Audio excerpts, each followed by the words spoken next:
Rodniks are humming in the dead of the night.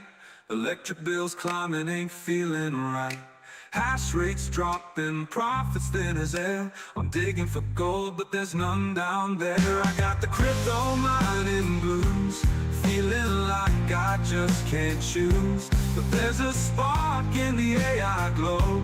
Rent my computer, let the profits grow.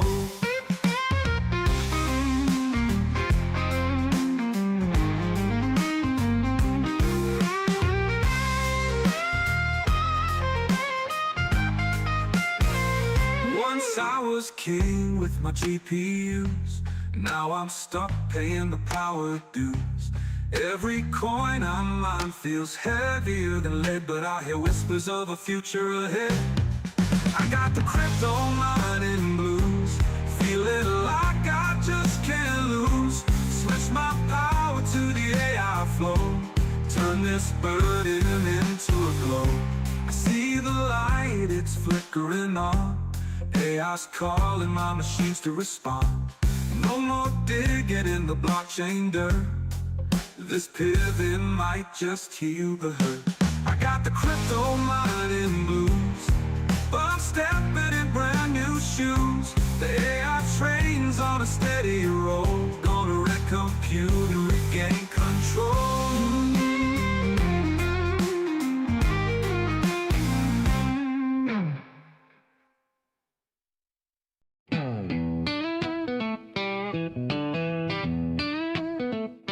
I was digging deep in the digital ground, hoping for treasure, but nothing was found. The rigs were buzzing, the heat was real. Electric bills biting like a thief who steals. Crypto mining blues got me feeling low. The profits are gone, where did they go? But there's a light shining through the haze. Renting compute might just save my day.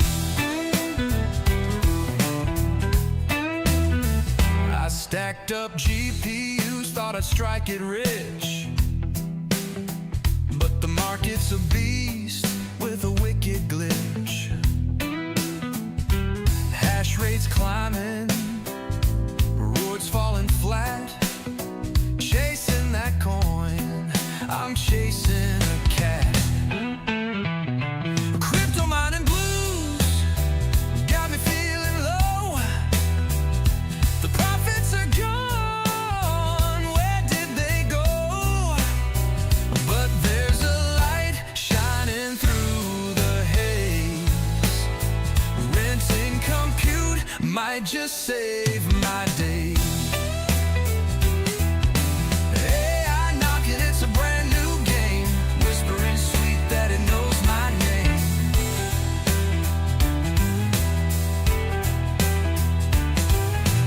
Ran out the power, let it learn and dream. A smarter hustle, a brand new scheme. Now my GPUs hum a different tune, training models under the cyber moon.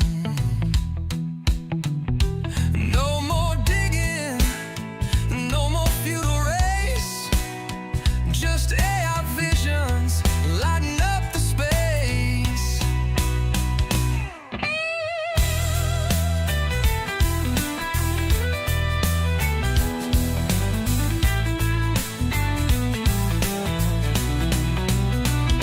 Crypto mining blues got me feeling low. The profits are gone, where did they go? But there's a light shining through the haze.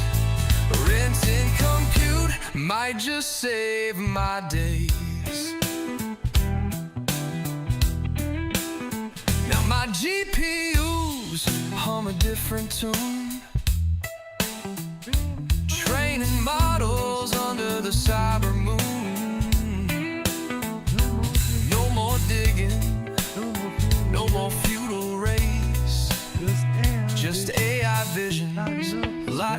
the space.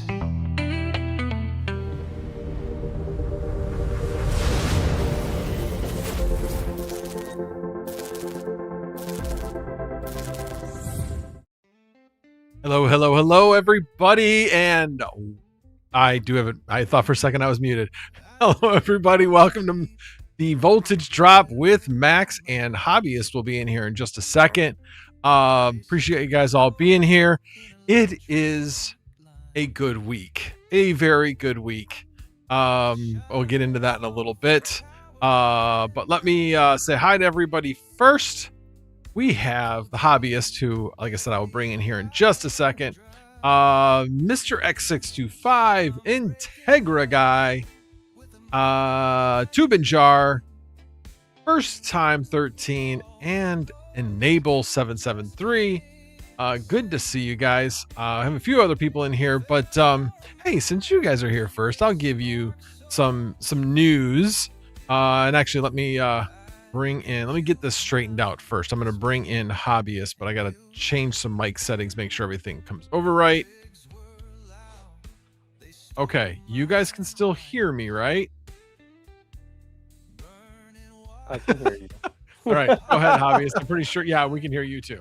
All right. I actually did it right for a change. Imagine that. Good job. Good job. So anyway, before I ask Hobbyist how his week was, I definitely want to go first today.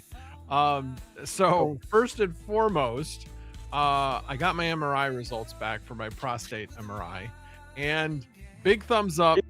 PIRAD score of 2. If any of you know what that means cancer unlikely, which means my hip replacement. You're pregnant. Yeah, right. Which means my hip replacement can move forward. I have it rescheduled now for the 19th of March. So very, very, very happy about that.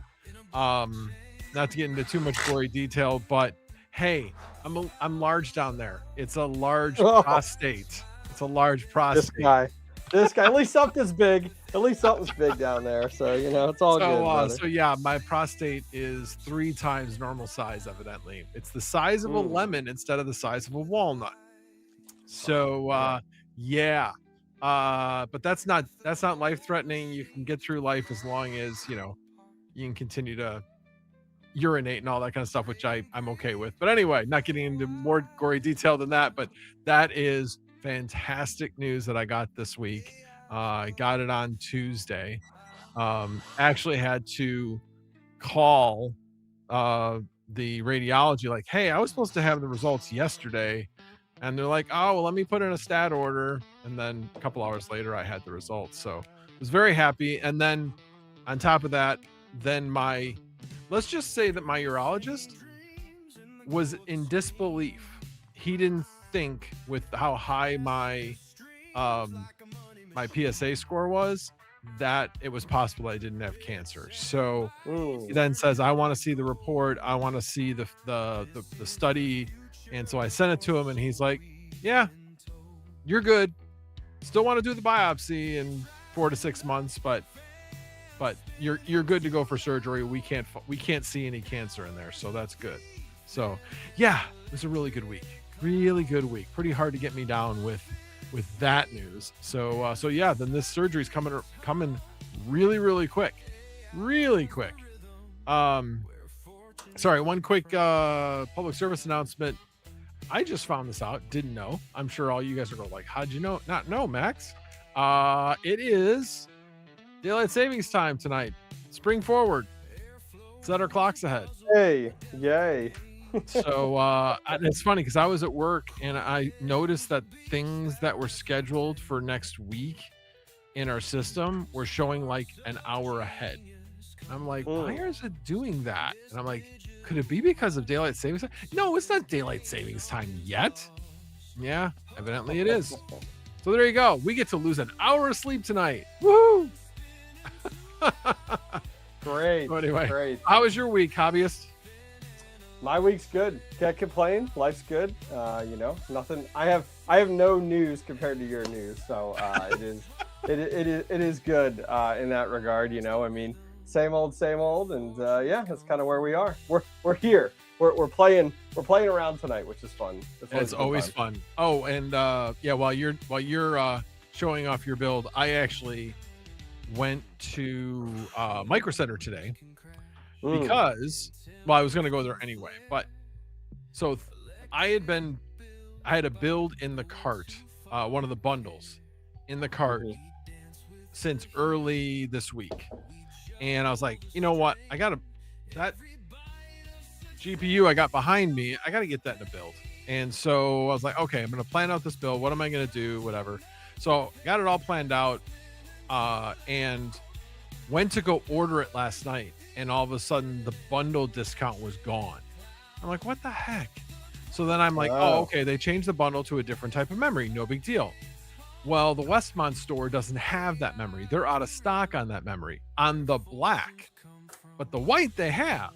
I'm like, come on. Okay. Like, what difference does it make? I don't care what color it is. It's the same spec.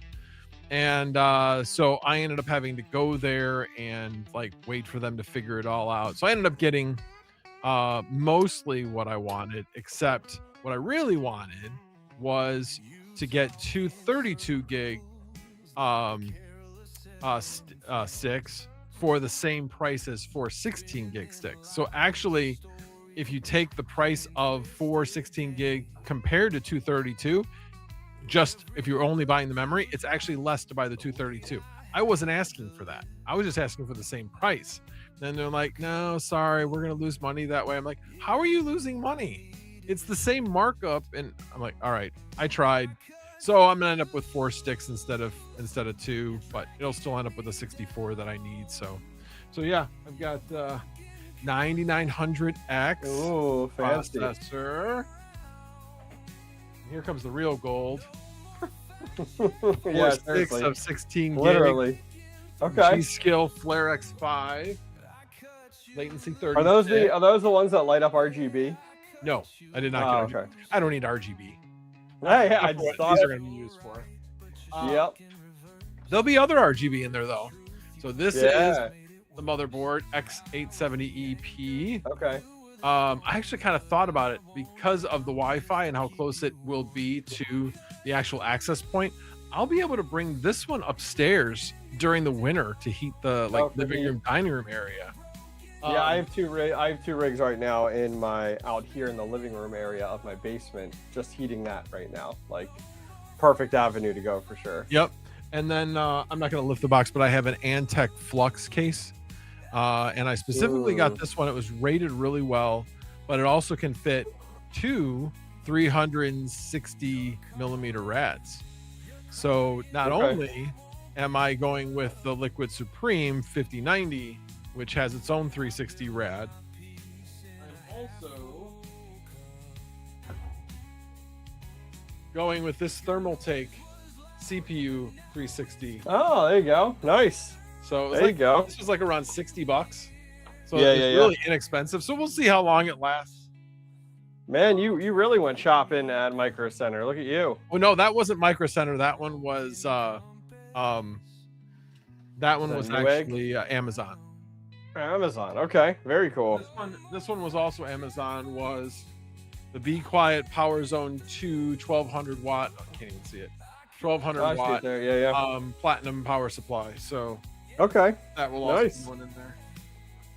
There you go. Got everything set aside, and then I have an old 2 terabyte NVMe. And what GPUs are you doing with that? It's gonna be a 5090. Just a single card 5090? It'll be a single card 5090. It's the MSI Liquid Supreme. Okay, very nice. So, there you go. So yeah, it's gonna be a fun little build. Yeah. The other thing that I'm gonna be doing though with that, this will be the first build that I do. I am going to automate the process. So the install, you mean? Yeah, yeah. Completely automating it. So I will create an ISO file that is a custom ISO file, and it will call a configuration document from GitHub that I'm going to set up on GitHub. Oh, okay. Yeah. And okay. So all in one shot, it'll go. At least that's the idea. That's the idea. Yeah. So we'll see how it works, but I'm going to try to get it to work. So it might require a couple iterations of doing that install, but I plan on doing it 2 different ways because people sometimes put 2 drives in, and sometimes they only do it with 1. I am probably going to take, unless I already have one, I'll have to look, but probably take a small NVMe out of my Raspberry Pi that I have, and put that in there as like the Linux drive, and then have VAST take the rest of the 2 terabyte drive. But I'm going to install it the other way first with 1 drive, so that I know that the install worked that way. So that way I know that I have that one set up, and then I'll create a different configuration file for a 2 drive install. That'll be pretty sweet once you're all done. Yeah, exactly. So, and then like I said, then it'll be available for others to use. I gotta swap this power supply. Of course, that's all right. Whatever. Nice and early. The motherboard requires 2 8-pins for the CPU, right? Uh-huh. So this power supply, which is an EVGA 550 watt, only has a single CPU on it. Oh. so you know what? At least it's now and not later down the road. I'm like, all right, sounds good. So a lot of those smaller PSUs don't have like the dual CPUs on them. Yep. So this one is 1,000 watts, so not the end of the world.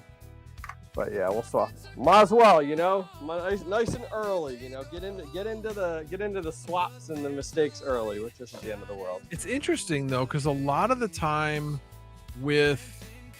they'll have the same connector on the power supply. Yeah. For PCIe and CPU, and then the only change that's made is on the cable. Yeah, you wonder, you know what I mean? Yeah. Hobbyist, you don't need CPU if it's a single. You don't need, what does he say? You don't need the dual CPU if it's a single CPU motherboard. Well, the motherboard's got 2 8-pins on it, so you would. And that is a single CPU. It's an Epic, so the Epic. Yeah, that's what I was gonna say. I'm like, yep, that's what I was wondering. So I'll swap that out here, and we'll see how we make out. Yeah. So what I was gonna mention earlier was, I think last week you and I, or maybe the week before, we were talking about the super micro NICs. So it has dual 1 gig NICs, right?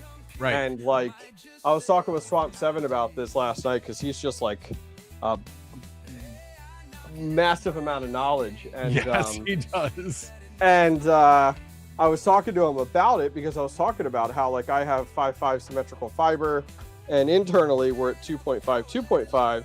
And I was like, man, I really want to take advantage of that with like a larger rig build, because of how like important bandwidth is. Mm-hmm. And so we actually found this NIC yesterday, and this NIC, actually, we looked it up.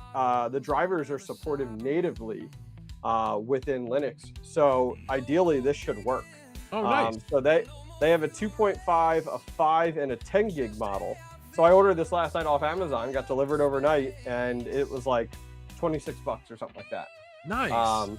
So yeah, we'll see how it works. I'll have to figure out. This reminded me. Remember, like back in the day with GPU rigs, when you put in these cards, and like I feel like there was some type of little like 3D printed adapter to like hold this in place, so it's not so wobbly. So now I got to go back and look that up and see like what was that we used to use back in the day. No, those were there. Yeah, there was a thing where it like went under, but it went over the top.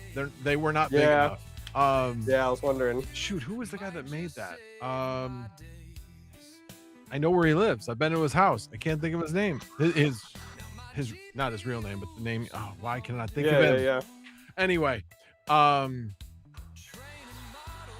yeah. So, but no, you got to send that to me, because I probably will put one of those on my super micro board at some point too. Yeah. Yep. Yeah, they weren't super expensive at all, which will be nice. Now, Retro Mike in chat, I have chat off to the side here, does say the second connector is only needed if you're doing extreme overclocking. Single EPS can deliver 250. Oh yeah, so it probably would have been entirely fine. Now that I've already swapped it, Retro Mike, we're just running with it, brother. Running with it, yeah. That's right. I got a few power supplies. What is the? I'm not even sure. What is the TDP of that processor you've got? It's a That I don't know. 7402P, right? It's a 7452. Okay. Is this one? So yeah, if you want to look it up, you can find out. I mean, I imagine it's not much of anything. Yeah, let me take a look. Yeah. Oh my god. I was building this Omega frame today, and I forgot how big this thing actually is. Like by the time you're done, she's a big girl. She's a big girl. The one thing you're going to want to do though when you're building that is make sure that you are alternating, because you're going to eventually probably put 8 in that. Correct. That's my goal. Yeah. Eventually. Yeah. So you're going to want to alternate. Alternate what? Alternate where they go. You're not going to want to put a GPU right above another GPU. Oh yeah. Sure. Yep. Let's see. What is it? Oh, the TDP is only 155 watts. There you go. So it'll be plenty. And we're using a 1,000-watt power supply here, so totally overkill. Yeah. Yeah, mine actually, the one I have on that board is a 750 is what I've got on there for. That's the only. And again, with these, you only want to run the motherboard off that main power supply. I wish I knew why exactly, but it just seems like when any of my 4090s would kick off, it would just change the current or voltage just enough that it would cause the board to reboot. Yeah. And as soon as I change it to its own individual power supply, never happened again.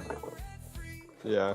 Yeah, I don't even know where I got these power supplies from. I mean, I've had these for a while. I always just packed, when I was stripping down GPU rigs back in the day, I just packed them back up in these original boxes. So I was thinking about it, like, man, what did this come out of? Where did I get this from? And then it's probably from like a motherboard combo somewhere at some point or something like that, But most of those were like the 550 watt, not necessarily 1,000-watt ones. Yeah. Okay. I was looking at a couple of notes that I had some things I was going to talk about. I'm like, oh, I've already talked about all those. Man, Chatty Cathy already. Yep. I was ready to go, man. I was ready to go. Max won. He was waiting. No delay with this man. Well, obviously by the title, how long will this last? Had another really good week with VAST. I had 2 rigs, my last 2 rigs get verified this week, so that helped out a lot. And yeah, I was over 1,000 again this week. So crazy. Yeah, I'm very happy with where things are at right now. Very happy. Now of course I'm like in growth mode, like, okay, everything's going great. How much more do I build? When do I build? Obviously, with the surgery coming up in 2 weeks, I won't be building probably anything more after this, but I've got that 4090 on salad right now, and it's not really doing much of anything. So I'm kind of debating on whether to move that over to VAST again. So we'll see. Yeah, I was gonna say, just on the, well, it's good on the rental side of things. Yeah, I mean, that's great. I mean, it was really funny. So like I hit Thursday, late day Thursday, and none of my stuff was rented. And I was like, oh man, like, what's going on here or whatever. Well, the rental client date expired within VAST. Yep. And I was like, at first I just, wasn't really paying attention. I'm like, what is going on? Why do I what's going on here? And then I noticed that client date was red. And I was like, oh, and then I went in and, I was traditionally just like doing that week to week. And so I finally just went in and changed it to be like 2 months out type of deal. So I didn't have to worry about it. But the nice thing was, as soon as I changed all my rigs over, they all got instantly rented, which was awesome. So now all the rigs are back and rented, which is nice, especially with the being 3090s and not being even 4090s. It was nice to have them get instantly rented, which was really convenient. Yep. I funny you mentioned that. I forgot about that. I had one do exactly the same way. I'm like, why is this 15090 not rented? And then I looked, I'm like, you idiot. you forgot Yep. to reset the time on it because it was Yep. because it was one of the ones that had recently gotten verified, not one of the last two that I was just talking about, but the one before Yeah. that. And that one was such a surprise that I never reset the timing on it. Okay. So Yeah, typically yeah. what I do when I Are have you still doing week to week? Like you're doing like a week at a time ahead? what I will do typically is I will do 1 week and then I will set it to automatically always be a week. And then once it gets verified, then I will take it, basically turn that checkbox off and let it expire if it's rented. If it gets unrented at any time during that, I'll re-click that box and then extend out the rental. Okay. A lot of these people like to rent these things out for long periods of time. And what's nothing's better than getting somebody who's going to be committed to renting your machine for months at a time. So I usually set them for about 6 months out. And it's worked. It's worked pretty well. Yeah. But yeah, That's cool. what ended up happening is that somebody didn't rent it, and then I turned it back on, but I didn't, and I put it out for another week for whatever reason. I don't know why. Instead of putting it out for a couple months, and then forgot to reset it. So when I found that, I was like, oh, okay. And then shortly after, it was rented. So that definitely helped. So this week is actually like today. Today was the first day. So it goes from each day goes from 6 p.m. Central Standard Time to 6 p.m. Central Standard Time of the following day. So obviously now with clocks moving forward, it'll be 7 to 7, but it's for Central Daylight. Anyway, the last day was $160. Wow, That's my second highest day ever. So yeah, I mean, now I'm like, and it's a big if, because you always have some down days for whatever reason. The weekend definitely slows down. That's a pretty known trend, but it usually takes a little while during the week. Like it'll take until Tuesday to kind of ramp up, and then Tuesday through Friday is kind of when it seems to do really well. But yeah, if it stays this way over the weekend, I'm gonna be like, cool, very cool. Ride that wave, huh? Yeah, and hopefully get this one up and running tomorrow. It'll be, again, because I'm trying to do it automated. It's going to take a while. The build probably won't take that long, but the actual install and reinstall, and I'm guessing I'll probably have to do 5 or 6 installs before I get each of the installs done the way I want to get them done. Sure. So, in chat, they're talking about GPU risers. So, so these are, I wish these were the price of GPU risers, right? So these are not GPU risers. Very similar style though to what you're thinking. So like you're actually using like a bifurcation card style that actually hang uses on. fast. I'm going to highlight you. There you go. Oh, fancy. Okay, perfect. So, you guys remember back in the day, it was something about like this small, and it was your small little GPU riser, the extender, right? And it would extend up to like a riser up top there. But that's not the case anymore. They use like a SATA cable and stuff, right? Like this is very different now, where these cards actually will get slotted into a full X16 slot. And then from there, within the motherboard, we have to actually go into the BIOS and set up bifurcation so that it's going to split that X16 into 2 X8s, is what will happen there. And then you actually have to use these SAS cables here, and from each one go up, and then it goes up into like, this is your same style riser that you would think about, right? And you're powered with, you have a little 6-pin here. You have your SAS cable that goes in. Does it matter? Like, does it matter which one of these? It matters. Okay. Okay. It's the one close to the power. Right here. Perfect. Yep. What's the purpose of the second one then? If you wanted to run a full 16. Oh, got it. So if you wanted to run full 6, okay, got you. Yep. And then we would plug in up here, and that's going to give us X8 then up here. So the nice thing is at a rental level, X8 is perfect. I mean, X16 is ideal, but in this case, we'll use X8. The reason that is because my board, this board here, the Super Micro board, has 5 total X16 slots, is how it's designed right now. So hopefully that answers your question. Yeah, it's right now X8, and he's running PCIe 4. X8 is fine. It's Yeah, perfectly yeah. fine.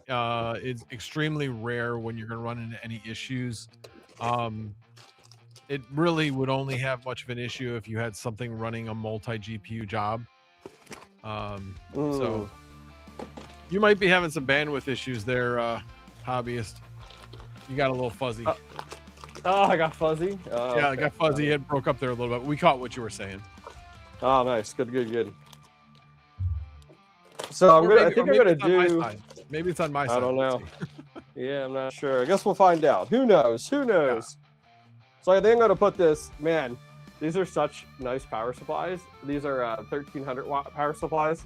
What are you using? 2000 watt power supplies in your builds, or what are you running in your builds with multi-card? I'm using 1600. So I have 1600. I have one 750 watt and four 1600 watt power supplies. Yeah, I'll end up having to change out my power supply configuration as I grow in cards eventually here. I didn't realize too, it's got like your totally different plug too in there. That's definitely different. So what kind of power supply is that?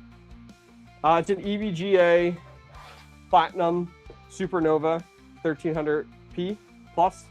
Oh, 1300. Got it. Yeah, this is a 1300. Yep. Okay. I thought you said 3200, and I was like, what? These are 3200. I'm like, I'm not gonna need anything. Yeah. So the cable, believe it or not, is like a C20 side. Look at that.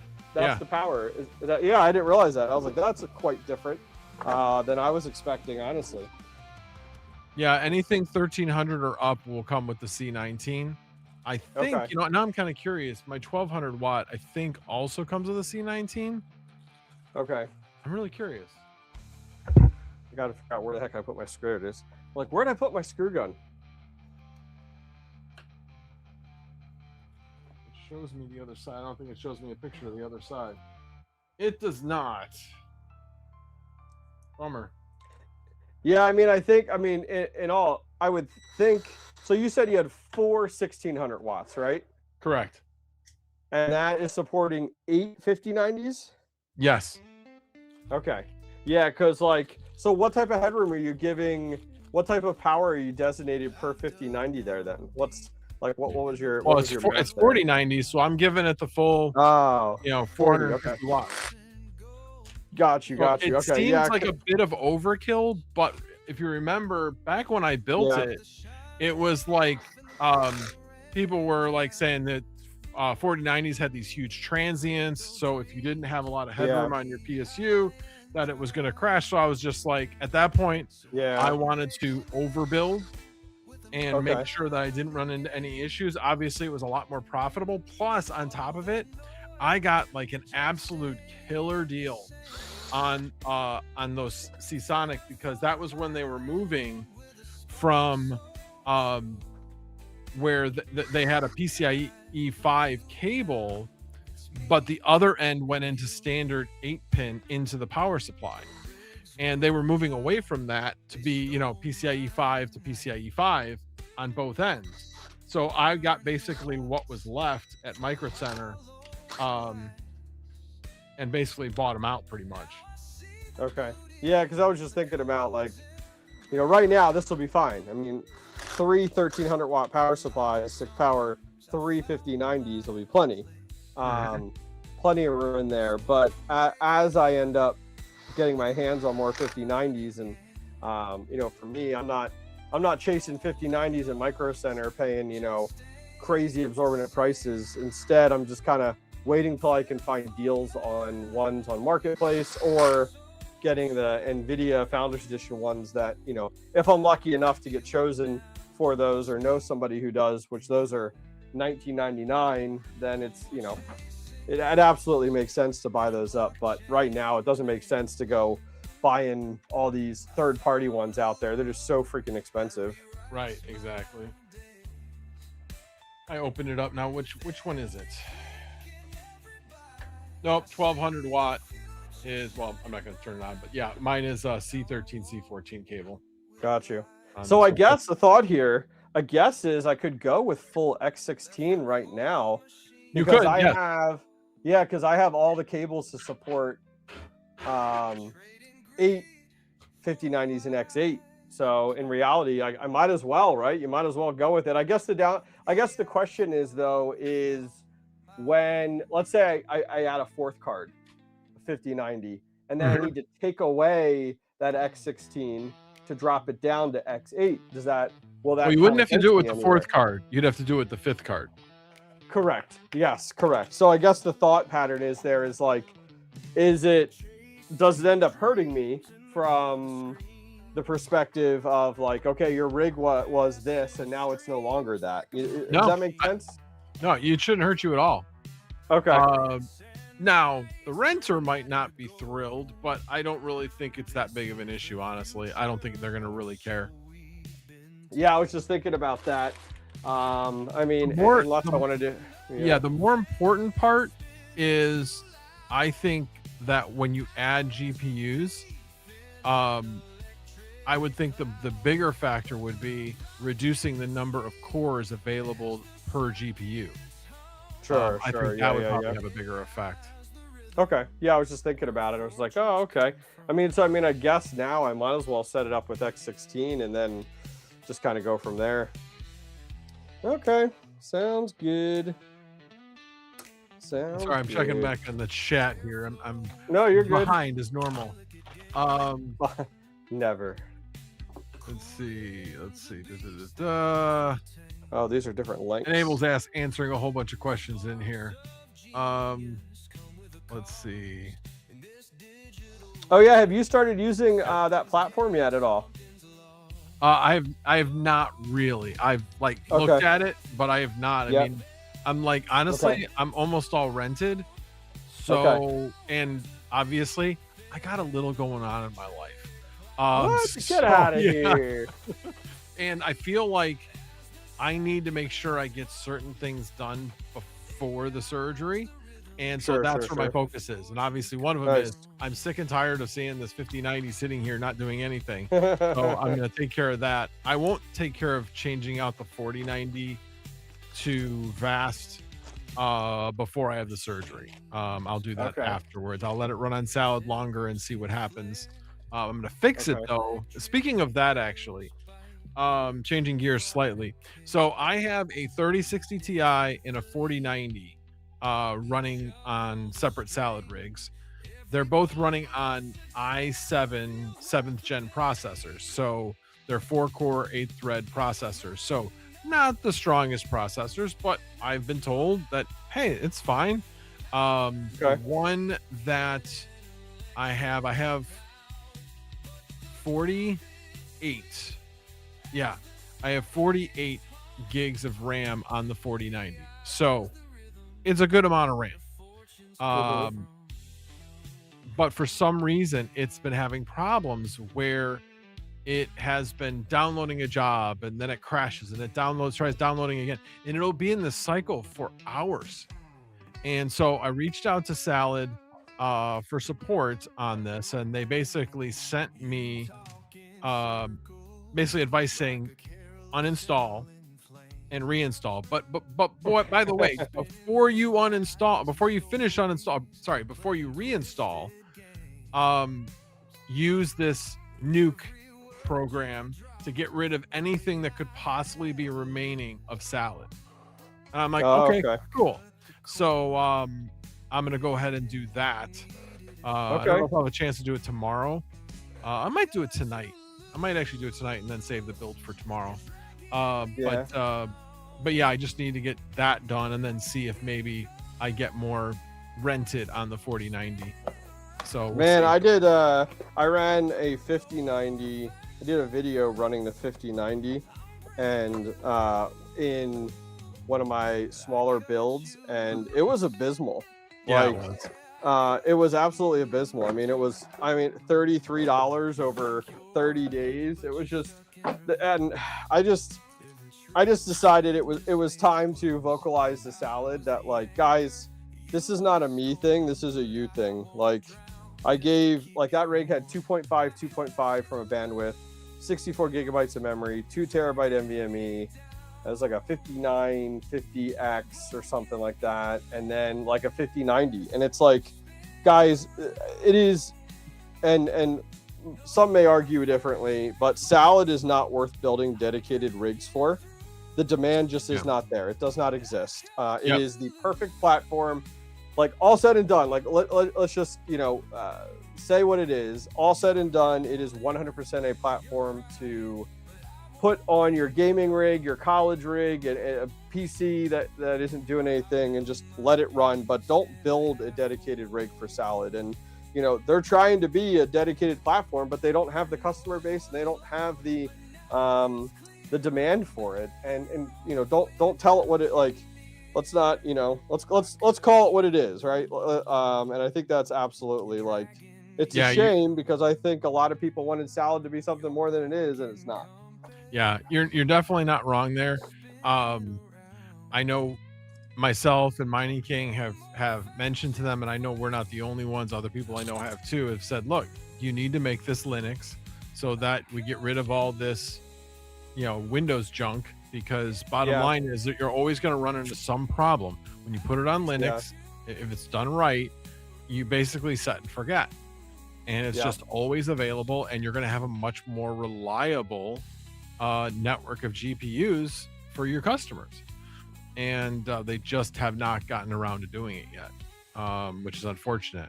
So yeah, that's why I'm kind of like, I'm going to leave the 4090 on Salad for a little bit longer, and see what comes of it. I was getting rented, and I was getting rented for around 16 cents an hour, but typically I get easily get between 22 and 24 when I'm on VAST. And when I'm comparing those two numbers, the 16 cents an hour, I'm still have to take 10 about 9 to 10% off of that when I take a payout. With VAST, I'm saying what I'm actually getting. Sure. So I mean, you're talking like making about 40 to 50% more on VAST, and you're rented more often. So interrupt you real quick. Powering the riser. Are you using a SATA, or using the you're not using VGA? You're using a SATA connection, correct? Off the power supply. Yep. So to power, you're using VGA, correct? Yeah, you're using VGA. Yeah. Okay. PCIe. I wanted to make sure I wasn't being dumb about it. That was my first instinct of like, hey, VGA, and I guess you might as well just do because I have so many slots, I might as well just do a single one to the riser, and then and then go directly to the card. Yeah. Which will be nice. Yeah. Yep. Well, let's see. Yeah, I mean, the card doesn't take much power, so I wouldn't worry about running that on a dual. I mean, you can do it a couple of different ways too. You could run two of the Slim SAS off of the same cable going to the power. Oh yeah, you could. Yeah, you could if you wanted to, because of that. Yeah, I mean, for right now, I guess I don't need to worry about it because I have so many available. You know what I mean? Like I have so many that I could use right now, so I might as well go with it. We'll go with VGA 2. So what's the goal tonight? Just to get a post? Yes, just to get a post at this point. I may even disconnect some things as we get into it, just to make sure it's good. I mean, probably get it to post, get into BIOS and get it configured probably. I gotta find, you and I made a list a while back of the items. What was it? Let me look here. Some of the things that I'm gonna have to configure in this BIOS. The biggest one was just the bifurcation. Swap 7, why don't you reiterate? What are you talking about, brother? You're not listening. The GPUs are separate from the motherboard. I am listening. Yes, they are. They're separate. Yeah, they're separate. I was looking in here in the manual. It looks like page 59 and then 72. For setting up, it looks like you got to set up like bifurcation. Okay. Yeah. Hello, RPM. Hello, Swamp 7. So many know-it-alls in here. I'm sitting here buying. I'm not even on screen. I'm like making signals, but anyway. That's right. Don't you love? So like, I love the fact on these. Like, do you see the direction of the 6-pin? Why is it don't not know. the other? Why is it not the other way? It I would be don't so much know. easier, like a I know. typical, like I a know. okay. All right, so it's not just me. All right. No, it is definitely not. It's a pain. Who designed this shit? Come on. Yeah. The one guy. The guy. So how much memory do you have? How much RAM? 256. I was Okay. hoping for 512, but unfortunately, it's a little, a little pricey here, people. It's a little pricey here. Yeah, I know. I just bought RAM today.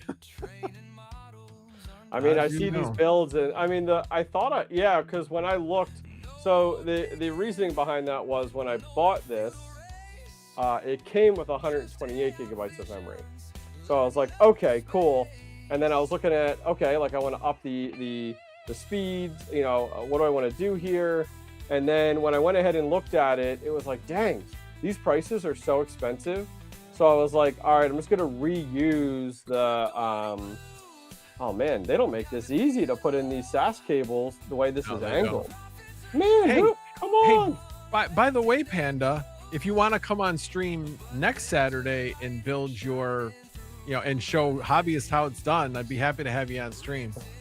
You know how long it takes Crandall to let alone buy anything, let alone Right. actually get stuff and then actually build it? Get the fuck out of here, that guy. Yeah, right. Yeah, right. And the goat has graced us with his presence. Yes, I recognize when the goat comes into chat, unlike somebody There you else go. this morning. I thought that was funny this morning. Goat's making all these There we comments. go. And Oh my He's- god. Panda's just ignoring him. Oh, of course, right? That's right. Panda's like, Max Voltage, do you know who I am? Listen, he's got those servers, they're just collecting dust on the floor. Let's be honest. They're gonna last there longer. Yeah. All right. I told him he could just send it to me. I'll put something in it. It'll be faster and cheaper. Just send it to you, let you build it, and then send it back. You know what I mean? Be like, look, it's done. Yep. That's right. I told him he could fly me out there. That's right. On the private jet, the private Panda jet. There you go. All right. Did Swamp 7 ever comment on the configuration that he says I wasn't listening? Because now I'm very, very curious. I didn't see him make another comment, but yeah, Okay. Swamp 7. When he talked to me about building what he's building, that was like the first thing I said was, whatever you do, make sure you put that motherboard on its own power supply. I had Yeah. that driven into my head. Not to mention, whatever you do not put a thermal take power supply into any of these rigs. So yeah, I no longer get thermal take power supplies. I might move up the shelf here is like on the back ass side of that actual Oh, okay. riser. I might scoot it up actually. We'll have to see. And those look so small to be a 5090.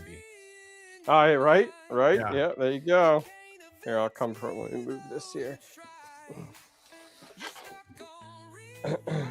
Well, compared to the aftermarket, like, what are you buying? Like, what other third party brands that you've been buying? Well, like any of them out for that matter. Any of the Yeah, ones that I are air guess. cooled are huge. All overkill and huge. Yep. Yep. Gigabyte, MSI, Asus. Yeah, they're all Yep. big. Yeah, let me move this here. Yeah, it looks good. Looks good. Got the old GPU risers rig on frame on there. That's right. Finally put these Omega frames to work. Yep. Let me go back to there's a couple of things I was going to mention. Oh, so one of the things I did, as I said, I had 2 rigs that were verified this week. One of them was just timing. It was the last one that I had put up. But the 5090 rig, I had another one that was put online later than earlier than another one, and it wasn't verified. I thought that was kind of odd. So I went in and was going to enable VMs, and I was doing this all before work, and so I fixed it being able to enable. So basically there's two things that have to happen in order to enable VMs. One is you need to enable IOMMU in, actually three things. Enable that in the BIOS along with virtualization, but virtualization usually comes standard that way anyway. And believe it or not, turn off resizable bar. It matters. It really matters. At least obviously on AMD, it really matters.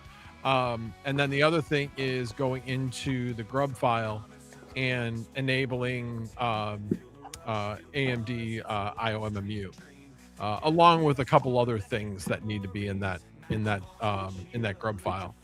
But basically doing those three things. Then once I turned it back on and ran a speed test, which tests a bunch of other things too, I saw the IOMMU finally showed that it was on.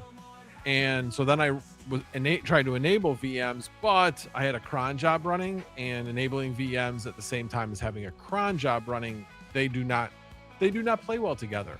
And at that point I'd run out of time and I had to go to work. But while I was at work, the rig got verified.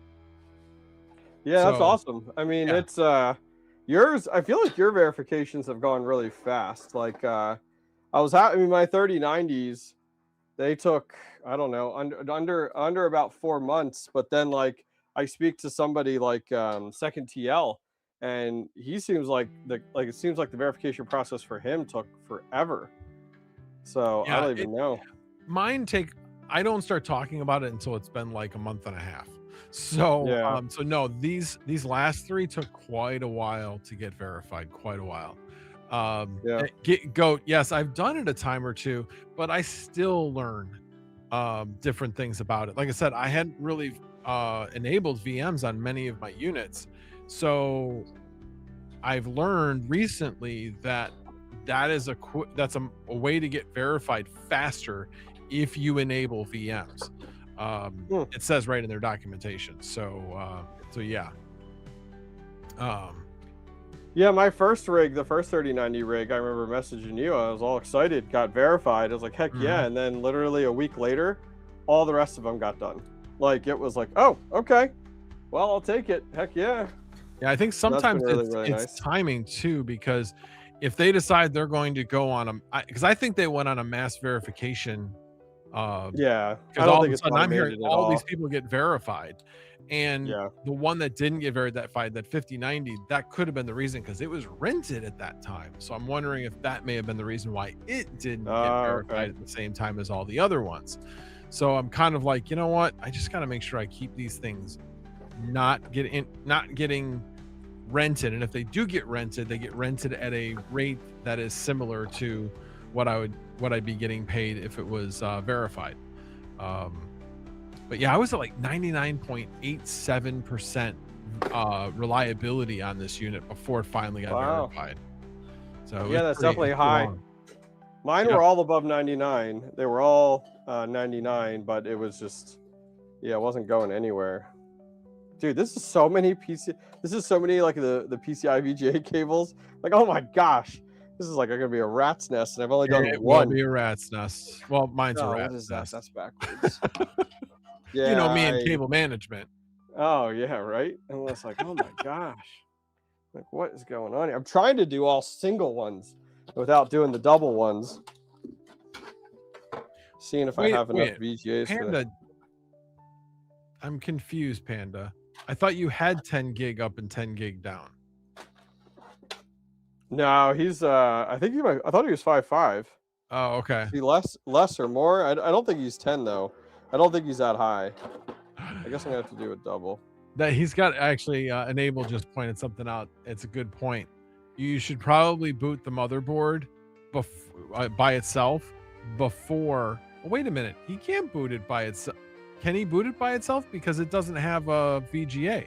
He's got to boot it with one GPU in there, unless he can boot it using. I could slot a like 5090 in the motherboard, right? and then go that way if you wanted to, right? Because you're just, or I could just grab another GPU I have like sitting around. Yeah, actually, Like here, why don't we grab this one right here? You think we can grab the Radeon 7? We'll just slot it in there. See if it, it does work. There's nothing wrong with it. Really? Oh yeah, that VGA, that is not a Red Panda Code 43 Radeon 7. That is a Hobbyist Miner Things Work Radeon 7. I was thinking that does Epic have iGPU, or does the motherboard have iGPU enable? The other thing though is when you are wiring this for networking, make sure you use the IPMI port as well. Oh yeah, in this thing, yep. It's a beautiful thing because you have BIOS access when it's booting up. You can see the whole boot up process. You can get into BIOS remotely. It's a very, very beautiful thing. Let's see. I'm just waiting. There is built-in VGA in the motherboard. Oh, okay. So there is a built-in VGA in the motherboard. Oh, VGA. Yes. Do you have a VGA cable though? Oh yeah. Come on now. I mean, yeah, there's a VGA cable there. I just gotta check to see if I have a monitor that supports VGA still. Let me look over here. I got one. I mean, geez. I think this one does. Let me look here. I'm in the closet. I'm in the closet, Max. Yep, I got a Dell. I got a Dell monitor in the closet here that has VGA to it. So we do have options. It's funny. I actually had an old LG TV that my mother-in-law had that she didn't use, and then it just finally stopped working.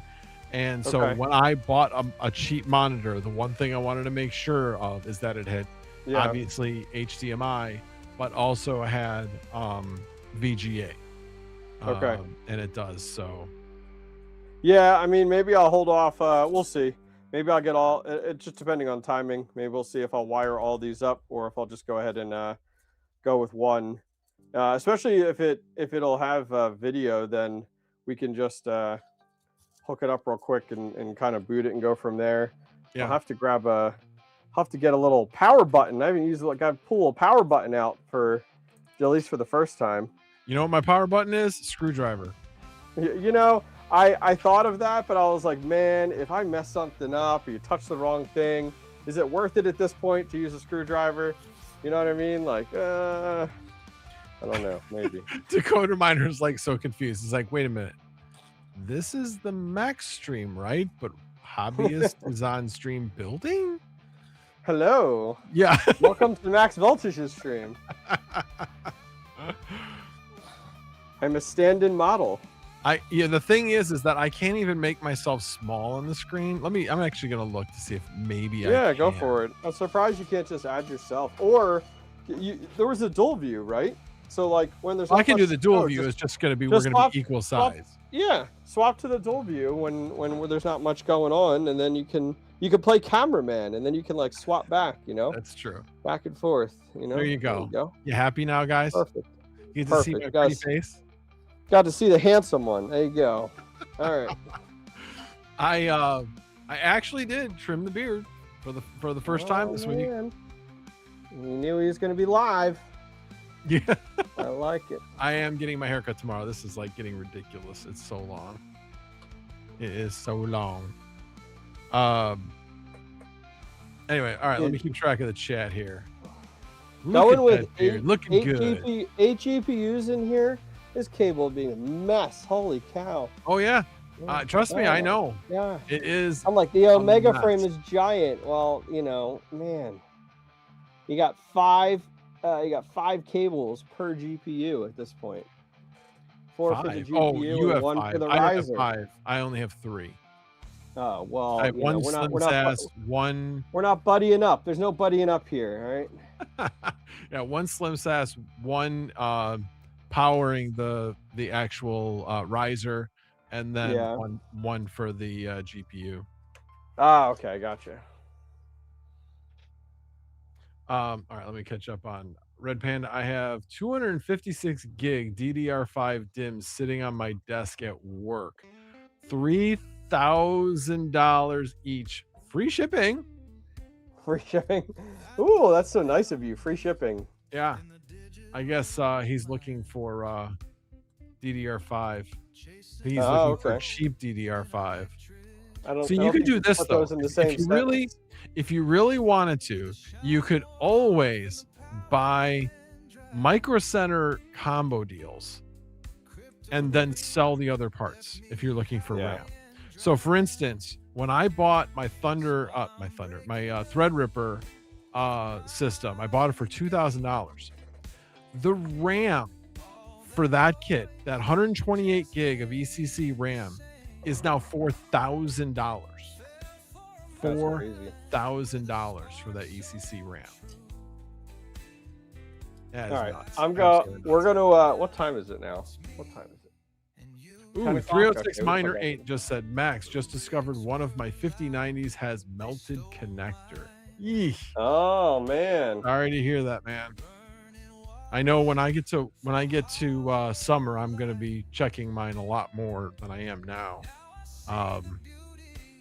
Yeah, mine been staying pretty cool down in the basement. I will probably have to change up the configuration of the Threadripper system that I have, just because the power supply is blocking some of the airflow, or I should say the second power supply on it is blocking some of the airflow. So yeah, I'm gonna have to figure that out.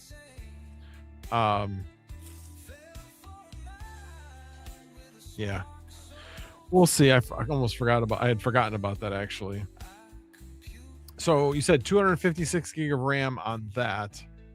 And then you said 7452, so a 32 core processor.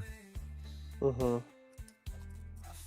So that's not bad. That'll be 4 cores per. Yeah, it'll be good. Yeah, I mean, I'll absolutely, like, I absolutely recognize the fact that, like, hey, we're gonna have to do some upgrades here as we scale, and that's fine. Mhm. That's 100% fine. I mean, this is, for people in chat, this is my first multi-card rig, so it's like, all right, cool. This is my stepping stone. You know, we did the single card rigs with the 3090s, and that worked out good. I mean, eventually, I imagine I'll want to look at density. We'll see. Maybe I go to density down the road and end up taking those those 3090 rigs and going with a more of a single card or a multi-card 3090 rig. I don't know. We'll see. Hey, Swamp 7, I need dang it. I was just about ready to say Swamp 7. I expect a commission on that sale, because he told Panda that it was $3,000 for a stick of 256 gig of ECC DDR5. And then I just said what 128 gig is going for. And Red Panda, before I said that, was, sorry, I had to go puke. I'm back. And then all of a sudden he's like, 3,000 for 256 gig of ECC DDR5, bro. Swamp 7, where do I send the BTC? And then Swamp 7 comes back, yeah, I just checked the prices, LOL. Never mind, not for sale. Yeah, wow, seriously. I just totally killed that deal. I am very sorry, Red Panda. I am very, very sorry. Wow, didn't mean to tank the deal, but yeah. Anyway, that cracked me up. That's the deal channel.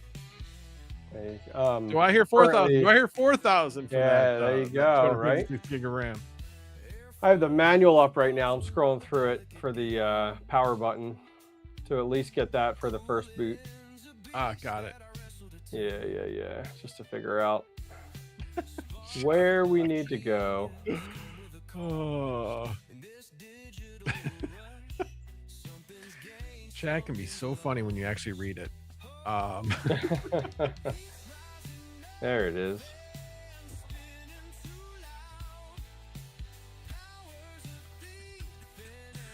Yeah, it's funny. I have a bunch of those power buttons lying around, and I always forget them. Oh yeah. And I'm like, oh, look at this! I got a power button. You I should probably install it on the ones that don't have it.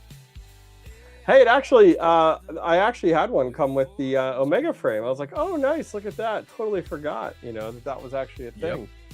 So very happy about that. Swamp 7 said, trade quantity 1 DIM for all your 170 HXs. There you go. Oh, that's funny. Oh, it's right there. Really? That's nice. You were here last week when Swamp 7 showed his 2 terabytes of memory of RAM. I don't think I saw it. Remember I was only on here for a short amount of time. I thought it happened during the Yeah. time you're on, but maybe not. No. Yeah, server cases definitely are the way to go. They are ideal, Oh, but sure. they Oh are my God. expensive in comparison to, and the thing is you're spending so much up front. But it is nice in the fact that you do get some redundant power supplies, so at least you got some fault tolerance there. Yeah. Oh yeah. Yeah, I will tell you right now, about once a month, so is what it's been lately. My 84090s go down just for no apparent reason. I go down there, everything looks fine, and I have to turn off the power supply to the motherboard, turn it back on, comes back up, and everything's fine.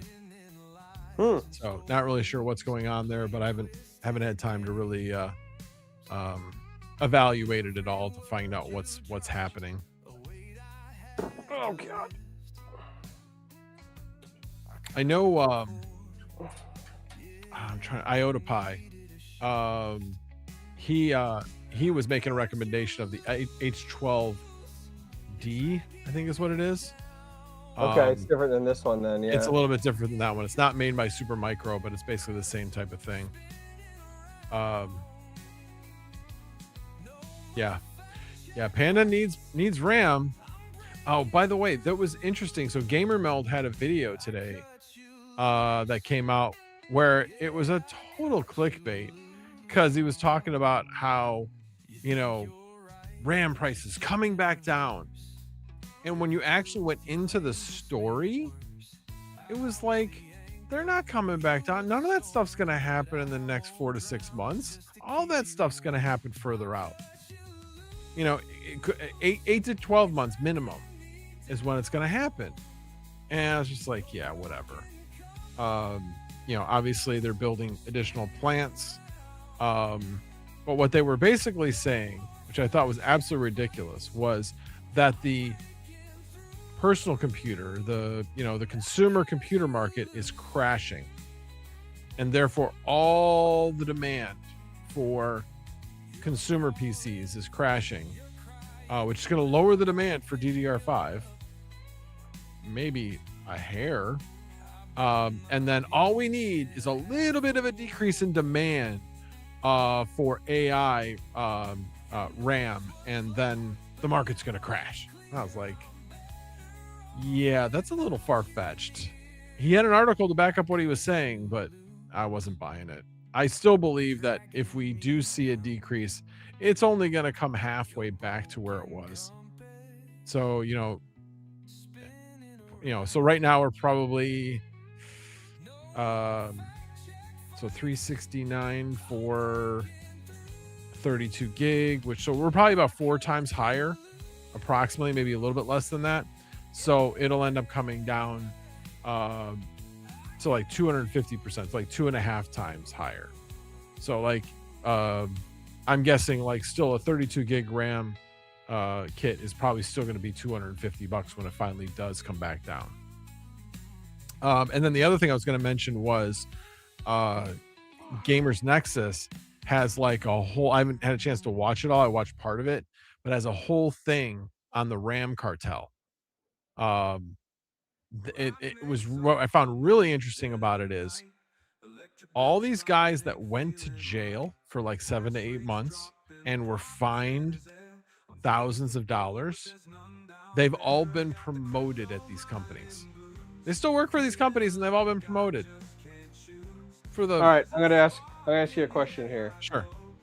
All right, because I don't understand.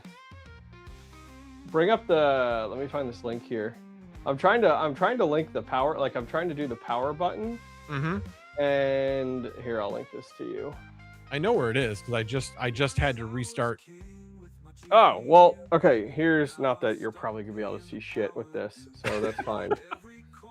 The challenge is I think this is reversed. So like there's a gap there's all your pins and then there's a gap. There's no pins and then there's 2 pins. I think the manual's flipped, so I think it's closest up here, and that's what I wanted to be sure about. So if you look at the manual, if you want to find it. Give me a second. So I'm trying to like get. Yeah. I'm trying to get reference. Yep. Where is the power cable for the power supply is where? Hang on. Okay. Point to it. I think I know where it is. I just want to make sure. What are you saying? Where is the power for the where's the power cable for the power supply to the motherboard? Well, you have right over here. You have your That's 24 CPU. pin.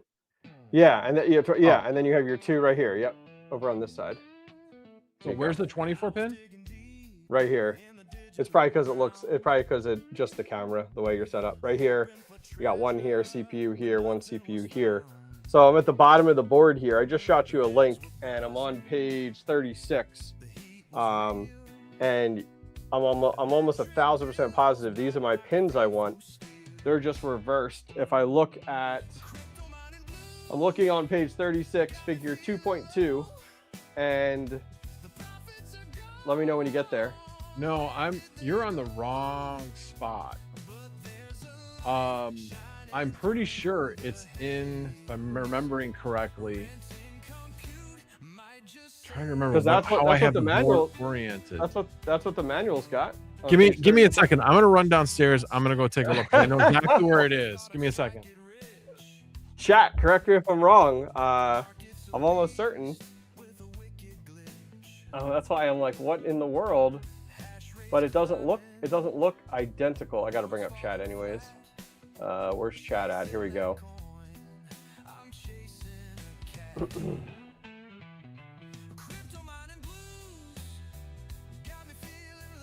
Got to rebuild the whole thing. That's right. Yeah, because like here's the manual.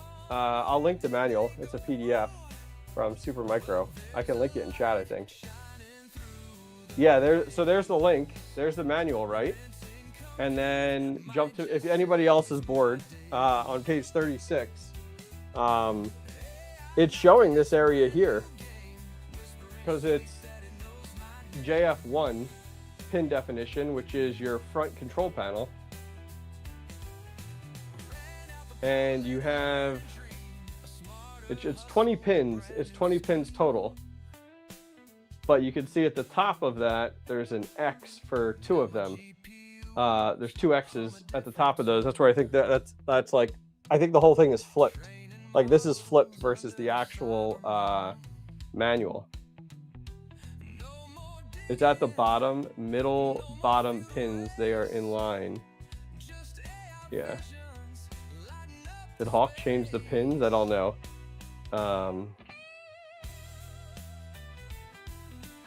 Yeah, because if I was to do it, it would be the bottom.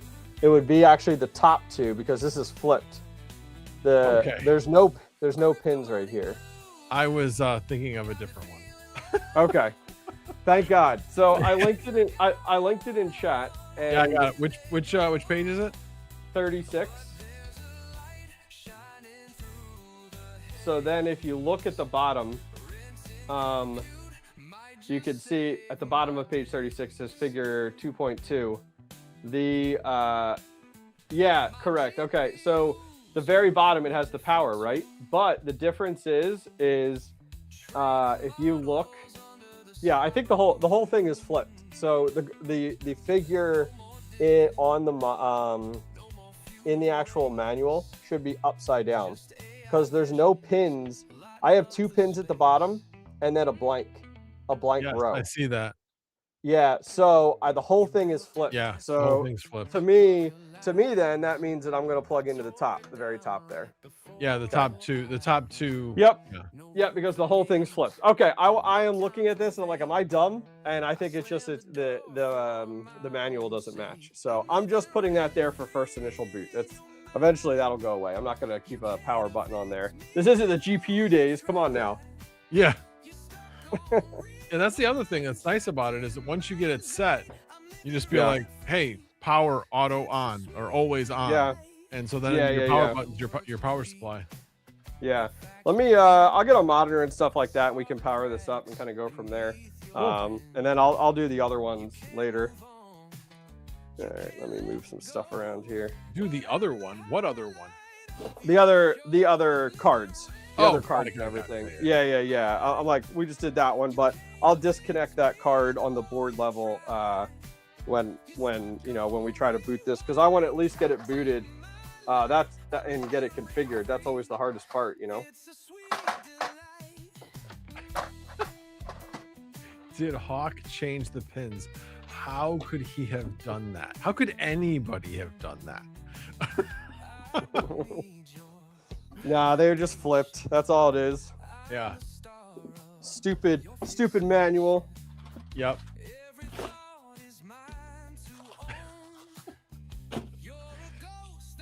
I'm sorry. It's just kind of funny. Obviously, we know that Panda's Asian, and he mistyped. What? No, he he's not. mistyped the R for an E when he typed wrong, so it came out it's Wyong.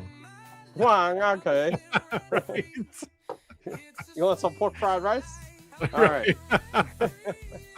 Whoops. It's only racist if you make it that way. All right. Yeah. No, I don't know who that is. Not at all.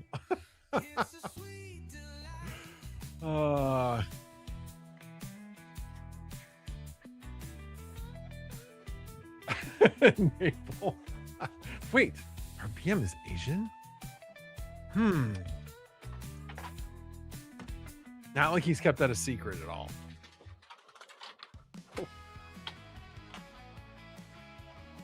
Let's see. The hobbyist miner, a little racist, but I love pork fried lice is what he said. Pork fried lice. Oh, dude, I'll tell you what. General Tso's chicken. Oh yeah.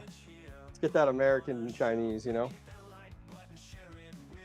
Yep, everything's better when it's Americanized. Oh man, you know what's really good is and now I'm just gonna have you ever heard PF Chang's before? I don't think I have actually. Oh, you're missing out. It is like the Chinese food is actually tastes healthy when you eat it, versus like tasting like it's so good. The chicken's not like insanely fried and stuff like that. Right. Oh yeah, chat can tell you it's really good. No, I know what you mean about like when you have like Panda Express. Yeah, It's just like sugar on chicken. Yeah, they it's have good. I'm not complaining. It's good, but yeah, it is just basically sugar on chicken. Oh, they got these banging lettuce wraps. They're called. Oh, they're so good.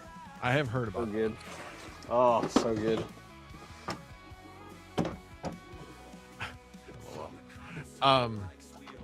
Trying to think of what else did I have going on this week. I know I like had a bunch to talk about, and I can't remember what any of it was. I talked to everything I noted to myself, but yeah, I cannot remember. I know there was a bunch of stuff. Like I said, there was so much going on this week. So much. Oh, I know one thing I was going to mention. So my birthday is March 21st, but I will not be streaming that day because Happy birthday. 2 days after hip surgery is your worst day. When the swelling goes down and everything. Well, so what happens is, so you have the surgery, and then 36 hours later is when it starts, because the nerve block starts to wear off. Oh wow. Okay. So then you already have swelling at that point. So you obviously I'm going to be icing it like most of the day, the first couple of days. Sure. But yeah, that Saturday I will be laying on my back with my knees up in the air, with my feet up in the air, making sure I keep my legs up, trying to keep the swelling down as much as I can. I've heard that the bone pain on that second day is pretty bad. Because your body's just like, watching? What was What are that? you watching? What You'll be TV shows are you watching. watching? You got some ready? You got some like in mind? What do you mean? What do I have in mind? What TV shows do you have in mind? You got like binge some TV shows. Well, I mean, the good You're gonna part be is stuck on the couch. It's I don't really have anything I've thought about binge watching except for the NCAA basketball tournament. Okay. So that's You know what basically you need to do? it starts. Did you ever watch? Go ahead. It starts the day that I go into surgery. So Okay. that first week there's game after game after game after game. So But the other thing is that first week you do a lot of dozing on and off as well, because your Mm. body's just like in total heal Exhausted. mode, and so it's Yeah. just burning tons and tons of calories that it just wears you out. I mean, you just basically had the top of your femur chopped off, so it's trying to heal itself. Doesn't sound rough or anything. I mean, it's just for a couple of days. It's worth the pain. I've been Have you told so seen- many people. Back in the day, have you seen? Actually, back in the day, I guess it's relative. Have you seen? Watch the Stargate SG-1 series? I have not. Oh, there are 10 seasons, Max. Take. I bet you chat will agree with me. I would highly recommend it. SG-1. Watch the entire thing, 10 seasons, and Which platform is it on? I couldn't tell you. Okay. I'm not sure. I watched it on DVD, Max, when I had the DVDs when I watched it, and that was, I don't know, college maybe, high school, one of those. Yeah, no, I don't know what it was, but yeah, it was definitely a DVDs. So we'll see if chat recommends it. See SG-1. See Swamp 7's like, heck yeah. Yeah, I would and Abel, you're recommend right. it. We do have a really good Chinatown here in Chicago. Oh, is he in Chicago? I told you, yeah, he's not in Chicago. He lives Oh, okay. probably about 15 miles away from me. Oh, nice. That's cool. That's right. Yeah. That's right. That's right. All right, we're gonna leave the new Nick in here, the one that Swamp 7 recommended. I got it in already, Swamp 7. It came like overnight. So I we'll, appreciate that, Swamp 7. I will hit you up on that. He just offered me his Plex server. Oh, there you go. Perfect. Heck Yeah. yeah, dude. I'm telling you, SG-1. Oh man, I wish I could go back, Max, and watch SG-1 right now for the first time. Like, it's one of those shows where like it would be amazing to be able to watch it for the first time again. So Which I've would be got cool. I have Amazon Prime, I have Paramount, and I have Peacock. Those are the three that Okay. I've got. Oh yeah, Plex is great. I have a few friends that have Plex. See, look, SG-1. Heck yeah. That's cool. All right, let's see if this turns on, shall we? Yeah, so I'm looking. All right, I'm going to turn the power on the power Oh, it hasn't supply. been on yet. Okay, good. I was like, Nope. we're waiting. I got a green light on the motherboard. That's a good sign. Mm-hmm. Let's go ahead and hit the button. Oh, I got a green light. Okay. I got to click with the power button. We got some fans going on the CPU here. I don't know if we're going to get any display, but it might be delayed too. Oh, it's got to go through BMC, so Yeah. it'll be a couple. Yeah, of we minutes. got light. I did unplug this entirely, so the bifurcation board's not plugged in okay. at all. Green light there. We got green light there. This fan is on for the CPU. I mean, seriously, it could take 5 minutes because it's That's training okay. the memory for the first time. It's ECC memory, so that's going to take a while, and it's got to get through the two minute BMC timer, because if you don't have, oh wow, that Hey! was quick. That was quick. Look at that, man. That's right. That's what I'm talking about, Max. I don't know what it's doing now, but yeah, it came up for a second, missed it, but that's all right. Yeah, you missed it. You needed to go into BIOS. Yeah. So I'll power it off here. I also am going to. So I took Swamp 7's advice here and put a 1 terabyte NVMe in, and then my 4 terabyte NVMe. And he had recommended doing, I don't know your thoughts on this. I think it was doing Ubuntu on the 1 terabyte, and then doing the Docker on the 4 terabyte. Yeah. Okay, sure, great. Like I said, remember when I was talking about the 2 different installs of doing a single drive Yeah. versus dual drive? Yep. I do Yep. have some dual drive installs, but then I just kind Okay. of defaulted to 1 drive after a while. Yep. There's Yep. definitely some benefit to doing 2 drives. So Okay. yeah, I think that's if you can. So swing I'll that, take it's out best the- way. Yeah, I'll take out the 4 terabyte for now, while doing any type of install, I guess, to avoid any conflict. All right, let me boot back up, and we'll try to catch BIOS. Any clue what BIOS button is for the Supermicro? Oh, delete? Okay, cool. Trying to remember. I don't know if it's F2. Chat just said delete, so we can go through. Okay. I don't know. I hit F2 escape and delete. And so I kind of hit Nice. them all simultaneously, usually when I don't know. All right, we're coming. Just hit the power button again. I think it messed up my camera if I did this. Let's see here. Oh yeah, it got like crazy weird. Oh, there we go. That worked, right? Yeah, okay, cool. That'll work. Yeah, then I can put you between my legs, all right? Here we go. Wow. That's way too much information. Grab my cold coffee, and guess I should keep an eye out here. I'll hit delete, tap it every few seconds. Oh, I gotta look. I'm probably gonna miss it. I'll wait till you hit BIOS. I'd taken some notes from when, oh, there it is. Delete. IKVM doesn't support add-on VGA device. Please change the, oh, I didn't get to read it. Something about please change the D sub. There we go, delete. Okay, entering setup. All right, let me fix this.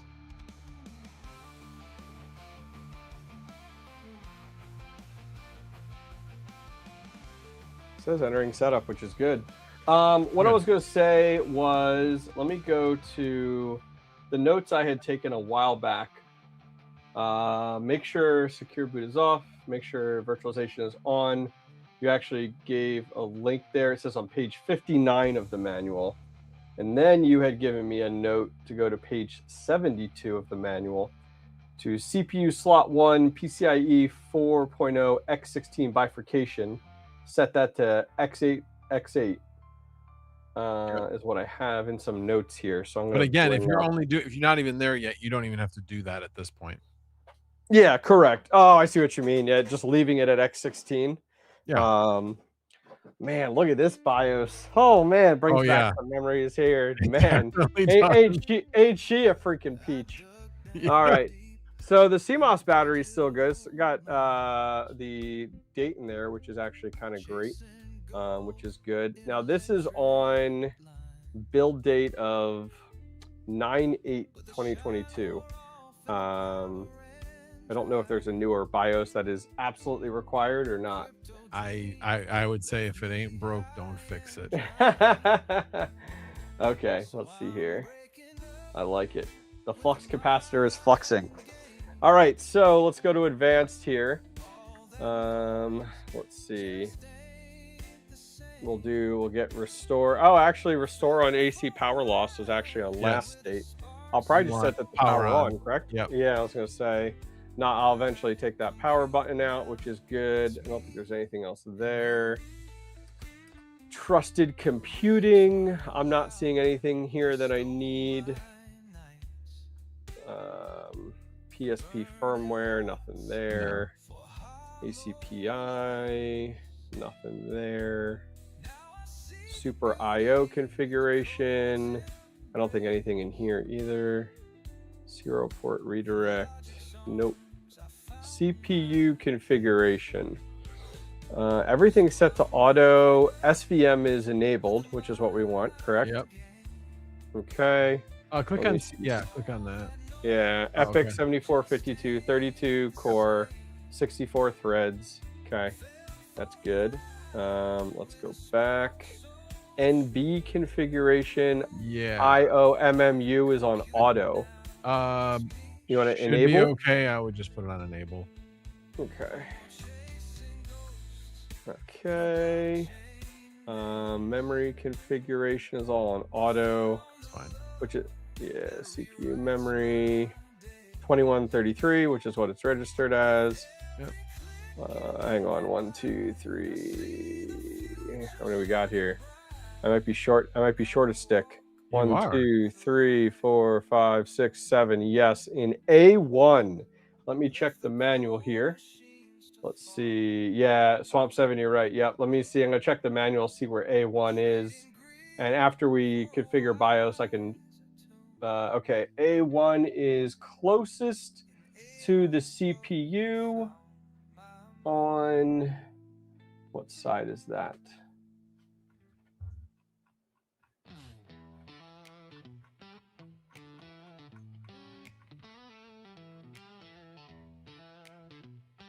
There it is. Okay, on the on the X16 slot side. Okay, so it actually is okay. Now I know which one it is, so we can come back to that. Hopefully, all you have to do is reseat it, but we'll see.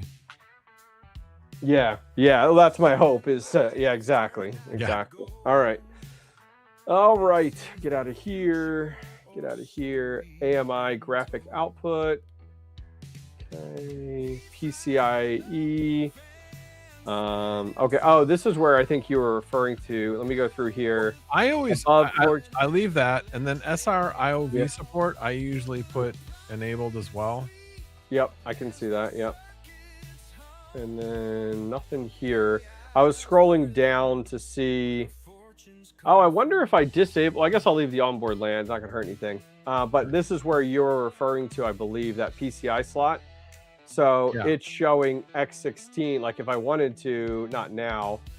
Oh, it says EFI. Spot. It does. You don't do that here. That's just turning them on and off. Yeah, that's just on and off. Yeah, you're right. I thought maybe that was where I would do it.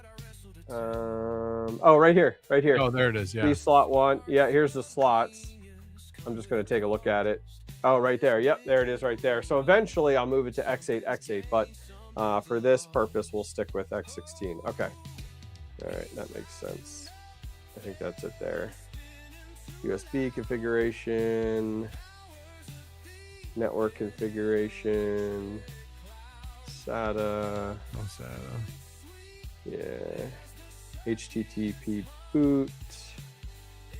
Broadcom. And then there's the 2 Ethernet, driver health. Okay. Other than that, is there anything else you're thinking that needs? Go back. BMC network configuration.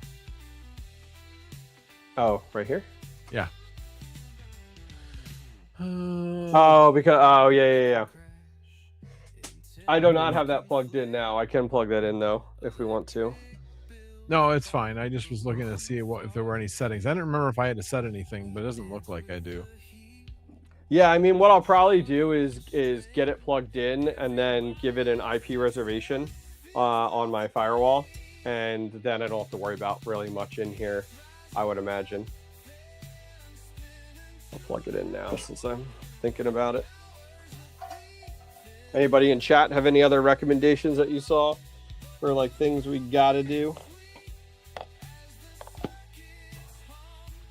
All right, just plugged it in.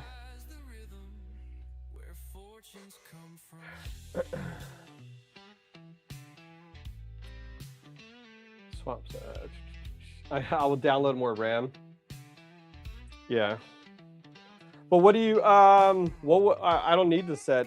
I usually don't set devices to static. I probably don't need to set it to static. He was saying set it to static. Yeah, what I always do is I let the router set the port, and then I reserve it so that it stays at that. Yeah, that's what I hate statics. Statics get you in trouble down the road, I feel like. It can, because the router knows it's there, but if it's not in a, like, you can set a range for DHCP, but if you get something that's in the range of DHCP and you set static on your machine, I think there's always the possibility that it could try to double assign something. So I hate that. Okay.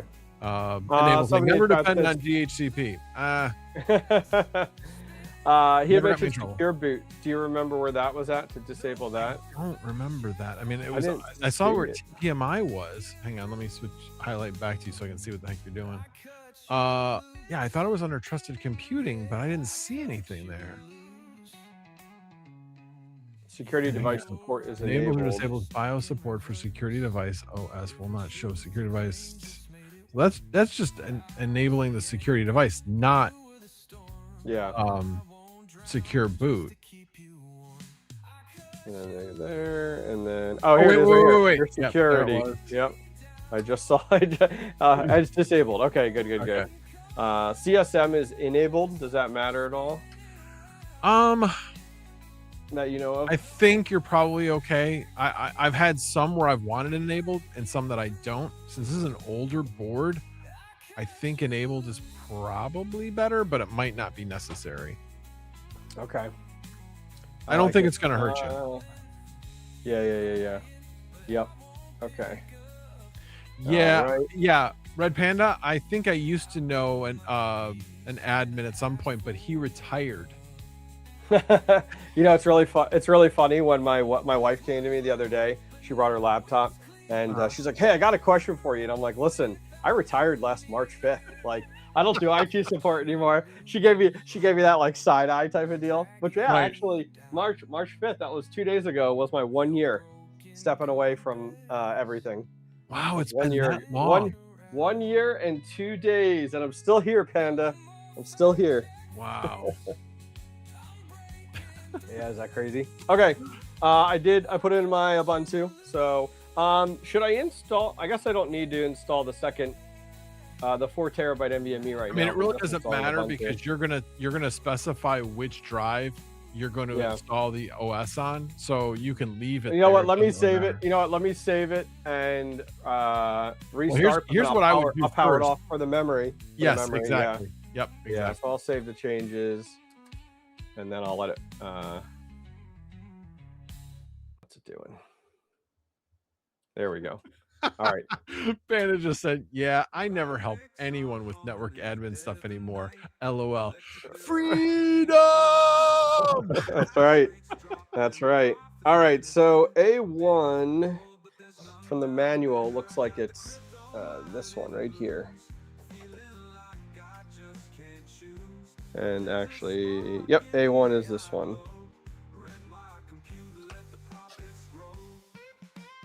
Just want to make sure nothing was goofed up. You know, hey, shouldn't it be like a old console? You should blow on it. Sure, absolutely. I got my Nintendo right here. I'm going to buy some more Nintendo games tomorrow. Here, I'll blow on it. That's right. Dude, it 100% helps. I promise you. I guarantee it. Mm-hmm.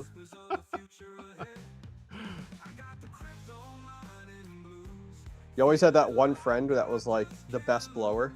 Nowadays, you wouldn't say that out loud, but back then, I was gonna say, no, I definitely wouldn't say that out loud. Damn. You're like, give it to Nick. Nick was the best at blowing the cartridges. Come on now.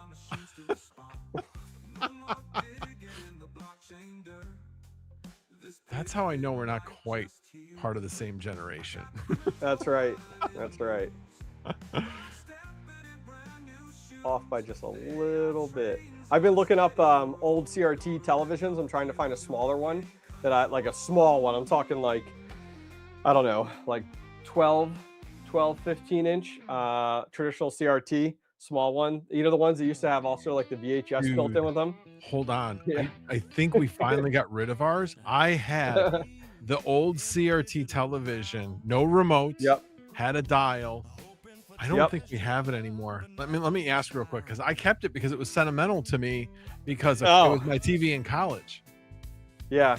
Hold on. Well, for me, yeah, I remember my wife and I, we both had those. So I can find a ton of CRTs like Facebook Marketplace locally that are they're 20, but they're 27 inch. People are giving away for free. It's just, that's way too big. Like, I want something smaller that like you can easily put away somewhere. I'm like, we're not going to go with a 27 inch. I'm thinking absolutely something smaller at this point. All right. Sunflower Mom is going to look in the storage room to see if she sees it in there. I'm not sure if he has it in there. Nice. Yeah, I've started looking to see if I could find one, because I gotta look. Like some of the retro video game stores I go to have like a retro electronics section, and see if I could find one. I mean, people have them; they're getting rid of them all the time. We just gotta keep an eye out on Marketplace and find one that works. This one would be awesome because it was not a TV brand.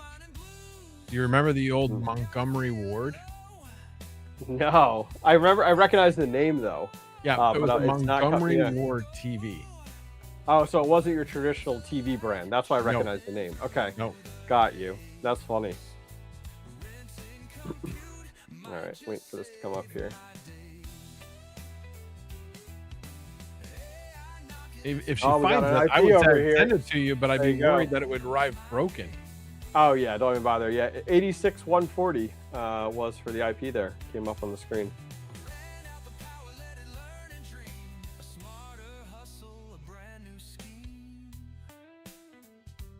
Let's keep our fingers crossed that.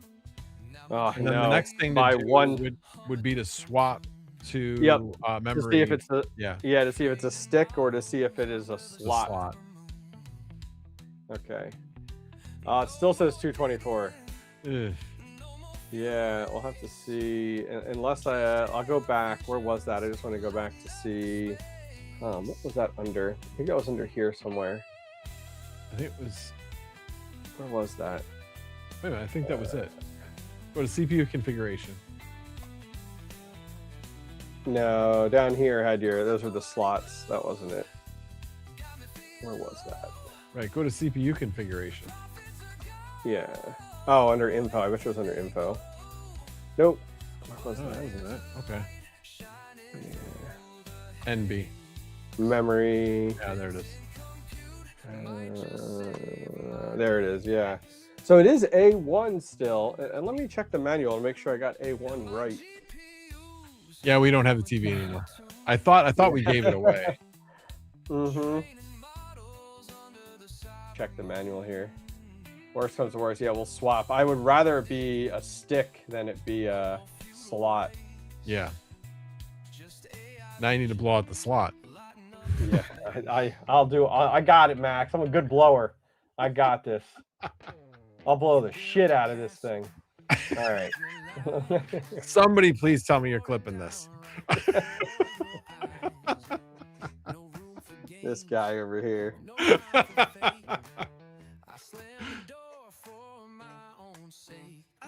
Yeah, A1. That looks right. We'll swap. I'll power it down. We'll swap slots here. Is it in the hole real good? Oh, it's in the hole real good, baby. All right, so let's see here. Somebody said, just blow it good. The Panda will show you how.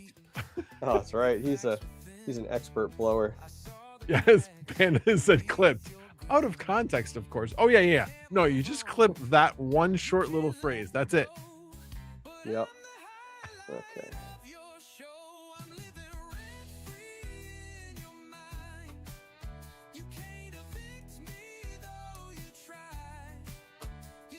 All right, we're going to move it to the questionable one to D1.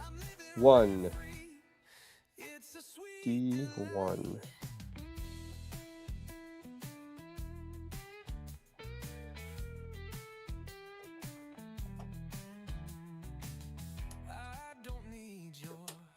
All right.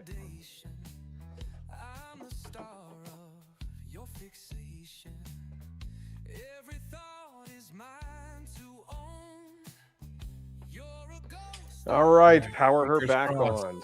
Fingers crossed. The D1 shows up as bad, or even better, it all shows up good. That's right. I think I bought this off of eBay too. You know, the second set of memory, the additional memory. Got it. Yeah. No, the board, and the CPU were from Hawk, and the additional memory was off of eBay. What, did it only come with 128? Yeah, it came with 128. Yep. Oh, okay. Yep. I don't know what platform I don't even know if he ever. I don't remember if he ever got this up and running, or what he ran on it, what he was running on it. Because I don't remember him ever doing VAST or anything. Maybe I'm mistaken, but did he? Okay. Well, maybe he did. Yeah. Huh. Yeah. So I'm gonna say it was the memory from eBay. If it was a bad stick, you know, I won't throw the shade his way. It hasn't been powered up. Hasn't been powered up since I bought it, and that was like a year ago. So. 100%. All right, we'll see what we get here. It posts a lot faster. ERG node or wallet. Can't find any solution. I can't get the Satergo to work. Any help? I have no idea. Still running your EMCD nodes, whatever? You still got those running? Or did you power those off? I mean, you could say kind of, except they're just running. I haven't turned them off, but I know that they're not running because sometime in the last 8 to 10 months since the last time I looked at them, they would have rebooted. So they're not running. So it's still saying 224. Now the question is, which one is going to show bad? Yeah, if it's the slot, it's A1. Where'd I go? Wrong spot. Yep. It's A1. Oh, no. So it is the slot. Yeah, it's the slot. I mean, let me let me power it off and check the slot, make sure there's like nothing in it or anything like that. Yeah. You know, maybe it needs a good blow. You know, just as you thought. Exactly. Let's take a look here. Yeah. So we know it's not the memory stick Yeah, that's because I swapped that one. I'm not seeing. We're gonna give it a good blow, Max. There you go.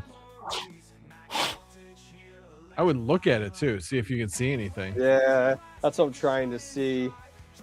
Just trying to see if I can see anything. I mean, the other in thing there. that somebody did just say was you could try to update the BIOS. You know, obviously now you have a reason to. Yeah. Yes, yes, yes. I mean, it could be, that's the other thing, is it could be the CPU, one of the memory channels is dead. Oh. Could Just be. surprising that it's that same. Yeah, yeah, yeah.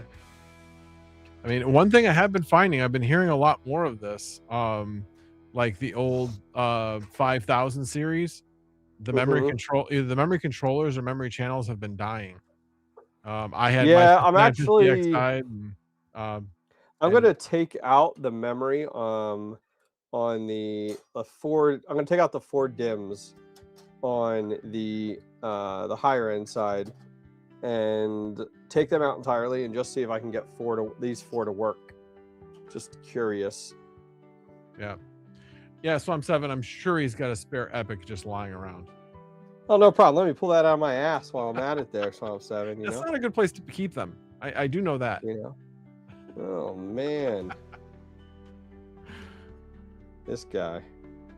All right, I'll stop highlighting a dead screen. Yeah, go for it. You know, this is the reason why this is happening, because you're on my stream, because nothing can ever go perfectly when I do an install. So, yeah, I don't know. Mr. X has another suggestion. He says you could always try to default, basically do a CMOS reset on the BIOS. Yeah. I don't think any of that would change the memory, though. That's the thing. Because you got to remember, like, it's not the stick. We've kind of determined that because we swapped the slots. So we know it's not the stick. So what I did was I'll show you. Unless you did the wrong slot. Yeah, well, that's what I thought too, sure. But I looked at the manual. A1 is right here, and someone else can correct me if I'm wrong. This is the one that we swapped out. And looking, there's actually, you can see, you guys probably can't see this, but right here, A1, B1, C1, D1, and then it shows the other side is your E1, F1, G1, and H1. So those are the ones I took out. I just took those out for now to see, like, hey, if we boot, is it something with the CPU or whatever? So that's why I thought we'll start there. Process of elimination. Yep. All right, let me power this on. Hey, I'm just glad it actually posted. Let's be honest here, we got past that first stage where it's like, does it even boot? Right. Let me check something out. Up here. Yeah. Another thought there. Yeah, try with one module. MRX had said one module on A1 to see. So we'll test this out and then see.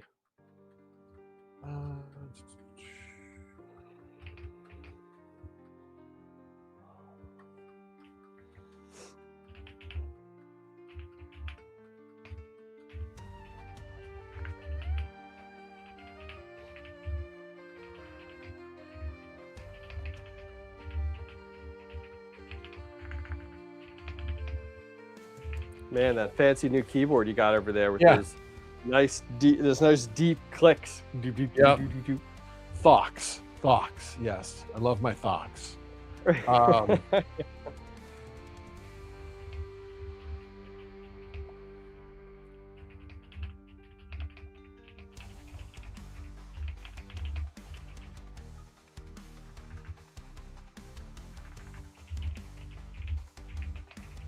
Hurry up and wait.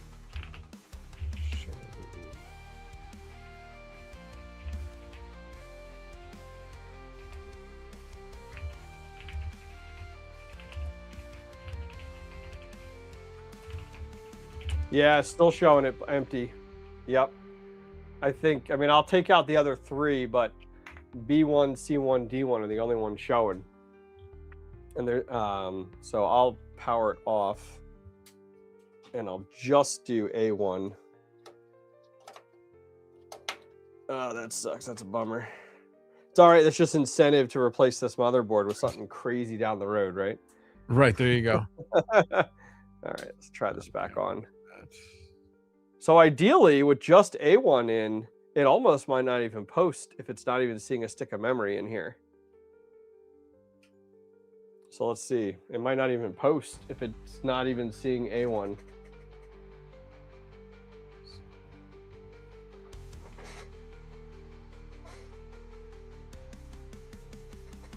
We'll see what happens. Yeah, the first step that's recommended is to update the BIOS. Yeah, we'll try that. The odd thing is, so here's the thing. If it doesn't see A1, it shouldn't even post right here. It's the only stick in the entire rig right now. Because it doesn't have any memory. Like, it shouldn't even post here. So we'll see what happens. The other thing, it said reseat with only 1 DIMM in A1, clear CMOS, and cold boot.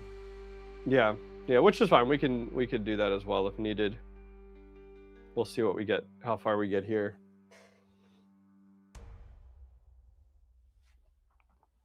And when you looked at the slot, it looked fine, right?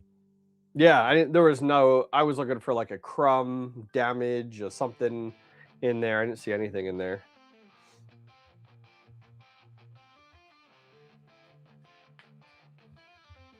Take a sip of my cold coffee.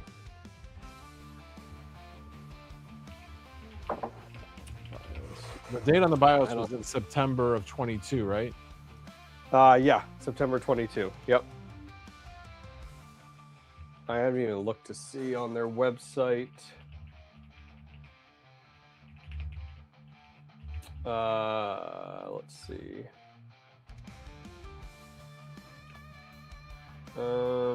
Let's see, drivers here. I'm just going on there. How? It like wants me to pick. It's like Microsoft server. Okay, we'll look here. Yeah, you see how we haven't got anything on the screen yet? Yeah. Like it hasn't posted at all. Why do I not see firmware? I see that's drivers and util. Oh, there's IPMI firmware. Update your BIOS. There we go. The latest is 3.3. I'd have to look to see what number this was. Is there a date with this? No, it doesn't have a date. I'll have to look when we boot it back up. This says 3.3. All right, so let me power this off. I'm gonna put in the other DIMMs. I don't think that was the dealio. So I'll reinstall the other memory there, and then we'll keep this train moving. All right, hold on. BIOS downloads. Yeah, I found it. Looks like I don't know. No, I know you found it. I wanted to look to see what it said. Yeah. Let's see which. Hang on. I want to see the rest of them. I don't want to just see the latest one. Yeah, so I saw that too. It doesn't give you like the whole list.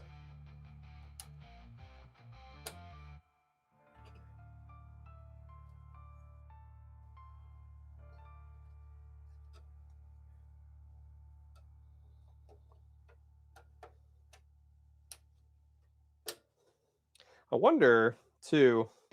You can even see how much these are. Oh, here we go.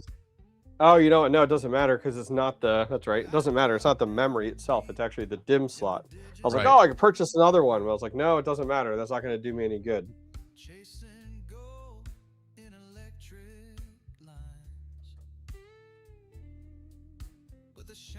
Okay, so there are when you look at the release notes, it has it all in there.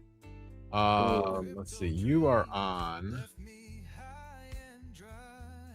Yeah, I don't know what you're on 2.5. Oh, okay, and they're at 3.3, so quite a few. Yeah, so I'm gonna look at what was updated. That's all Milan related. You're on Rome. What are these names? Off of cities? Yeah. That's funny.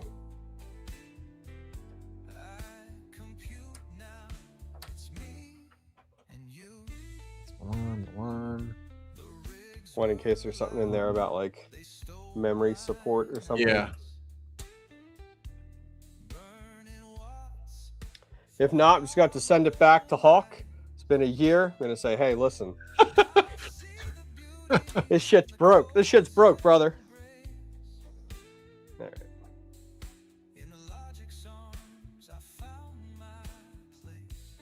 Okay, so it doesn't look like there's anything there. We'll power this back up, see what we get.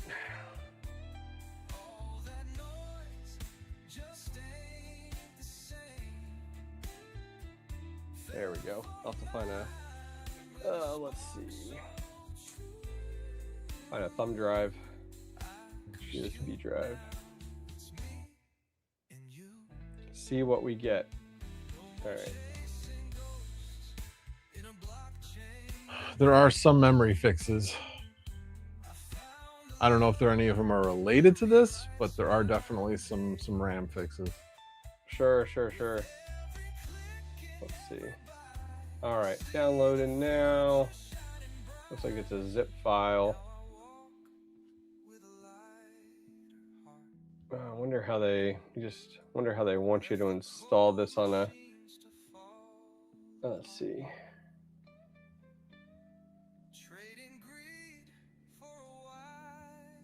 Wonder if you just drive. Wonder if the thumb drive has to be like FAT32. I imagine for something like this old, like this much older. I mean, it'll read FAT32, that's for sure. That's what I'm wondering. Like, do I just do grab a drive, do FAT32, and then just drop this on there? Let's look here. Because the file structure is 5 different zip files. Is what it looks like. Like, where's Swamp 7 when you need him? He left. I know. How rude. No, he's here. Oh, Swamp 7 saying just do it over. Oh, yeah, there you go. Do it over IPMI. Yeah. Let me do that here. 86.140.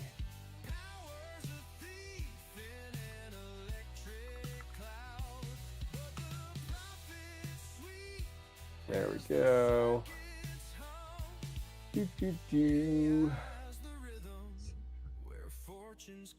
Oh man, what's the username and password? Gotta look this up. Could it be root? That would be very unlikely. Yeah, I didn't think so. All right, let me look up here. Here, let me highlight you again. Yeah, here I can. Let's do this. Please hold. Did you put in a Hive drive? Could be. Why? What came up? Oh, yeah, whatever was. Well, look, that booted. Must have. That's funny. Yeah, whatever was in there. Whatever was in there. Whatever's on that 1 terabyte. We got Hive pump. There we go. See, we're halfway there. You know? Good call. All right, let me load up our. Here, I can actually share my screen. That's funny, though.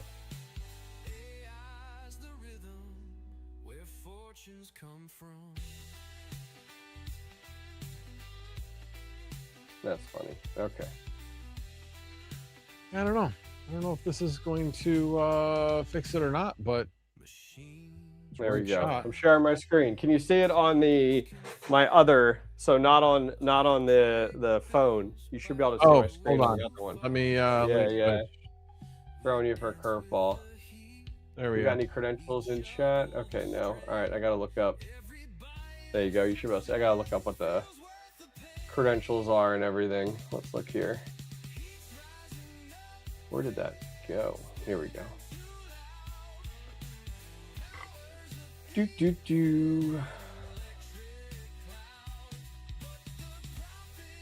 Oh, I already have the manual open. There it is. Try admin. Yeah, all right, let's give it a whirl. Nope.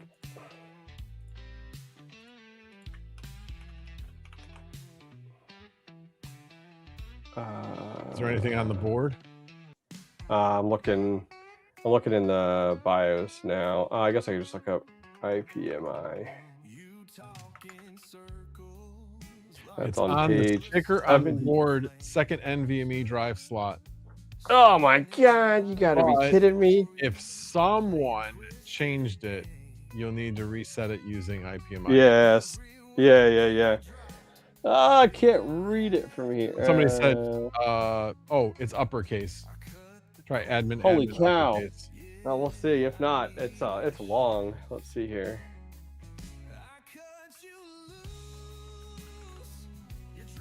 Just try it. Yeah. So you tried all capitals, admin, it wasn't? Yeah. I can tag it. Okay. Thanks, Panda. So if you remove the CMOS, does that reset it? I don't know if that resets that password. I mean, I would normally say Yeah. that this is a little bit I different can than normal see. I BIOS. can see the sticker. Holy shit! Somebody said it's try like- admin no password. All right. Let's see here. Okay, so yeah, you need to use the sticker password. Enable's like absolutely positive. So here's what I do. Take your phone. That's what I'm doing right now, Picture Dad. of All it. right. Yeah. All right, Dad. I gotta take my other phone because my main phone is pointed to the. We got Hive running over here. Yeah, Doombots, that's what I was thinking. I didn't think the CMOS would do it. It kind of defeats the Yeah. purpose. Well, if you physically have access to the rig, then it's a little bit different. Like, yeah, I see the sticker. It says BMC and has like a 10-digit code, and then under it says password. I assume that's what I'm looking for. I would think. Is that what we're looking for here, people? Yes. Power this off. Okay. So is the username the BMC? That's like 10-digit or more code. I don't know if that's the user ID or what. Yeah, so I was curious on the what the user ID would be, or if it's the same. Let's see what chat says. See what the great power of chat says. No, admin password. No admin. Okay, so the password on the username's label. admin. So just admin is, Okay. is the login. All right, and then the cool. password. All right. Sorry, I'm booting up this second phone I have here so I can take this picture. Hey, no worries. I figured. I'm like, yeah, you got the camera on your main phone. Got one so- going on over here. I got one going on over here. All right. Man, oh man. Gonna write this sucker down. Holy shit. Okay. Oh my God, focus.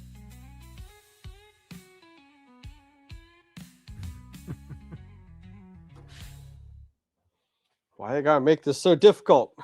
No, we know Swamp Son. We'll try that password, and then if that doesn't work, then yeah, Oh we're my gonna have to do the God, reset that's trick hilarious. once we get Linux installed.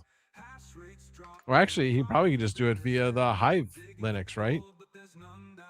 Oh, I'll probably just do Ubuntu. I have it sitting here. Oh, it's not capped. This is really fuzzy. Wow, oh, it's not going capital. That's interesting. Hang on. Oh, there we go. That's weird.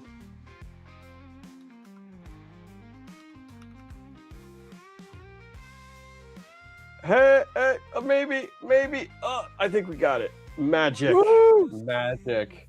All right, listen, people, we gotta write that down. So hang on a second. So one of the things I was wondering is you just said it's not going capital. Were you running into the right shift versus left shift key issue? No, we were Oh. good. I checked it with the eye. I checked it with the.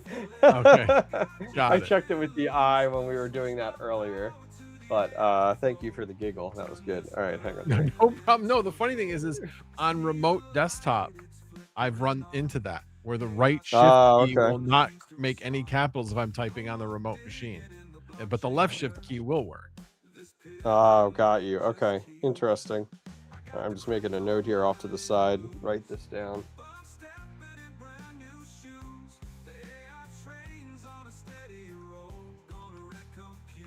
All right, cool. Got that. All right. Let's see. I'm gonna take a guess. Firmware update. Yes. Oh, BMC. We want BIOS. Yep. Update on next boot. Immediately update. I think we'll just do immediately update. That looks great to me. Yeah, backup existing BIOS image. You want me to take a, okay. Yeah. Always safe. Yeah. Yeah. You love that? Yeah. Yeah. Let me look here. But you need the file. I know. I didn't We'll do click select file. See what happens. Yeah, I wanted to look and see. Hang on here. Okay. Or you can just download the file to that computer. Well, and then you should be able yeah. to... So it's right here. It's so there's a zip here. I don't know if you guys can see the zip because I just opened it. It's a full zip file, so I'm just going to do that. Let me see what's in that one. There's a BIOS. Yeah, so I think I have to unzip this because I don't know. Can you see the zip right now? No, we only see the one screen. The okay. Here I can. Yeah. The IP my screen.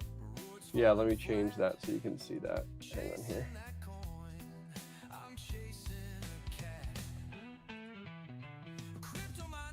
There you go. Now you should be able to see it. So it came as this. It came as the zip file.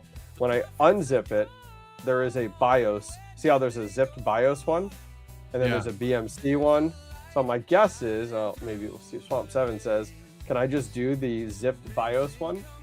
Yeah. So I'm curious if that's just what I pick.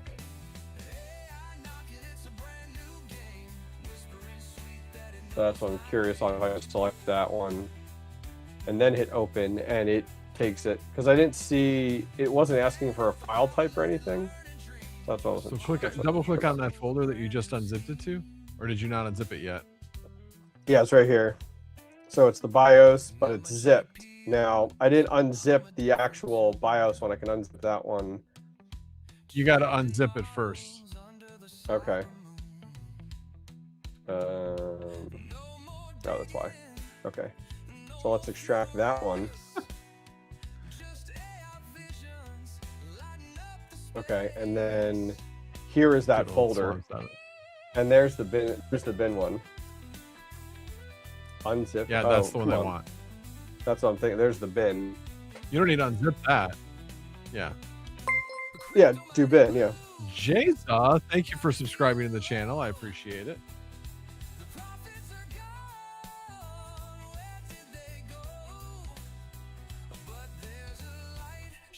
Thanks for subscribing. Welcome. Yeah, is that the bin file that you just put there? Yeah, that's the bin file. Yeah, so that's the BIOS, the bin one. Right. So that's what I'm thinking. All right, I'm gonna give this a whirl. Any hesitations? Go for it. Let's do it. As long as the backup existing BIOS is still checked. But yeah. Please power off the system before executing BIOS update. Sure.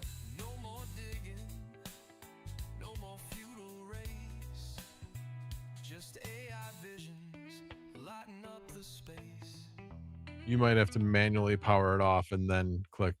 But we'll see. Yeah, I don't. And it's on right now. Yeah, it still has Ethernet link light is on right now. I wonder if I hit upload now.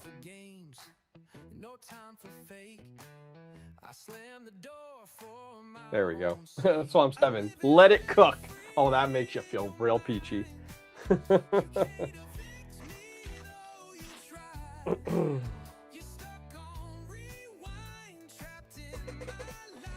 No progress bar or anything, Max. You just get 4 little dots dancing on the screen. But they're always colorful. I know, that's right. They're colorful and they're moving, so we should be concerned if they stop moving. There we Yes. go. Upload from. Hi, we got percent. That's good. I like percents. That's a good thing. The worst is like the Microsoft bars you get. It's just a green bar with no exact timing or anything. Oh, and then when it goes backwards, gotta love that. Uh-huh. Yeah. 80% done. 78% done. What the hell? Yeah. What just happened? Yeah.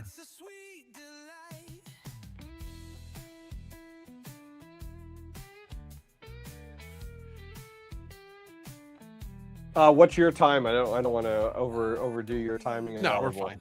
Yeah. We're fine. Okay, I just want to make sure. Yep. I'm just like, It's not past my bedtime, so we're good. nice. Nice.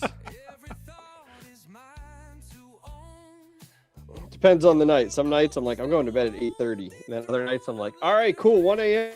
Yeah, it's like, man, totally different perspectives. Oh, I didn't see that. Did that get any higher? I kind of have, I tend to stay up late because if I go to bed early, that means the next day's work comes faster. Oh, there you go. So there during you the go. weekends, I don't mind going to bed early, but on Sunday night, it's tough going to bed. So that percent finished, and you're like, okay, cool, but then nothing right now. But then on the left-hand side, it says firmware update mode. So, all right. Yeah, so I guess you click update.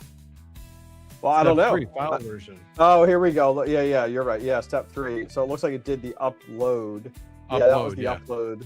And now here it's existing, and there's the new one. Okay. Yeah. Wow, 2025, really? That was the date? I'm surprised they still had something then. Yeah. Especially for these boards. Well, they have to, update the AGISA files and all that kind of stuff to keep things current, especially security updates. Yeah. So. Yeah, I guess that's true. Yeah.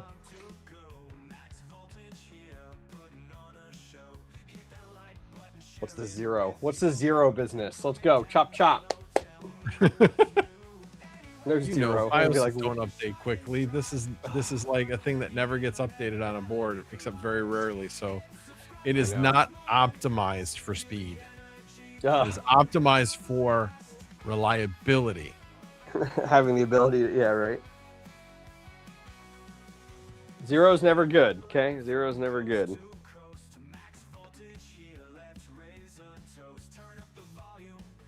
So do you, I assume, on a side note, 2%, holy shit. Okay.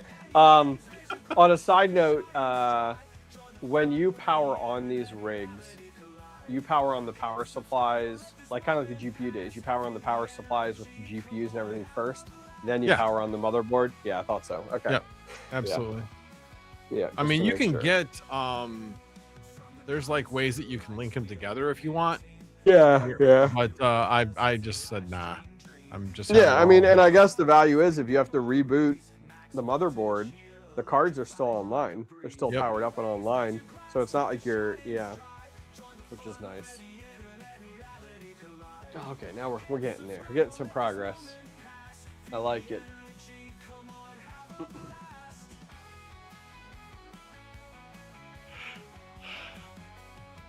Whoa, what's this yawning? It's funny you meant I have never done IPMI on my Supermicro. I have never done, I have it on my my Octo server, but I never got around to setting it up on this. Now I know how to do it. Yeah, look at that. You're welcome. You're welcome. Just teaching the class here, at my expense, There you go. 100%. Yeah. Honestly, obviously we have some experts in the crowd. For those that aren't, hopefully this gives you some faith in yourself that you don't have to know how to do everything. You figure it out along the way. You just figure it out. There's tons of resources. The build part's the easy part, right? Well, unless you have a dead RAM slot. Oh yeah, like this. Yeah, exactly. This isn't your norm. It's so funny. I remember when I built my first GPU rig, and it took hours and hours and hours because you don't know what you're doing. You're trying to figure it out as you go, and then as time goes on, man, it's so quick. Especially when you got to the stage of Octo servers and stuff. Man, how much faster was it to build a GPU rig with Octo servers? It's crazy how quick you could set one up. Yep. Actually, cards, solid state drive, done. What was that? I said card, solid state drive, done. True, except the problem I always had was they were really finicky to actually fit the GPU in, the front cage. It didn't want to go in a lot of the time and still go into the slot. And that's the way it was. Yep, I do remember that. Actually, now that you say that. Oh, good question, Bill Clancy. It basically asks, will a VAST machine verify when it's rented, or does it need to be not rented for verification? In my experience, I think it needs to not be rented, because just recently I had newer rigs that were verified because they were unrented, but I had a more established one that was like literally 99.85% reliability that was rented at too low of a price, of course, but was still rented. And it did not get verified. It got verified once that job came off because I made sure it expired, and then I reset the price much higher, and within a few days it was verified. Yeah, I feel like based off what I learned when you were teaching me with VAST was like when you have an unverified rig, you're pretty much like the race is to get that reliability score up so you can get verified. So like price your unit as low as you can realistically just to get it rented, because I do agree with you, like you had said, like bandwidth I feel like is a huge factor, but having it rented while it's unverified helps to like accelerate that reliability score. Yeah, I mean, that's the key is you want to get, which you was really have nice. to get above 99%. Once you get over 99%, you want to get unrented at that point. So that's available to VAST to test whenever it wants. Yeah. Now, the other thing to do, you can lower your interruptible job price. As long as you're rented interruptible, it will interrupt to test your machine. So that's another thing to keep in mind. You can set your interruptible really low. Yeah, yeah, that's what I was curious on. It looks like I finished. I heard a click behind me. Let's say update progress 100%. Yeah, so we'll give it a second here. Yeah, I mean the internet one was a big one too. Like I felt like when I had put some, I mean when I was talking, especially with somebody like Second TL, and just how long it's taken him to even get rigs verified, and I was like, man, my getting up to that 99, I just feel like with the faster bandwidth speeds that I have, I feel like it went up much faster. Yeah. Bill, oh wait a minute, I need to switch screens because now you're on the other. Well, I guess it should. Yeah, I haven't both. Yeah, I haven't done it. Oh, there we go. Yeah, it is booting actually. It just booted on its own. Yeah. Bill, yes, but the other thing I would double check, make sure your virtualization is on. Make sure, I mean, you have other ones that are verified, so it's probably set up the same, but make sure your virtualization setup is set up to on. Make sure IOMMU is on. Those are kind of the keys. All right, so I stopped sharing there, so you should be able to swap to just the okay camera. Got it. Yeah, we'll see what we get. Yeah, I just hit delete to get it to BIOS, so we'll give it a second.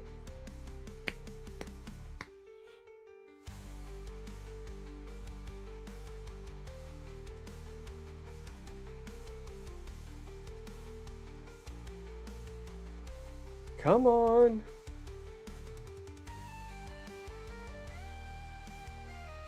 That's weird.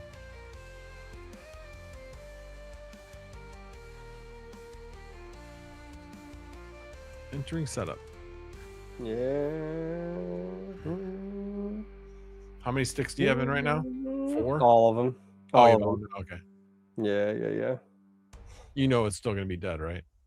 Shh. I'm sorry. I'm putting that out in the world. I should not do that. This guy, he can't say these things. Gotta get into BIOS. I haven't gotten into BIOS yet. It said it was entering setup, but then it went to power save mode on the screen. So I'm like, oh, what are you doing?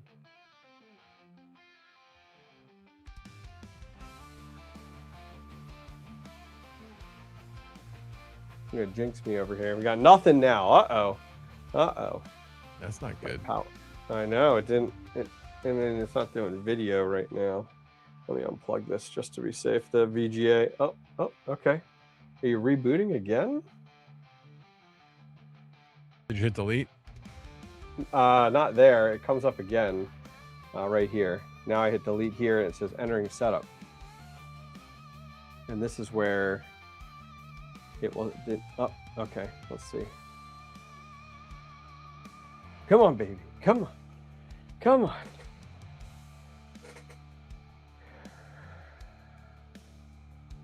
There we go. Still 224 though. No luck. Yeah. I think we've No exhausted. joy. I think we've exhausted that. Let me just see if some of our settings are still in here. what were we at? We were at a few different things here. Okay, that's there. Okay. Now it looks like it reset some stuff. Let's go back in here, which I'm not surprised. Nothing there. Go back, hang on a second. Go back to the PCIe AER. Trust, is it under? Which one was it under? Right here. It's disabled.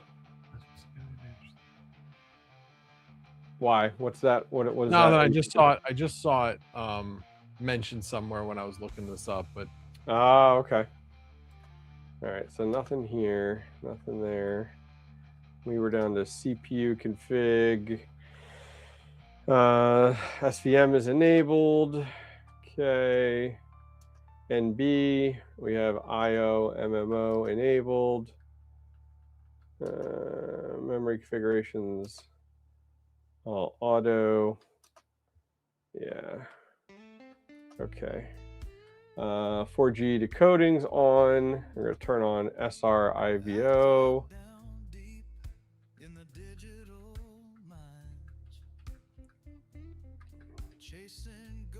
Okay, nothing else there. Just going to the bottom. so the last thing I would say to try is, again, taking all the other memory out, leaving it at A1 and see what happens. Oh, sure, we can absolutely try it again. I think that was the last change except for the secure boot that we found under security. And secure boot. Oh, secure boot is disabled. It's yeah, by default it's disabled. Okay. And All you did the auto, you know, when you turn it on. Oh, boot. Yeah. You're thinking I did not do that. That was an under boot feature. Yeah, right here. Yep, that was the last one. Perfect. Yep. Okay. Save and exit. Oh no, don't want that. Save changes and reset. Yeah, I'll try that once, and if not, we'll get Ubuntu installed and carry on. My wayward son. I know, right? We'll make it happen. All right, so we're gonna remove all of these. Hello, Holter Wittig. Yes, he'll end up renting it with 224. Yes, if Yeah. Never know. Fingers crossed. I mean, I'm more than anything, I'm curious. Let's see. eBay, how low can you get a Epic for? Well, it wouldn't be. Oh, you're just saying to try different CPUs. Yeah, because it could be the memory controller. Like I said, it wouldn't be the first time a memory controller went bad on a AMD processor. The 7452s, I don't think are that expensive though. I mean, I guess it's worth a shot. I think they're like $50 or something. Or at least they used to be. 200. Oh, really? Jesus. Okay. Could do, well, there's a 7502 that is, well, I guess it 150. depends. Yeah. So Yeah, not well, I guess that the question is, expensive. I mean, you could upgrade it. Yeah, I mean, you could upgrade it while you're at it, right? I mean, what's the highest you could go with this board?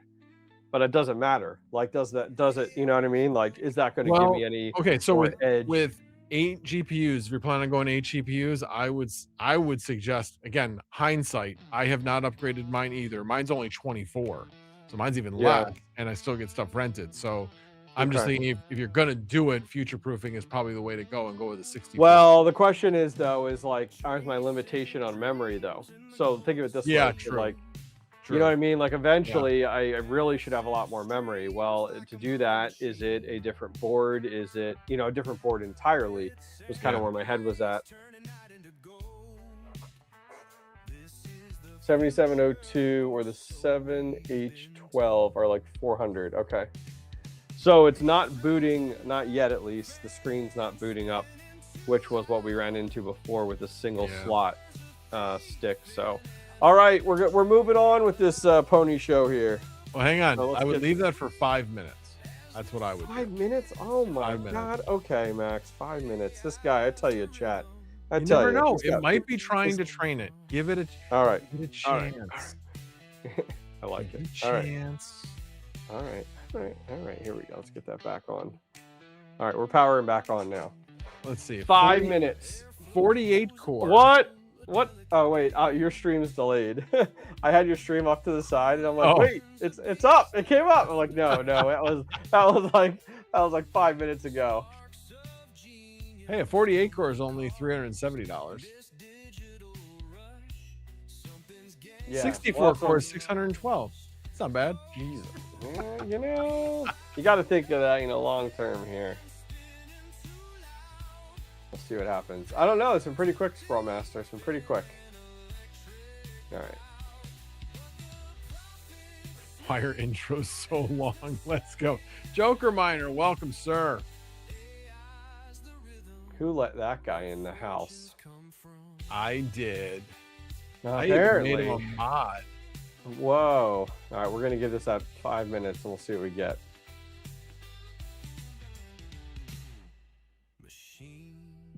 I said 48 core variants you can get for $275 fairly regularly. Okay.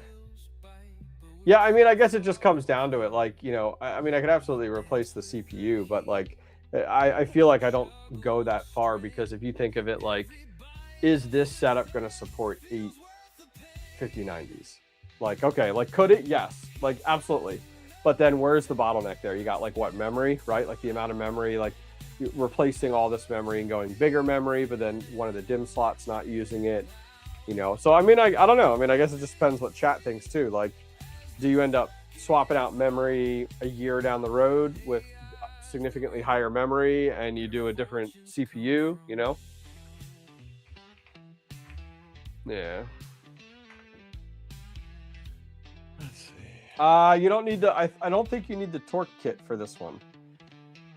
I don't think you need the torque kit for this one. Oh, hold on a second. What Wait you a got? minute. This one has What's up? A1, B1, C1, D1, E1. It's Yep. all it's all ones, right? Yes, correct. All the way up to E, yep. F, G, H. Why? What are you thinking here, Max? Because it's telling me it's like, oh yeah, it won't boot with only one DIMM in or something like that. And it says move the DIMM to A2 or B1. It's like, what? No, it's all, yeah, no. Yeah. I know what you're thinking, yeah. No, I have the bit here. I have the bit if you need it. I don't have the exact torque like configuration if you're gonna be crazy. All right, we have 5 minutes yet. I'm ready. I'm ready to get. Patience, my I young know. Padawan. I know, right? Okay, there we go. All right. It says the 7. Okay. 12 is cheap. What do you got? Do it. Okay, so it requires an A1 and a B1. Oh, this guy. All right, fine. All right. Powered off. Done. Powered off. An A1 and a B1. All right. Yeah. It says that is the All right, most let's- commonly required minimum config. All right. All right. All right. All right.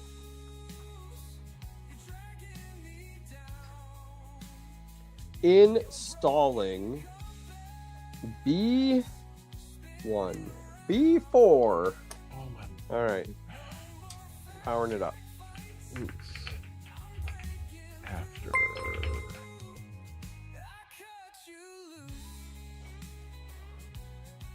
Less intros, more to the point.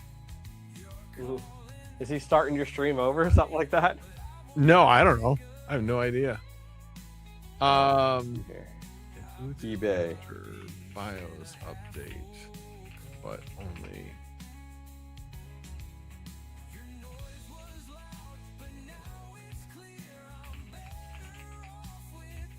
I mean, you could run 7. It's not going to hurt it.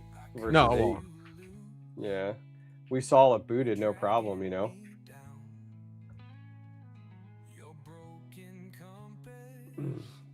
We are attempting to boot right now. We got display. That's with A1 and B1 installed. But we'll see. It might come up and just say A1's not detected. We'll find out. It may, yeah. If not, we're full steam ahead. We'll get Ubuntu installed. Well, I guess I'll install the second NVMe. I have not installed VAST with 2 NVMEs. This will be new for me.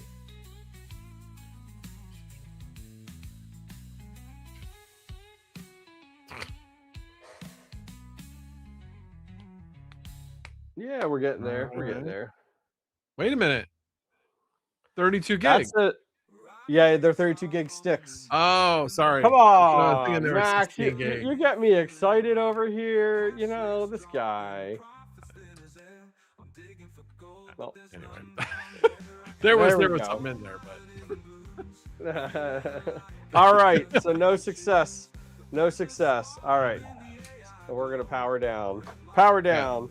so it might get be, this it might be a installed. CPU, Or it might be a slot, or it might be this slot here. It's possible it's the slot because it could be a trace possibly issue. Yep. I mean, yeah. For now, we're gonna move forward, team. All right, we're moving forward. We're getting this, buddy. We're getting this thing up. Let's get you know, Ubuntu installed.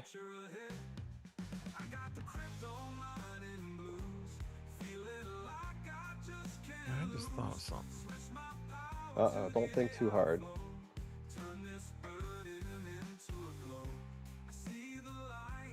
No, mine has all of it. I was just looking to see maybe mine's got some that are bad. No, they're all Oh, good. yeah.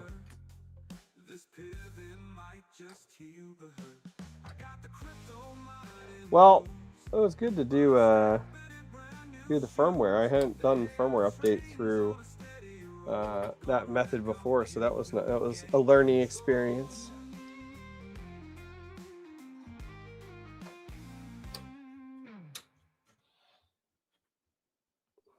Yeah, I'm running to my typical weekend stuff. A couple people are falling off rentals. Yeah, well, I did see Enable has over on GPU Autopilot. Did you see he has a scheduler now built in? So Yes, on I the did see weekends that. you can adjust pricing. Yeah, I haven't used it yet, but it's out there, which is pretty cool. Yep. All right, let me get. I'm gonna put the other NVMe in.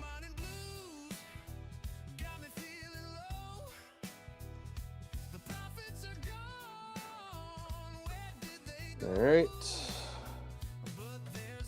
that's in. I guess for now, yeah, we don't need to plug the other. We don't need to do the other the 5090 yet. Not yet.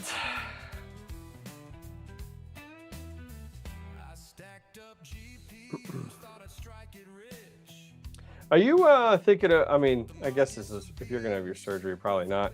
You're probably not thinking about doing like Vegas for Bitcoin, I assume. No. Especially just with your.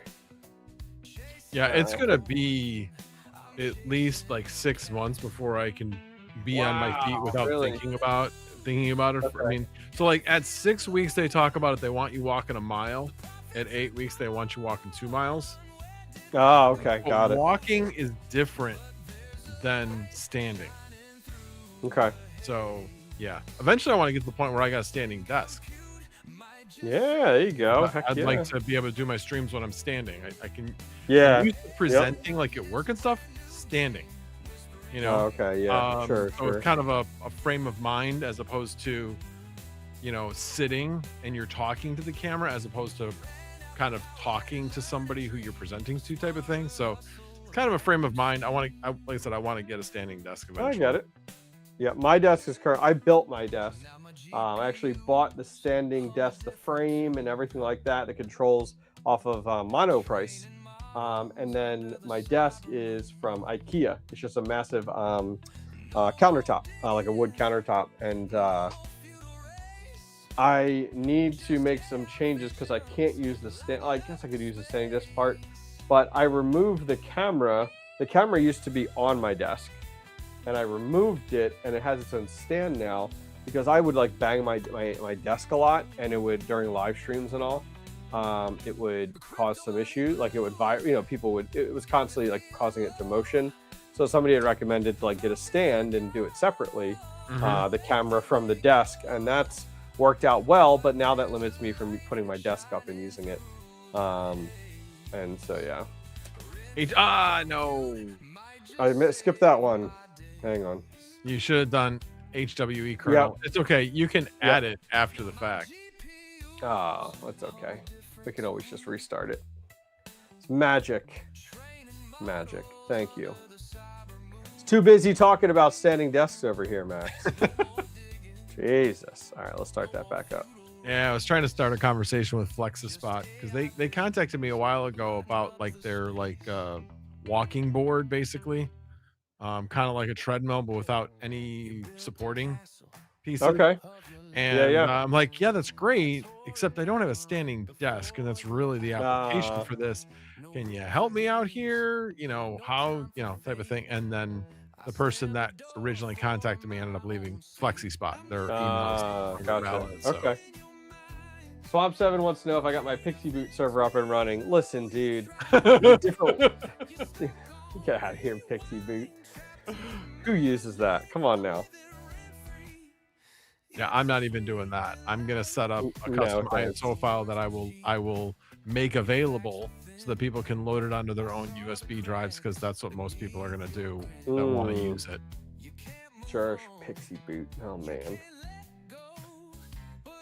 I will tell you. So a lot of these things I do, I just run through AI and then see where they work or where they don't work, and AI corrects their mistakes when they make them. There you go. And it asked me, do you want to do Pixie Boot or USB? I'm like, USB. Yeah, right.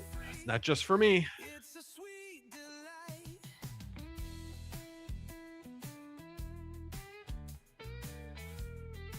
Let's see.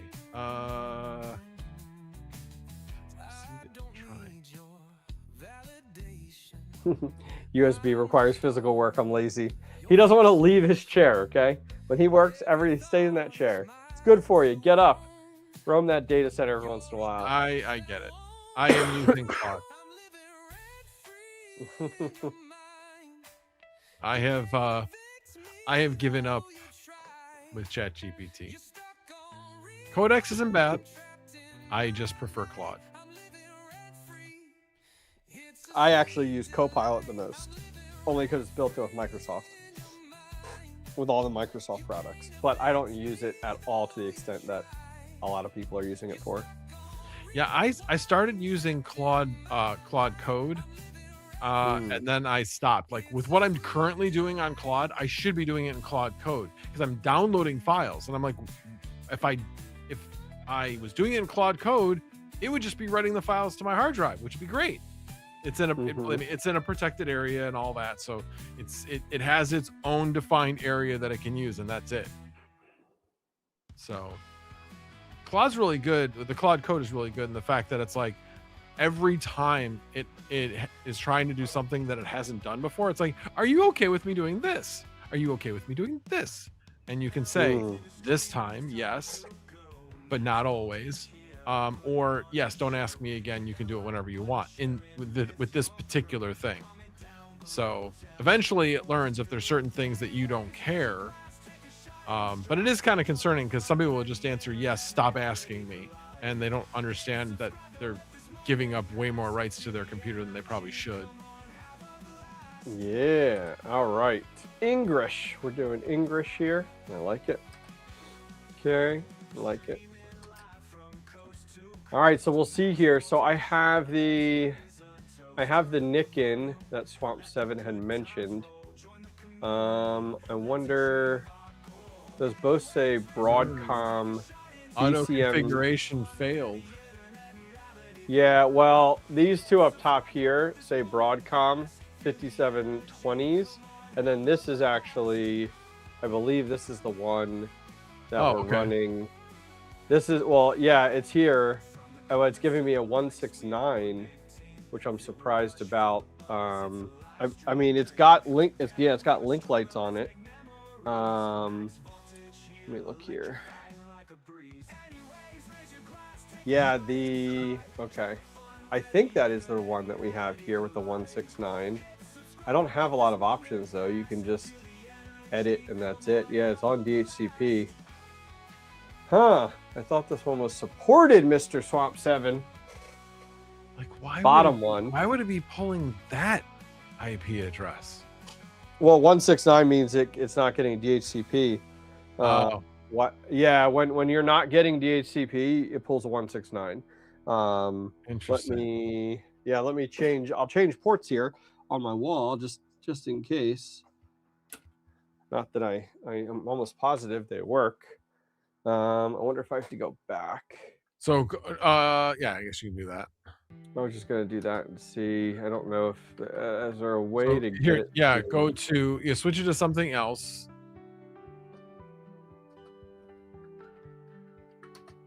Oh, that's just manual there. I can do that's fine. disable. If you change the manual and then change it back, it's not going to remember. I'll just do disable. Okay. And then now it's trying to renegotiate. Yeah, still getting a 169, which is interesting. I'll unplug on this side. Well, where's it getting the information from then? When you go to do this, it's gonna like be downloading stuff. Or maybe it'll just do everything off of the drive, I suppose. The other thing I was gonna say was I have it currently, the PCI slot, it's in slot number 2. So slot number 1 on the motherboard is my X16, slot 2 is an X8. So yeah, that makes sense. I mean, I was just thinking like, oh, is it like somebody in chat had mentioned about, yeah, I changed to another LAN port. I can even, here, I'll even grab another Ethernet cable just to be safe. I was hoping this NIC would work because that'd be huge to be able to utilize it. Yeah. I mean, the NIC is working. It's just, it's not getting. The other thing I could do is I wonder, like, is there value in plugging in the onboard to get through it? Is there any update or anything like that I need to do? I would. Yeah, you definitely want to have something. So I would enable. Well, that. yeah. Just wondering, like, if I use the other thing, there may be a driver now. or something that you can install after the fact and then just move it over. Yeah. Okay. So I just tried a different Ethernet cable. What a Ubuntu version? This was 22 something or other. I'd have to look here. It should be 22.04.5. Oh crap! I just hit escape accidentally. Does it take me back? Is that as far back as it goes? Yeah. Yeah. I thought it showed it when it was booting. That's as far back as it goes. Yeah, this is 22.04. Oh, did you see it somewhere? No, I just know what it looks like. Okay. Oh, okay. Let me just disable this again here. We'll try it out and see.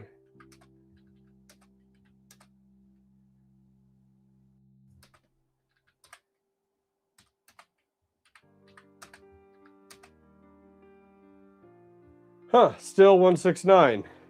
All right, I would plug it into one of the other ones and enable one of the other ones. Yeah, I could do that.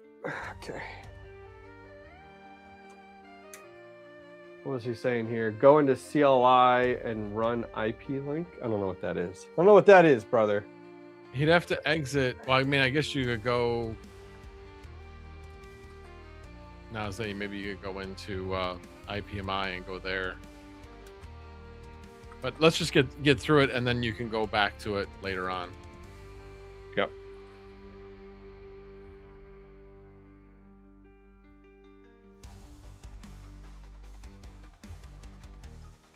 There we go. Yes, he has an IP address there now. Yeah. Okay.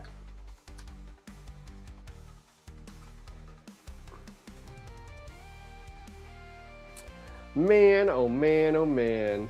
Oh, he said under help. Can you go up to that? Under help. Yeah, there's a help spot right there. Enter shell. Maybe that's what he means. Oh. And what's the command for IP link? IP space link, I believe. That's it? Really? Yeah. Okay. I thought that was too good. Here, I'll make sure I plug that back in to be safe. Okay. Oh man, what am I supposed to be looking at? The bottom. Yeah, I know it's probably crazy hard to see. It says up, down. That's your problem. What are you looking wait, oh, hang on a second. Hang on a second. Which one is the one? Is it number 4 is the one that's the... I believe so. Yeah, number 4. Yeah. I mean, the state says unknown mode. It says MTU 1500, QDisc, FQ code 1. Yeah, it's unknown. Mode. I was going to say, if it was down, then a lot of times you can just force it up. Yeah, it basically swamps up and saying bring it up. What's the command for up again? Is it just IP link and then the actual name of it and then up? It's been a while since I ran this. Oh, you almost have to like enable the. You almost have to physically enable the.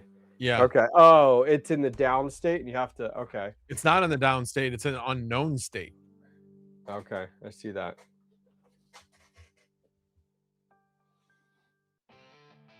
Yeah. I see that there. Now Max is like typing it into Claude. What does Claude say, Max? What does Claude say? Sudo. What does he say? IF config. Oh yes, yeah. There it is. It's IF config. I was like, I know it's not IP link. Interface name. I assume this is this. Yeah, that long whatever that is. BE3AF2. Yeah. B60559F, and then what? Space up. Space up. Yep. Command IF config not found. What? Did he mean IP config? Sudo IF config. Tab. Sudo IF. Oh well, yeah.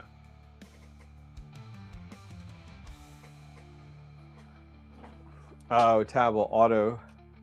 Okay. Yeah, didn't find IF config.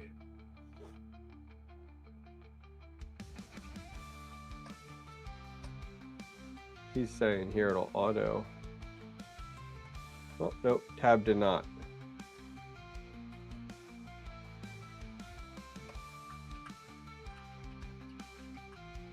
Okay, do this. Do IP space link space set space the Ethernet port and then space up. So ENXBE3AF2B. Except there's a space between IP and link. Oh, okay. IP link set.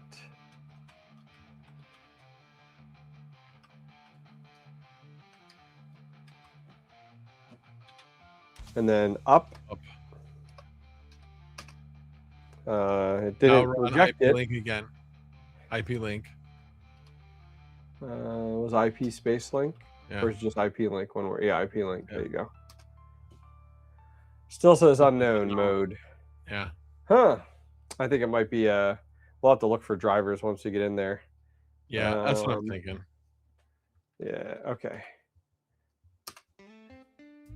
Okay. Doombot says, you know what? Actually, try this. Can you go? Well, never mind. You're already. Yeah, I can go back. Yeah. Okay. What you got? He put in DEV after set. Okay. After set, do what? Here, actually, just hit. Oh, you already hit it. Yeah, right there. Space dev. Like that? Yeah. And then try IP link again. Still unknown mode. Yeah. I think I do think it's like a driver issue or something like that. Yeah, most like likely. It doesn't know what to do with it. All right.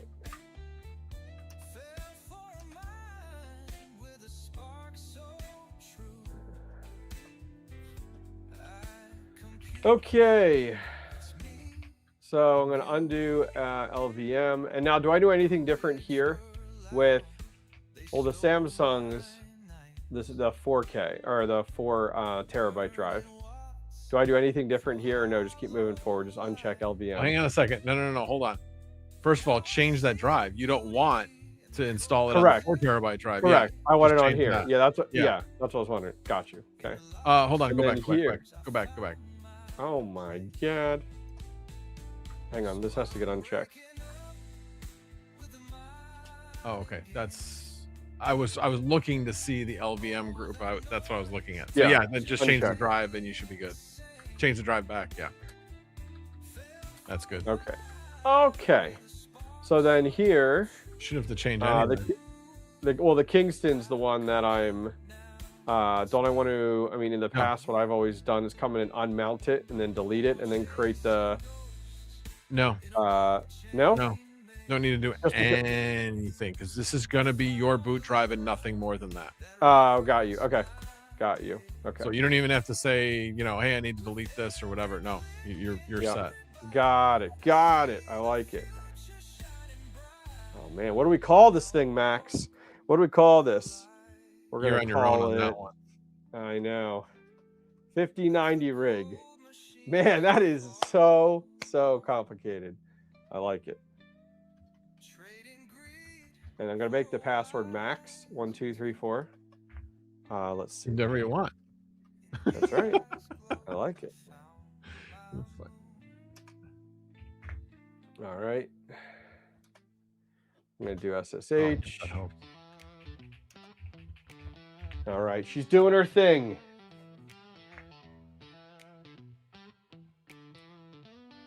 Yeah, I turned off LVM. Yeah, I turned off LVM. Mr. Swamp 7. Trust me, I had never installed Ubuntu until I did the my first 3090 rig like 4 or 5 months ago. That was the first time I installed Ubuntu. Never had a need to. It's a whole new world.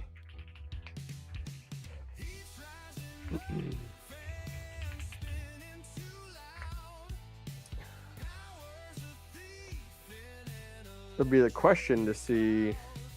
Oh, I guess I can get this situated over here. Let me bring this up here because I think we'll be there here soon. Just hit it with a hammer. I like it. All right. I gotta go into my firewall here. I gotta give this now. Is it correct that you want to do 100 ports per GPU? That's what I do. Is that correct? Okay. Yeah, that's what I do. Okay. Yeah, okay. Got that. So yeah, might as well set it up. Yeah, I'm like, 800. Man. Just do 800 to start with and move on with the day. Yep. All right, I like it. I'll have to see what the IP address is, and then I gotta do that reservation. 800. Holy moly. That's a lot of ports. All right, this is done. And then it's going to yell at me to take out the USB. I'm curious, Swamp 7, if you find a command to update the driver once we get in there for that NIC.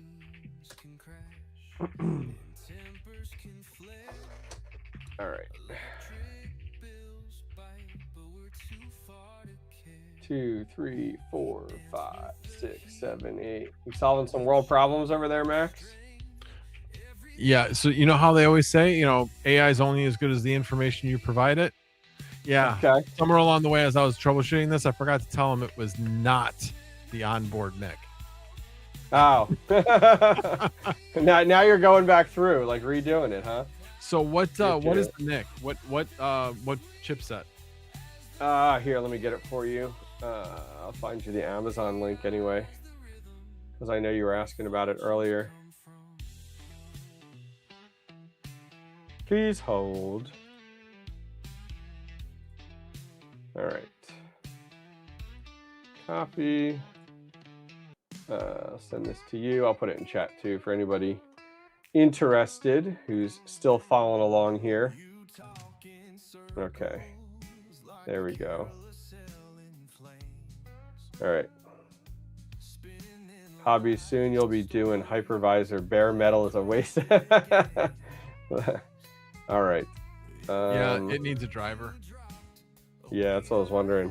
Okay. Yeah, it's the Realtek 8126. Okay. Now, well, I guess, yeah, if you find a command, be like, oh, great, what's the command? Send it my way while I'm getting this up here.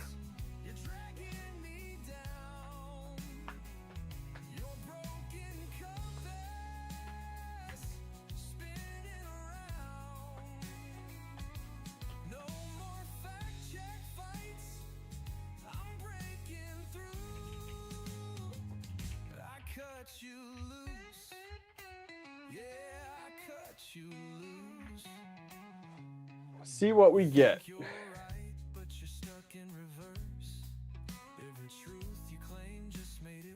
Swamp 7 gave me some there we command. go. Yeah, it has no in-kernel driver support, the 8126. So just need to load in the driver. Oh, okay. All right. Well, we'll bring that up in a minute here. Yeah. I don't know what this. I haven't seen this screen before. SSH host key fingerprints. All right, hold on. I'm not watching.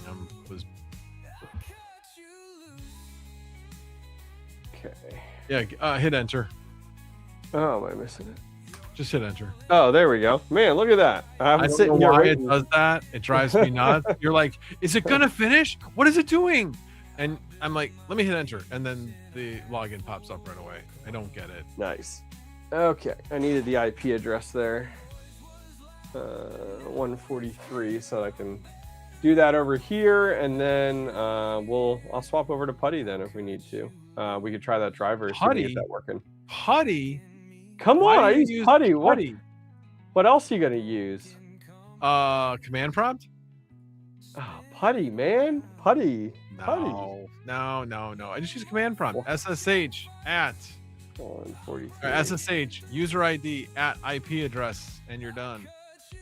Oh man, this guy over here. It's Swamp 7. Right. Putty is the boom. No, it's not. See, PowerShell we has can agree on. SSH built We can agree on natively. something. Thank you, Doombots. Thank you. Yes, that's what I'm talking about. All right, I put an IP reservation in place. Let me do the ports real quick while you guys play with your Putty. All right. So you 2 play out with of your 3 putties. people did say use command prompt PowerShell. Well, I guess there's 1 vote for command prompt, 1 vote for PowerShell. I consider them kind of the same thing. Listen, And no then one 1 asked vote you for guys. Putty. All right. No one asked you guys. Putty is not for console. You know what I use? I use guacamole. That's what I use. I like guacamole. I have it now all set up on all my rigs. All I gotta do is go into my guacamole app and click on the one I want to go into, and I'm in. No signing in, no nothing. Boom. Boom. Now Boom. that's boom. Boom. Boom. All right. Panda, you traitor. You What did traitor. Panda say? I'm not reading chat. What did He say? says, I'll have to be on Hobbyist side for once. Yes. Red Panda's My like, life Putty is- is what real people use. Putty is. I will say Putty is what engineers use. I will say that. I've I used it in college. It's been around for a long ass time. Oh yeah. Yeah. All right. I'm just getting the port forward set up right now. Nice. Wow. knew Now I liked- everybody's I knew just I liked- like coating each other's egos. That's right. Swamp 7. Red Panda Mining knows his stuff. With Cisco cable, it's needed. With a Cisco cable, it's needed. Got it. Hey, my first. I think in college I configured our Cisco Catalyst switches, and we had to go through and do every port and configure all the VLANs and everything, thousands of these things before semester started. It was a mess. No thanks, I'm good. All right, I got everything configured on the Ubiquity, which is good. Let's boot up this Putty. Hold on. Oh yeah, that's fine. Go into Putty. Yeah. Load up Putty. We'll play with it here. And we'll switch over to the other screen, I'm guessing, right? Yeah. Yep, I'll swap that over here in a second. Yep. Yeah, you're on it. I'm trying, man. I'm trying. Hell, I'm Man, just multiple. director today, man. I'm not even, I'm host. You're not even driving. You're not even driving this boat right now. I get you. Who's driving this ship? All right.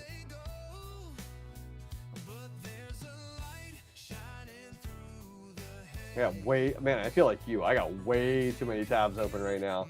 This is There's pretty crazy to no me. such thing. No such thing. Yeah. That's crazy. Can I zoom in? No, I can't zoom in on putty. Dang. Okay. All right. All right. We in. We're going to try that Nick, I guess, right now. We're going to try that. Yeah, give me a second. Yeah, I already did that. I saw the command that was put in chat. It was like sudo apt purge r8125-dkms. Is that what I was reading? You could do that, or you could just try installing the 8126 drivers. And you got a command for me? I do. Oh, nice. Just throw it in the Discord. Come on down. Hold on. I'll do sudo. Here, I'm just gonna copy this whole section. All right. Options. Yeah, because it's Oh, wait, hold plugged on. in over here. The only difference is it will end up changing my IP address, and I have that's fine. I can change. That's fine. You can get another IP address. You can force the IP address, then reserve it, and then it should stay on that. Yeah, it's fine. I can change it. It's not the end of the world. All right. I just DM'd it to you. Nice. Swamp That's 7 what Claude said to do. That's what Claude said to Update and do. upgrade first. Do we want to try the update first? Like, sudo Can't app hurt to do update? that first. Yeah, it can't hurt All to right, do we'll that try first. it out here. All right, let's give it a whirl. I don't think that's going to download any of the drivers, but you certainly don't want update and upgrade doing something like negative to the drivers that you're about ready to install. Yeah.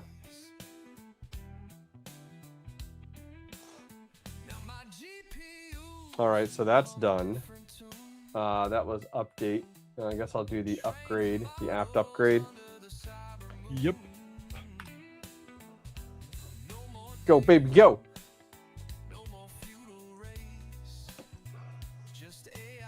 I'll tell people in chat, this is not normally the amount of time it takes to build one of these rigs. Well, hey, when you run into issues, yes, Sure. sometimes Yeah, it yeah. does. We spent a lot of time troubleshooting that one RAM slot. Yeah, with the memory and stuff. Yeah. Yeah. It's realistic. Yeah, it happens. Trust me, I'll reference this in my video. Be like, listen, jump ahead. Be like, if you want to watch the whole thing, here's Max's stream. Go check it out. You can watch the whole 4-hour dealio. Yeah, we are on hour 3. Oh my god.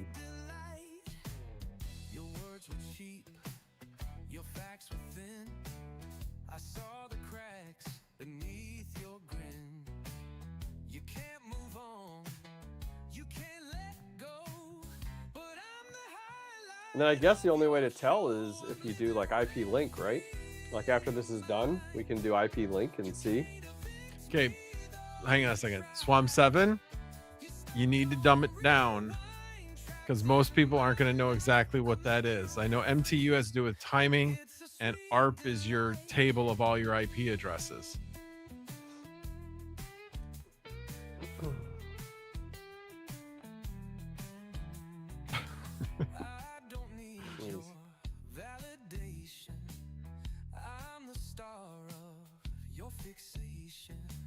Yeah, I always turn off LVM. It was such a pain. It was causing problems for me. Because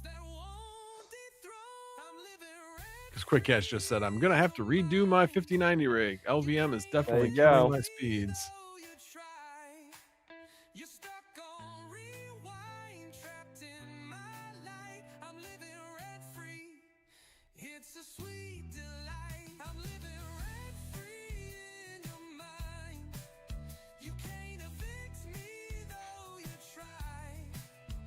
Come on, you can go any slower.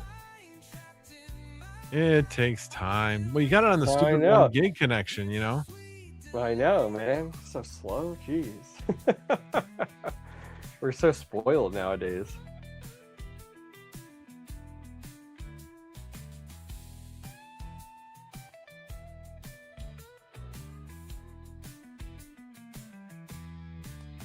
Doombot's just said, considering I've spent the last 2 days troubleshooting 2 Genoa rigs, yeah, it happens.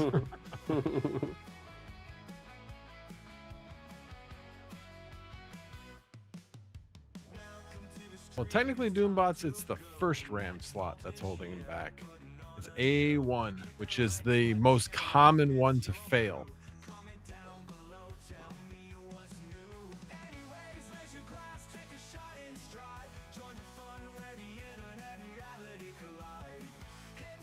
Yeah. Set your local mirror way faster. Well, yeah. I'm on it. I'm on it. No problem. Do you know how? Yeah. Do you know how to do that? I know I don't. I'm just gonna pull that out of my ass right now. I'm on it. Right. Let's see. The current running kernel.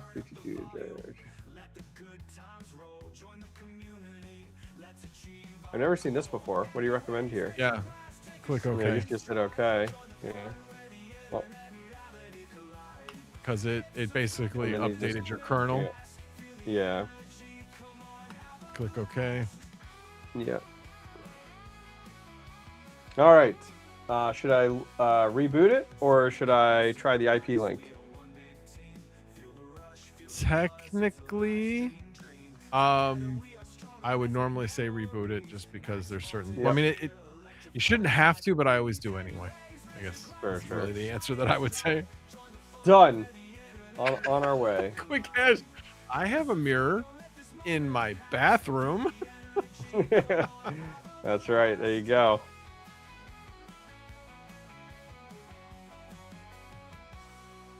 All right, let's bring that back up.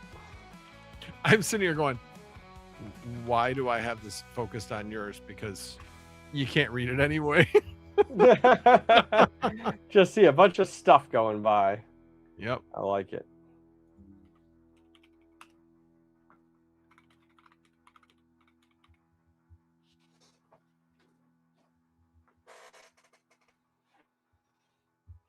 It's a lot slower to boot than my other rigs, man. Those things are like, bam, super fast. This one came up pretty quick this time. Yeah, that's true. And believe me, the fact that you have something plugged in the IPMI port helps a lot. Yeah. We got 3 NICs plugged in right now on this thing.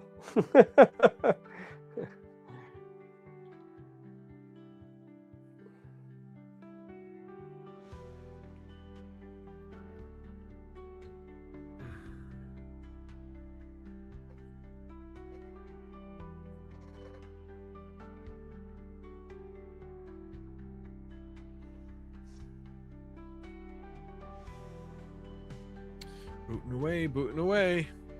Mm-hmm. There we go. All right, let's see here.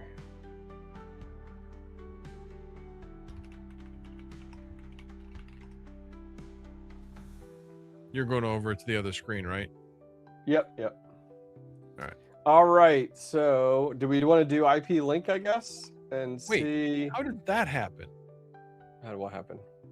I got 2 people on the side. Well, I got your other screen on the side. Oh, magic. And Magic. how did that happen? So it didn't look like it installed. It still says unknown state. So I'm going to try this. Yeah, it wouldn't. Yeah, pseudo it wouldn't app. yet. Yeah. Okay. So let's try this. All right. Okay. Do you want to continue? Sure. Why not? This is what you sent me. And then after that, Yeah. I have to do make and then sudo make. Okay. When this Yeah. is done. Okay. So make. No target specific and no make file found. You probably have to install make. There's sudo make install. That's the second thing on your list. No rule to make Yeah, do target that. install. Sudo make Didn't work. install. That's what I tried. Sudo Didn't make work. install didn't install. No rule to make target install. Stop.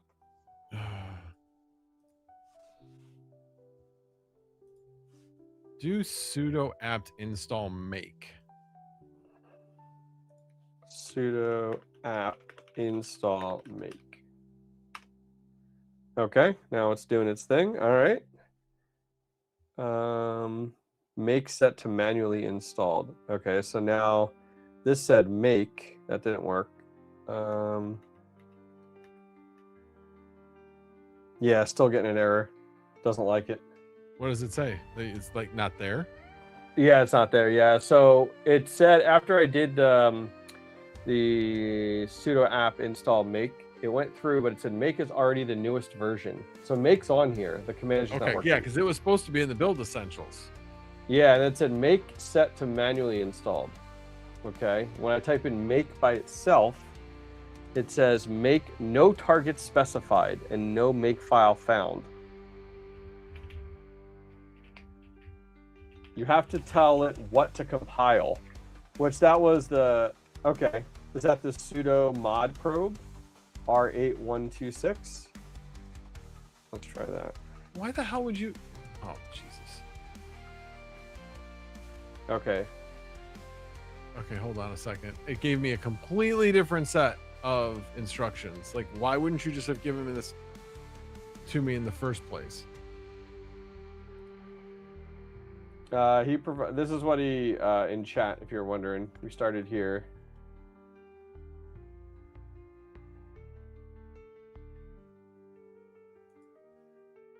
Hold on. We're trying to install the driver for this NIC. Yeah, give me a second. I'm gonna send you this because this is what it then told me to do after. Oh, you need to run make from inside the extracted driver directory. Common issue. Here's the full sequence. Why didn't you give me the full sequence in the first place? Jeez. And I know it'll just. Did I download the driver? I don't know. I just ran what Max showed me there. So is that? Yeah. So I ran the first one, which is sudo apt install build essential Linux headers. That's not the driver though, right? Hold on a second. That's not the driver. Yeah, we have to get the driver. Okay. So what's the command to download the driver?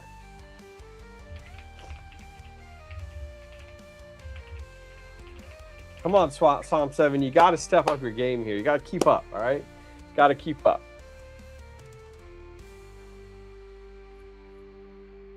Oh my God, it's working. Jesus. NVIDIA. All right, hold on. It's not an NVIDIA driver. Hold on. I'll put this in chat. I'm ready. Let's do it. Try running that. Where'd you put it? Oh, put it in chat. Okay. Oh, okay. Jesus. The other chat. So now I gotta. Oh wait. Hold on. Stop. The Realtek official driver URL.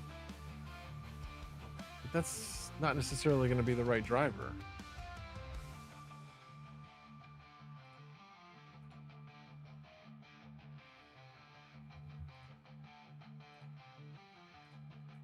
Yeah, that web. No, use the one I gave you. Can you paste that URL or send it in Discord so I can copy paste it? All good, Alpha Mind. All good, brother. All good. Hey, Alpha Mind, how you doing? All Good right. to see you, sir. All right, thank you. All right, we're gonna do this wget here from Realtek. I like it. All right, let's see. All right, that's done. All right, Hold on. I assume now we need to unzip. Yes, but it's a command. Hold on. This should work, hopefully. Baby steps. Baby steps.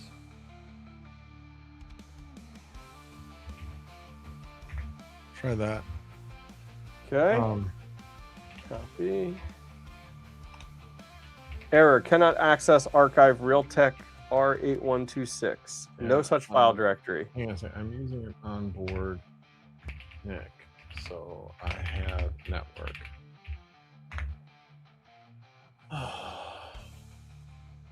Claude, you and Claude are like best friends. You guys like We get along are. well. We are. Okay. Could do that. This makes more sense. All right. This to me should work. Okay, I'm ready. Where we You start? already did the first one of this. Okay, so you want me to start exactly what you just sent me? So sudo app Yeah. install. No. You did that one already, Okay. right? You did all that. Yeah. Oh, wait a minute. I mean, No, we it did- has. Oh, no. Yeah, do that again. Okay. Do that so one we're too, because it starting has from the top, right? DKMS and getting it. Okay. And you're going to Alright. need Git. Okay, it's doing its thing. All right. All right, that finished. And then we're going to do this get clone. Swamp 7 just sent me something too. Okay, that finished. I think that's what he sent. We'll see. Now let's do the CD. All right, the CD, we're in that directory. We're now doing the sudo dkms install. All right, it did that. It's doing the make actually right now, it looks like. And yep. Okay. Not quite done yet. Finish writing DKM install steps. Okay. We're still in that Realtek R8126 DKMS directory, All right. Let me send you this. which is good. That was good progress. Yep. Okay. And the show mod probe, we're going to do that. All right. That didn't produce anything, but didn't give us an error. IP link show. Damn, still says unknown. All right. So you're going to do this, except put your ID in there instead of ENP1S0. Sudo link set. Okay. Sudo IP link set, that ID, and then up. ENX, didn't he say you could tab? Oh, yep, there's tab. Yep. And then do up at the end. Yep. Yep. Okay.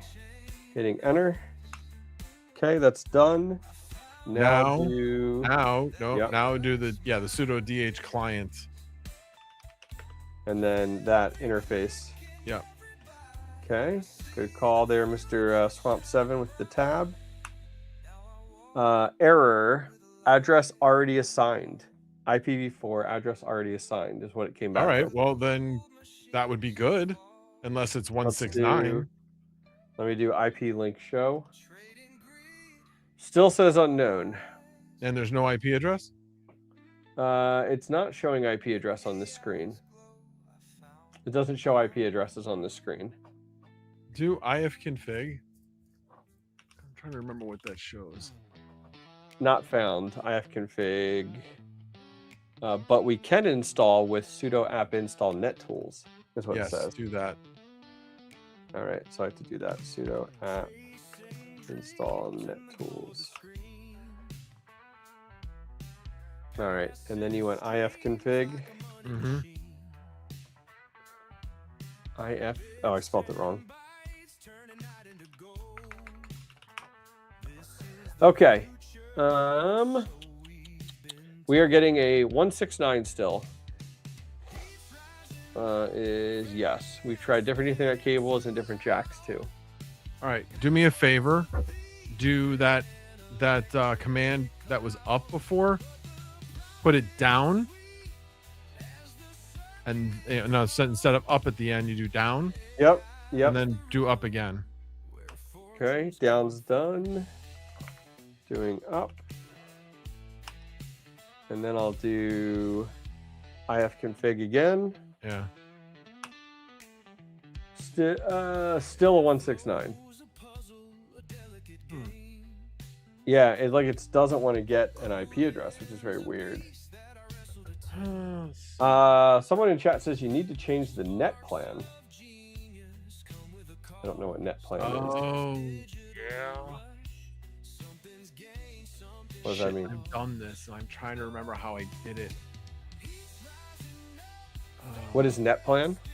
It's a configuration file for networking within Linux. Oh, Here, do this. It may be better than it was before. Do a reboot. Let's see where it is. And in the meantime, I'm going to look up. underway.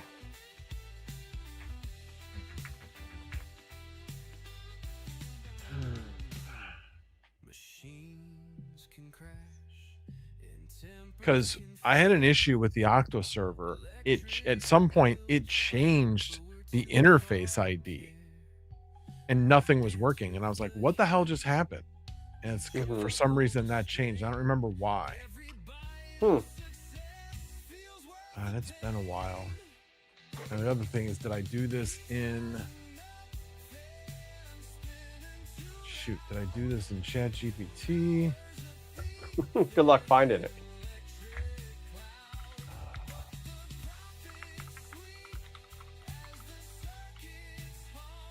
Search chats.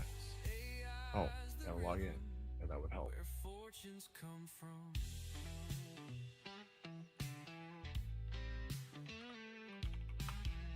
Yeah, I'm pretty sure this is gonna be in ChatGPT because let's see.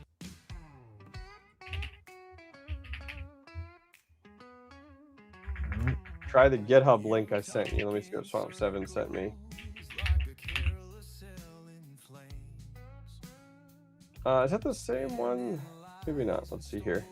We'll try. This is what Swamp 7 has sent me, that GitHub. So I could do the wget, right? Or no? Yeah, you can try that. Oh, yeah, I would do the sudo app dkm. After that, the git clone, right? The get clone and then paste in that GitHub is what I'm reading. Yeah. Okay. Let me get that loaded up first. All right. So this one was.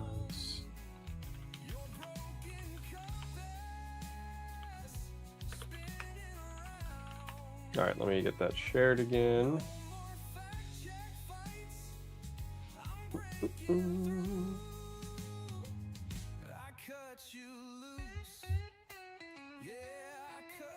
All right, here's where we are. I'll try the if config just for shits and giggles. Okay, still getting a 169. Okay, so we're gonna do git clone and then that GitHub, and that was pretty quick. Okay. Do I do a wget on that GitHub first? That he just sent over? I didn't see what command. I can't read the. That's all right. No, what I said, what I shot you in chat, that GitHub. I assume I have to do a wget on that GitHub first. Yeah, but that's 8125. You need 8126. I don't. He said try that. Oh yeah, the card that you have is the 8126 chipset, not the 8125. Let's see. All right, I just ran that Swamp 7. Well, I mean, it can't hurt to give it a whirl. I ran that. Then what? Okay.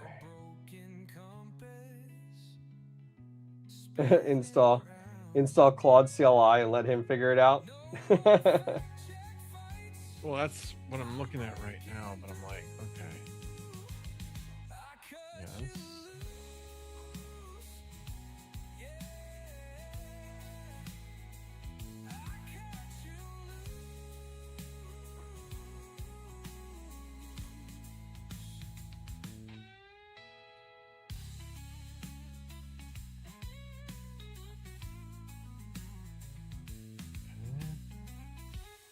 Okay, so I do a wget on that.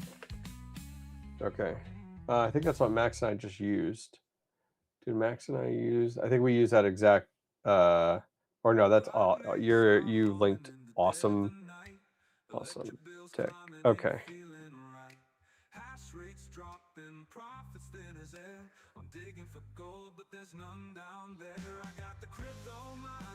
Oh my goodness, what are you sending me, brother?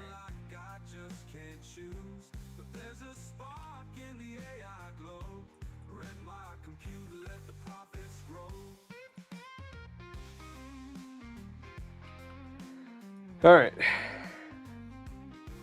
All right, I did that latest one. Okay.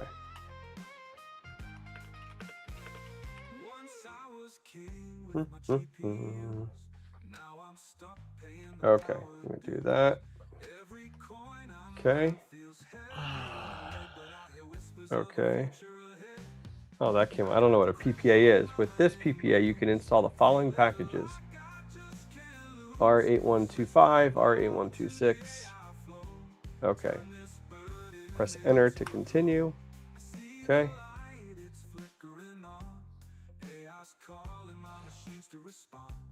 Okay, done. Now what?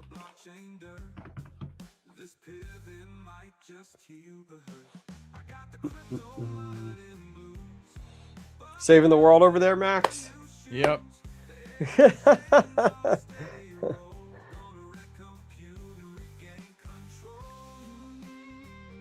Waiting to see what Swamp 7's recommending here. We're trying this out. Whatever one he sent me said, he said it has a PPA. I don't know what that means, but it gave three different, it's installing three different packages: 8125, 8126, and 8152. 8126 is the one. Yeah. That's what I Hey, thought do me a favor. Type this command. Let me know when you're ready. I'm ready. Systemctl space What? status space network manager. Is that it? What did it come up with? Unit network manager.service cannot be found. All right, do this. Systemctl space status space system d dash network d. System D dash network D. Yeah. Okay. So that came So up with a it- good result, right? Correct. So it's Okay. active, running. Yep. Okay. All right. So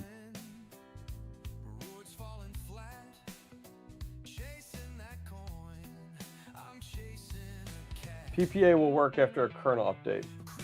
Just install the PPA and good to go. Okay, so then what do I do with the kernel update? The that's just then you want me to do sudo app update. All right, let's try here. what is PPA? So when I ran the one GitHub, it was like multiple packages in one. It Oh, said. okay. Yeah, let's do the sudo app update.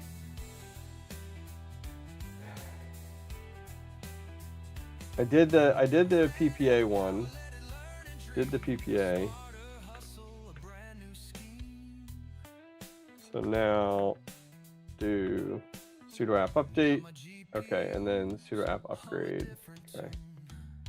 Stream is way laggy. Really? Yeah, I'm not getting any like alerts or anything. It says excellent. Okay. I just did sudo app update and sudo app upgrade -y, and I guess I'll just reboot it. And we'll see what we get. If not, we'll move on for tonight. Wrap it up. No, we need to finish this. I know, right? Seriously. What did you I send me? have some other ideas too that I wanted to look at, but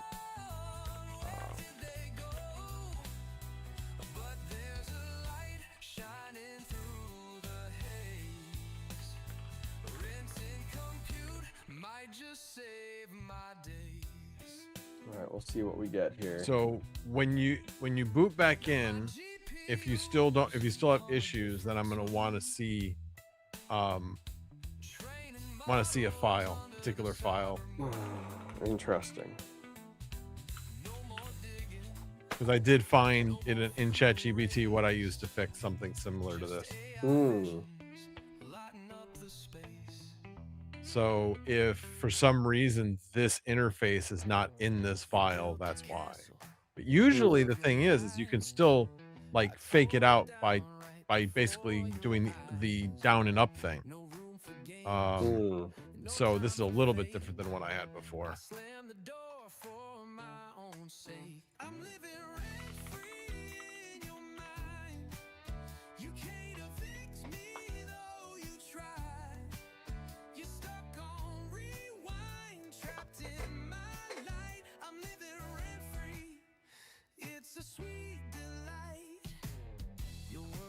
All right, let me get this.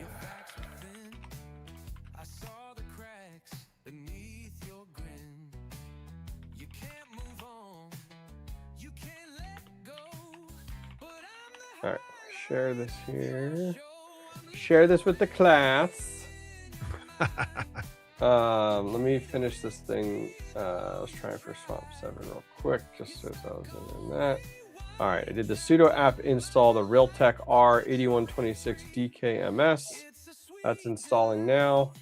And then after that, it's installed, I'm going to run this run ls mod gprep I R86. Okay. All right. Command run not found. Did you mean rune? Oh, because I didn't want to do run. I think I went this here. Okay. And should show something. Didn't show anything. All right, let me just see what this if config shows me real quick here. Still 169. All right, Max, you're off. What do you got? Okay, hold on a second. So does it still show status unknown? It's giving me a 169. What was the? Oh, no, that was IP link. Let me see what IP. Yeah, I know, but it link doesn't is. show that down there. No, it still says unknown. Still says unknown. Okay. Yeah. All right. Do CD space. Yeah, that's what I want you to do. All right. CD space /etc /systemmd/network/ enter. Systemmd/network/ that's it. Enter. No such file directory. It was cd space /etc/systemmd/network. Do this. Do C. No, sorry. You're gonna have to go back to. Well, it should actually because you did the slash. Do just do CD enter. Click ls. Click. You mean type ls? Type ls. Yeah. Snap. Do sudo su.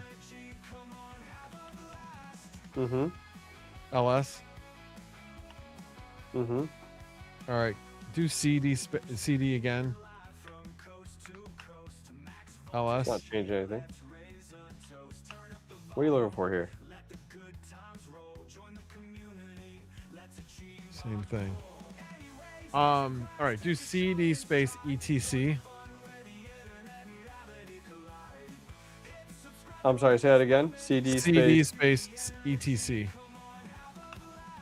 No such file directory.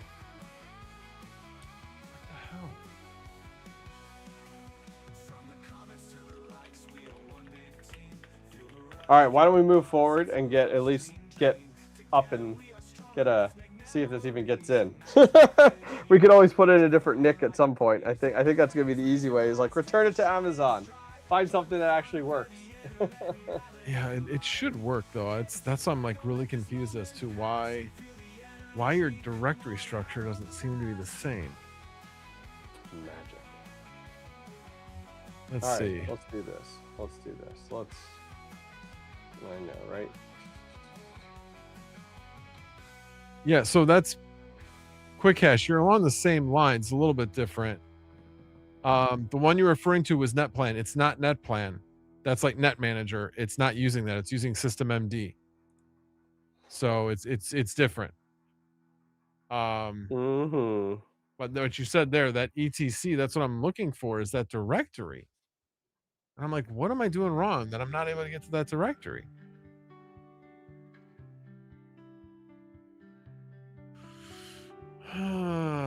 What am I doing wrong?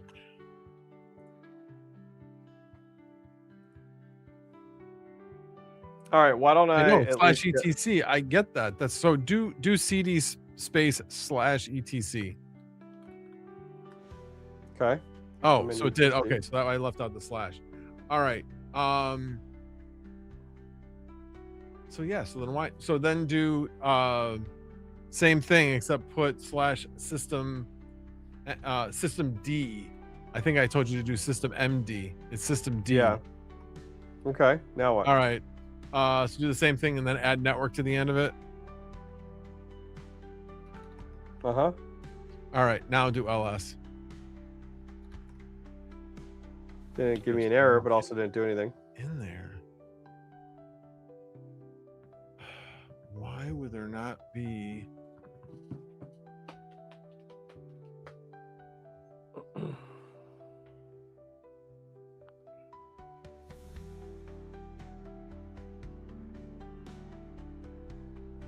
Give me a second. You got 1 second, and then I'm gonna power it off and pull out that NIC. Get out! I gotta. You gotta show me how to install VAST on this other the 4 terabytes. So that's why I'm like, I want to at least get that done tonight. All right, hold on a second.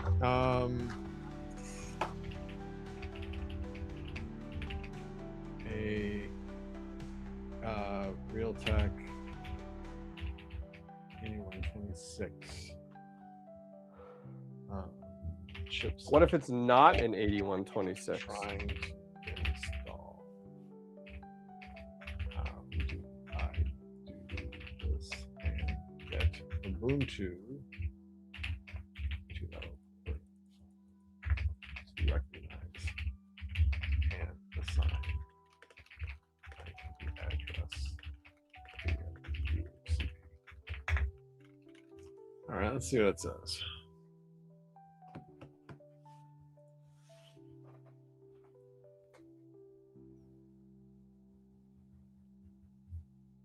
Okay, do LSPCI. One word Yeah, or space? Okay. LSPCI space the bracket, you know, the straight up and down line. Oh, okay. Okay. Space grep. G. How's that spelled? G. GREP. Uh-huh. Space dash I space Ethernet.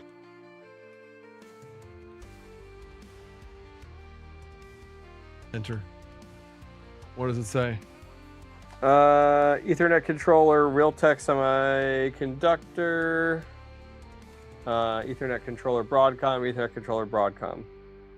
So the Realtek one though doesn't give a version, or does it?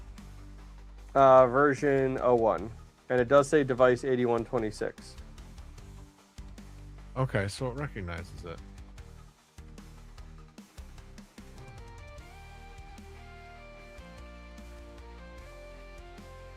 Okay. What's the PCIe? What's the thing at the beginning of that line? 41:00.0. Okay, remember that. So you want to Sure. type in sudo space lspci space -k space -s space that 41 colon 0.0. Okay. Enter. What driver? Okay. Says, let's see, Ethernet controller, Realtek semiconductor device 8126 version 01, subsystem Realtek, semiconductor device 0123, kernel driver in use R8126, kernel modules R8126. Yeah, that's the right one.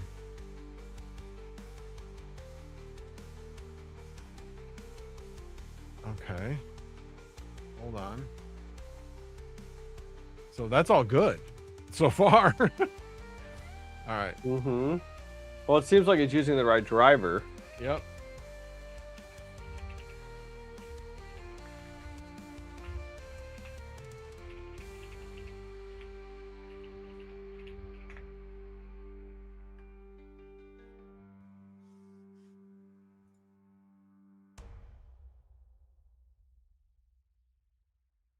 Panda. I would have thrown it on the floor a while ago. It's this Nick we're trying to get to work, but I think we might skip it here soon. Yeah, link not detected. So we can get VAST installed at least.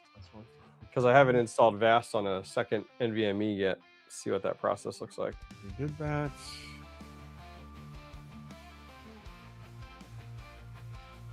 No. Yeah, it says unknown. State shows unknown.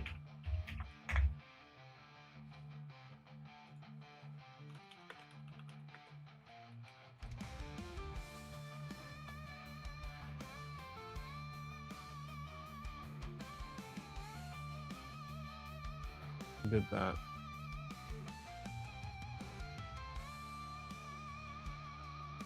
Do you have another Ethernet cable you can plug in? Oh yeah. I mean, I've tried a few different, but for you, absolutely. I want an additional one into the one that you already have. Now it can create other issues, but for right now, this will be fine. Oh yeah. So you just need a different Ethernet cable.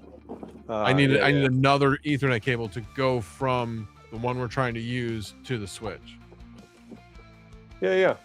Yep. I unplugged the current one, and now I'm going to plug in this other one.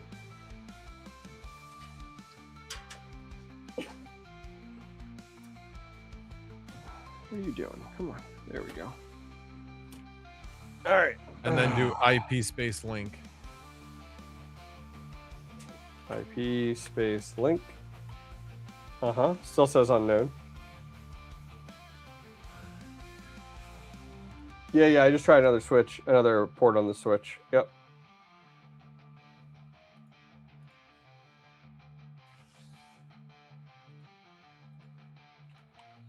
If it doesn't work, Swap7 sent me a different NIC and an SFP I would need. But I can always order those and try it.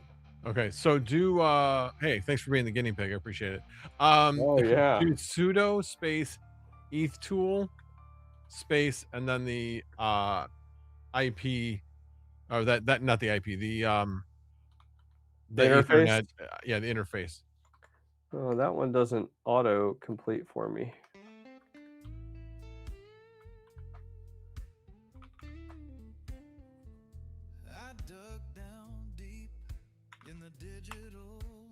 Okay.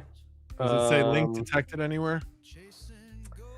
Let's see. Settings for this. Supported ports and just has a bracket. Supported link modes not reported. Supported pause frame no. Supported auto negotiation no. Supports auto negotiation says no. That's interesting. Supported FEC modes not reported. Advertised link modes not reported. Advertised pause frame use no. Advertise auto negotiate no. Advertised FEC not reported. Speed says unknown. Duplex says half. Auto negotiation off. Well, I wonder if that's an issue. Port twisted pair. Yeah, wonder if auto negotiation being off is the problem. Is there anywhere where it says link detected?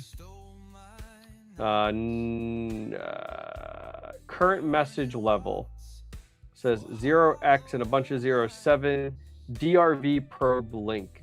That's the only thing I see that says the word link. Okay, let me type that in. Now I'm trying to remember what you said. Oh, the I'm sorry. Link detected. Yes. Okay, good. All right, so we did that. But this is the message that here, let me copy this real quick. So here's the other thing. Do we know if this negotiates down to 2.5 gig? I don't know. It's at 5 right now. I have a 2.5 one. It's the exact same make and model, but it's a 2.5. This is a 5. I can swap it to the 2.5. Well, let's do this first. Do sudo space eth tool space eth tool space -s. Hang on, sudo eth tool space -s space the ID. Okay, so hang on. Sudo space etool space s space and then the link. Okay, you want me to put in the enect be3a? Okay.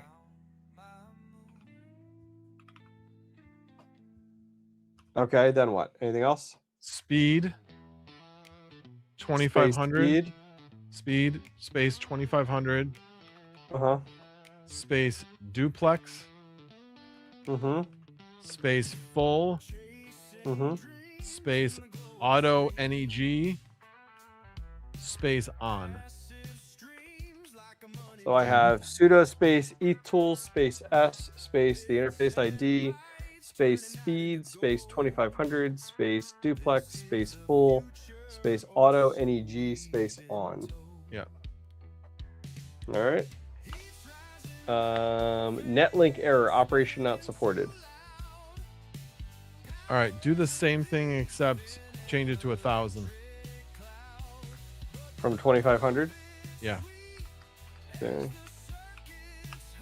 Same thing, same error. It doesn't like something. Let me check my interface here. B3AF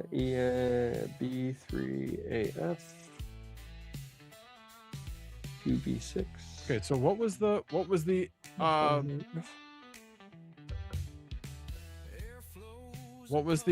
error message? I put it in our chat, I think. Oh, okay. Yeah. Kitchen, pandas are waiting here for a chance to buy Hobbyist RAM. Yeah, nice. Don't have it. Let's see.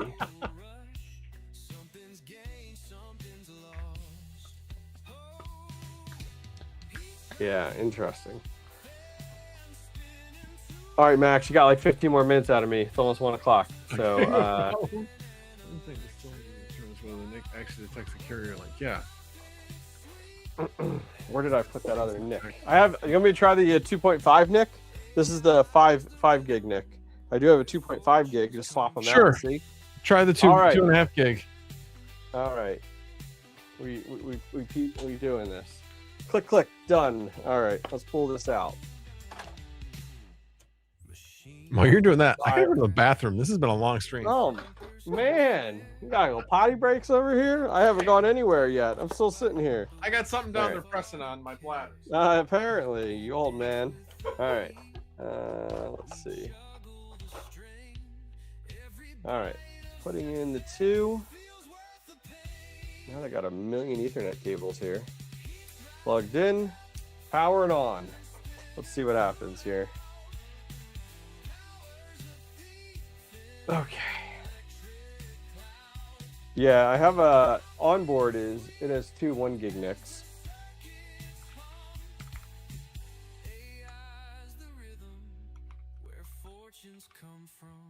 All right.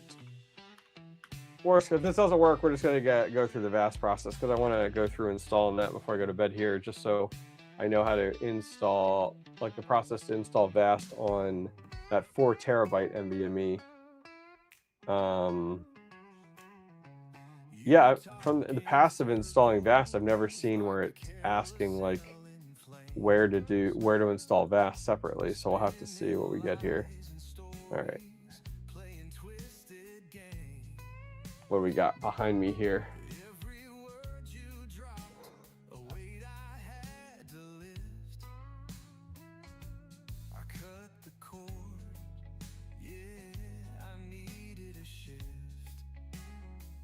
Doom boots. Does that change anything?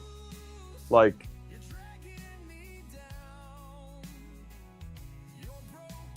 $8126A.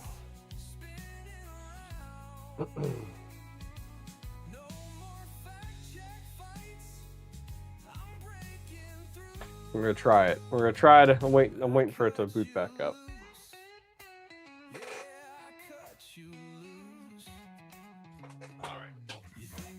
I'm back. We're waiting for it to boot.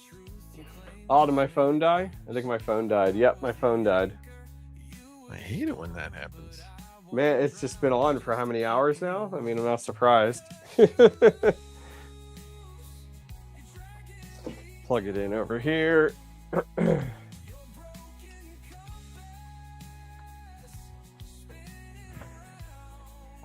All right. I do have the 2.5 NIC in. Let me load up Putty here. Good old Putty.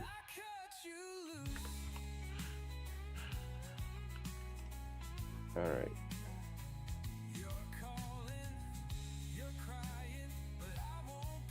All right, that's up there. So what do we do before we had, what was it?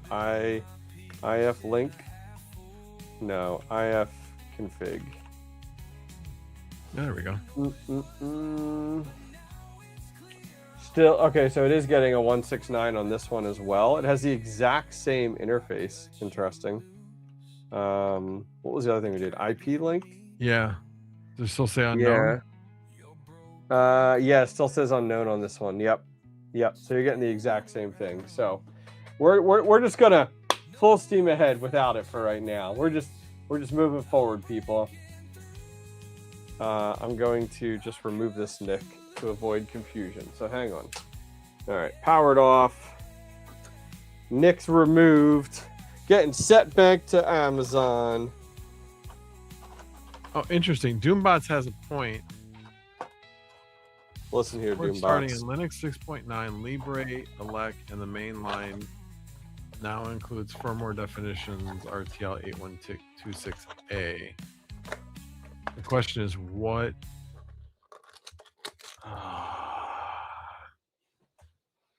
Which kernel are you on? How do you determine that? I don't know yet. This guy.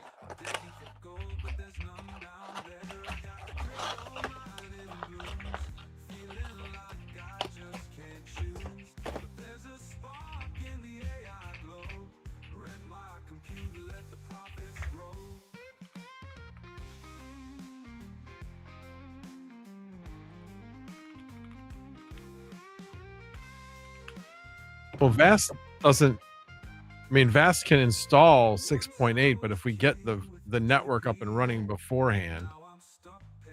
Oh, there we go. Swamp 7 just put it up there. What is that? The command. To see which one it is. Yeah. I gotta wait for it to come up.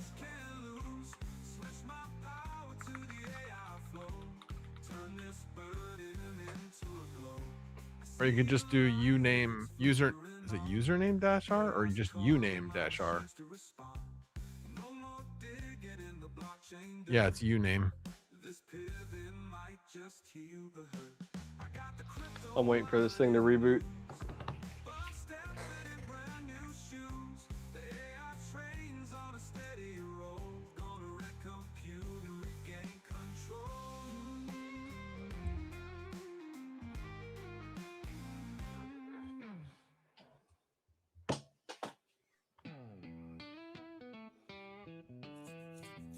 His will work as well. I was digging deep in the digital ground, hoping for treasure, but nothing was found. The rigs were buzzing, the heat was real. Come on. Electric bills biting like a thief who steals. All right. Got me feeling low. The profits are gone. Where did they go? But there's uname-r 6.8.0-101-generic. might just save my Is Wait, what say that is again. Oh, what did it start with? 6.8.0-101 generic. strike it rich. But the market's a beast with a wicked glitch. Hash rates climbing, rewards falling. All right. All right, people, we're moving ahead. Hold Gotta on, make an hold on, hold on. we gotta make an executive decision here.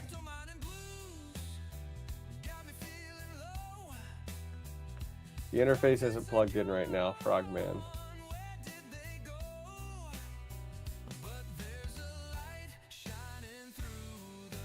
Yeah, all of those are risky, I think.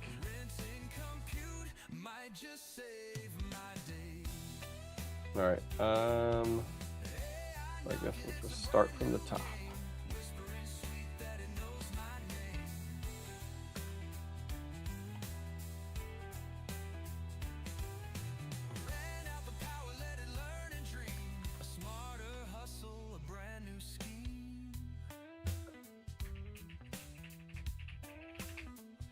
My GPUs hum a different tune. Training models under the cyber moon. No more Click, click, click, click, click, click, click. no more All right. just Mm-hmm. Mm-hmm. lighting up the space. What driver should I run for this? So my 3090s, I was doing 580 server open. Should I do 590? Oh, hang on a second. Let me. That's what I usually would run. I just put it, linked it to you for my 3090s. Hold on. Did you? Oh, okay. First of all, go to the VAST tools. Are you not looking at VAST tools? Hang on. I got to share my screen. Where is it? Why is Putty not up here? Oh, there it is. Okay. I don't have. You're talking about the VAST website? I don't have it up right now. I can bring it up. No, not the website. Here, let me. And this has actually changed recently. He updated it. I'll put it to you in chat, and then I'll.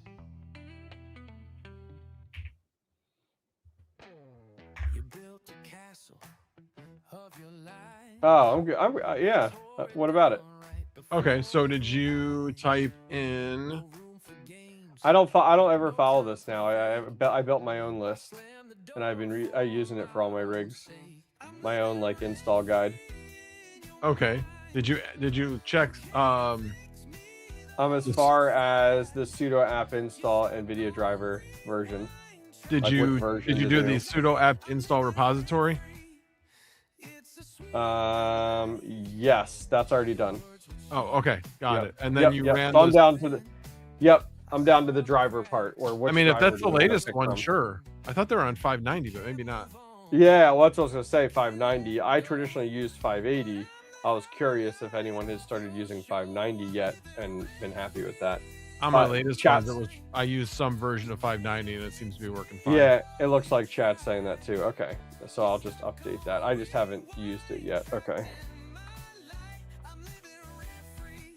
There we go.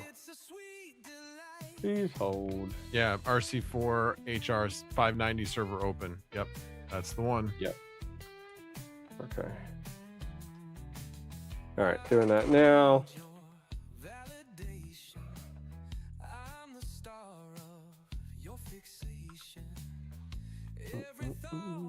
I'm also load up VAST here. Even though we don't have any GPUs plugged in yet, I guess I could plug the GPU, the one GPU in at some point here, because we're not using the screen anymore. You know what I mean?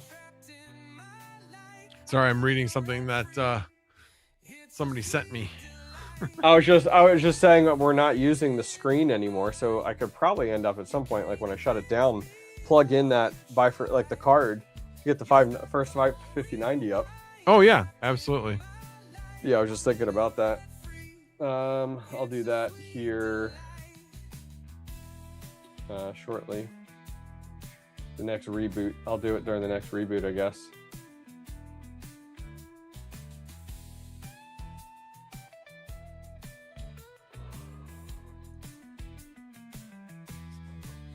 Come on. Don't you be stopping at 84. You keep moving.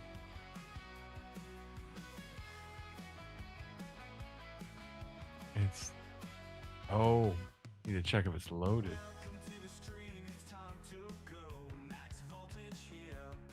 Is this Doombots messaging you? Yes, I'm reading it.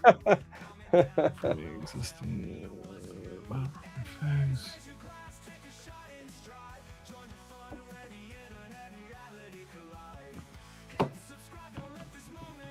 Finally, my gosh. Yeah, so the problem is the kernel driver in use, I don't believe, is R8169. And it doesn't say no carrier. It says unknown, not state down.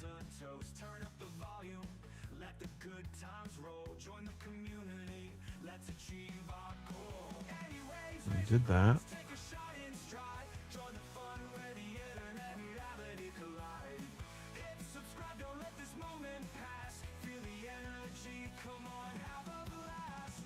Is there anything special I need to do with the wget?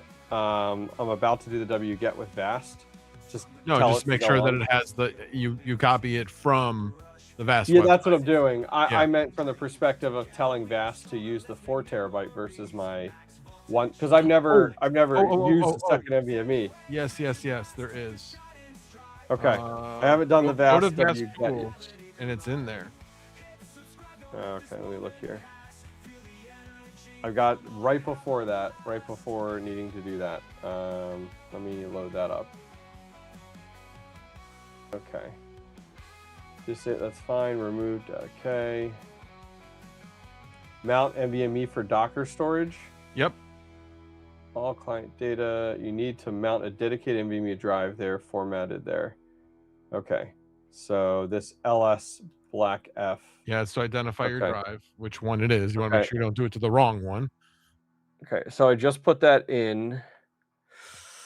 What am I looking for here? I don't see.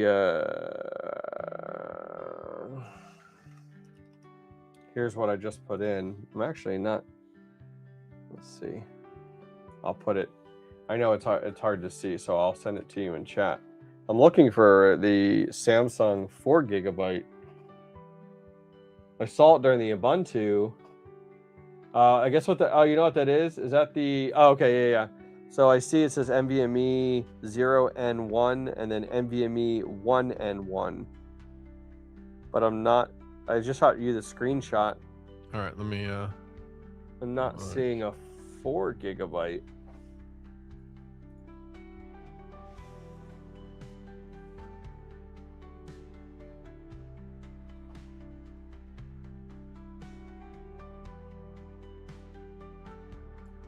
It's got to be NVMe 0 and 1. 0 and 1. The 1 and 1 is obviously your boot drive. Yeah, because I can see that there. Okay. Yeah. So then, okay, NVMe 0 and 1. Okay. Isn't that convenient? So then, you can just copy that command. Yeah, I'm reading the next one down. Okay, select label type. In the menu, choose GPT if asked for label type. So I just hit enter. This thing here it is. Select a type. Press L to load script file. Is that what that means? Or just enter? I don't know. I'm looking in the menu. It says choose GPT if asked for label type. Select new. Press enter to use the full disk. Select write. So when I choose GPT, here I'll show you on my screen. I guess I'm just trying to understand the choose options. It's just hitting enter. Yeah. Right here, over top of GPT. Okay. That's what I'm thinking. Okay. Okay, that did work there. Okay. Okay, there's the free space. Okay, it does show 3.6. Select new. Yeah, you want new. Partition size says 3.6. Sounds about right. Select. Okay. What? Resize, delete. I don't see. Oh, there's write. Write. Select yes. Are you sure you want to write this partition table to disk? I'm going to type yes. Okay, that's done. And then go to quit. This creates a partition, dev in there, format as, okay, so here's the command. I'm going to run that to format it in XFS. Before you do that, just to make sure. Oh, okay. Do the ls block -f again. LS block? Yeah, the LSBLK, the one you just did. Oh, yeah. Okay. LS cannot access BLK. No such directory. Just the previous command that you ran before. I gotta find it. ls block dash f. Yeah. Okay. Yep, it created it on the separate one. Yep, it looks Okay. good. Good. That's. Yep. I just wanted to verify to make sure it did what it was supposed to do. Yeah. Okay. Then go ahead and go to the next step. Create the Docker directory. Did you do format as XFS Yep. yet? Oh, okay. Yeah, I did that right. I did that right before you had said, "Hey, 1 second." Oh, It says get okay, the got drives it. get the drives UUID. It's giving me the UUID. This outputs something like that. Copy that UUID. My guess is you put that into that wget command. If I was to take a gander here. No.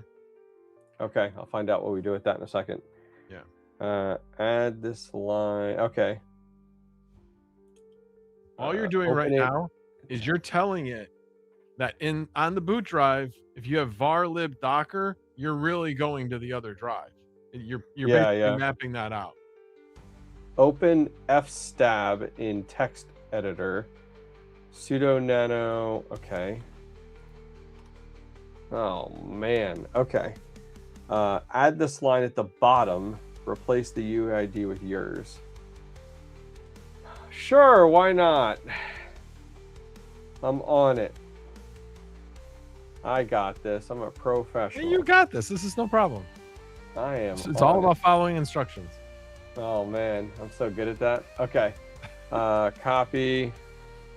Paste it. It's in there. What each option means. Okay, don't need that. Save and exit. Control +0. Okay. Control +0.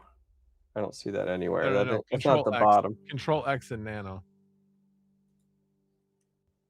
Did I miss that step? Okay, in nano. Okay, Control X. There we go. Do you want to save? Yes. Y. Okay, that's done. Enter. Okay, we're back here. Mount and verify. Okay. Mount and verify. There it is right there. All right, she looks beautiful. This keeps GD users jobs. Okay. All right, so now I can do the sudo app install Python and then my wget. Yes. Okay. Awesome. By the way, did you do the GPU persistence mode? This keeps GPU initialized jobs so that they idle at low power instead of full. No, I've never seen that before, but we'll copy it. It basically goes from about 30 some odd watts down to like 5 to 10 when it's no cron tab for root. It gets an error. This app is the exact same thing. I've tried this before on my 3090 rigs. No cron tab for root. Yeah, it doesn't work. It fails. Oh yeah, because you got to do it in your within your user account. You can do it afterwards. It's fine. Oh, okay. Or you can don't do it within sudo. If you do sudo and then type if you do su and then your right username. Yeah, su username, I think. Okay, that came up. Let me try now. Yeah, now if you type that command, it should work. And now it's asking for the password. Yeah. Okay, it worked there now. And then I'll do sudo. Now I'll go back to root. Sudo su. Yeah, there we go. Okay. Then it should be in the instructions, Max. It should be in the instructions. I mean, that's trust me. I don't disagree with you. I just had to figure that one out for myself. This is why I write my own VAST install. All right, that's done. All right, now I'm going to do the VAST install. Let me find what ports I assigned to this here. 50,000 to 50,800. Let's see if you get that error. Oh yeah, I usually do. The NVML. You got to run that fix and then restart. Yeah. I've gotten it every time with my other rigs.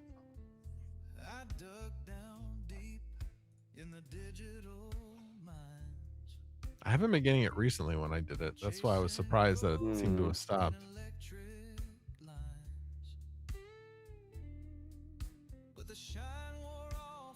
And then when we have to reboot, I'll plug in that. I'll undo the monitor and I'll plug in that. Oh, wait a minute, card this and isn't we'll gonna see. work. Do you have a GPU in it? Nope, not yet. What's it installing? It doesn't even see an NVIDIA GPU right now. I guess we'll find out. Yeah,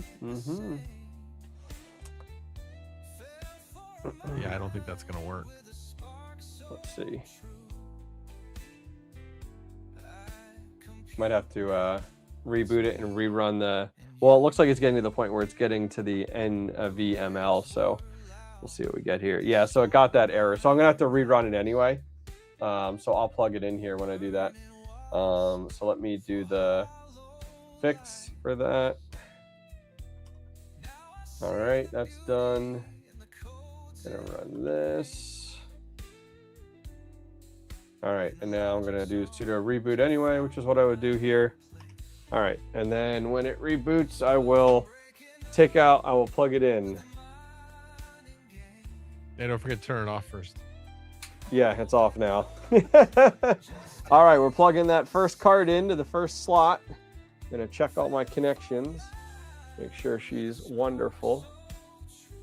Okay. Oh, I got to power on the. Haven't plugged it in yet, man. I haven't even plugged in this power supply yet. Man, we are so far behind, Max. Oh, we're well far behind. This is my record length of stream. It's all right. We'll get one coming up here, and then I'll do all the other ones tomorrow on my own. Okay.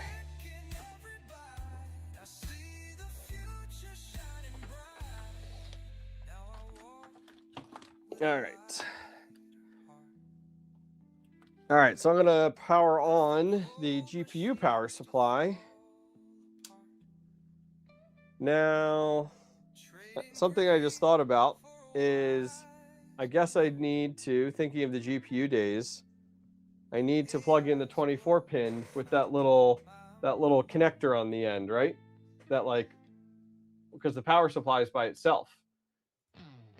Oh yeah, you need a dummy plug on it. Yeah, totally forgot about that, man. Man, Max. You have one? Yeah. Come on, do I have one? Just saying. Yeah, I got one here. Yeah, the whatever that does makes it. Yeah, all right.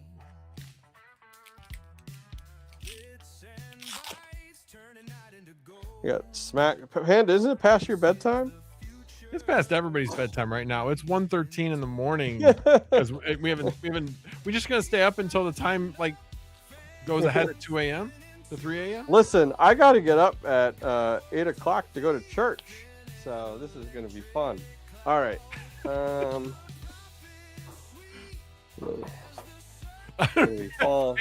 Panda says, Max, don't let Hobby Lobby bully you. Panda, you know me better than that. I don't let anybody bully me. The only bully here is you, Mr. Panda.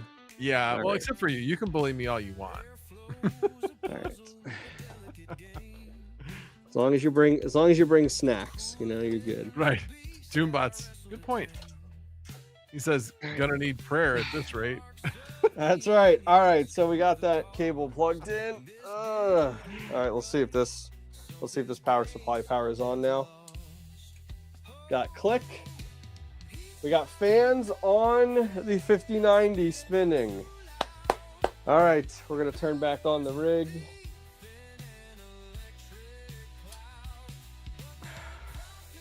Let's make magic here, Max. Let's make magic.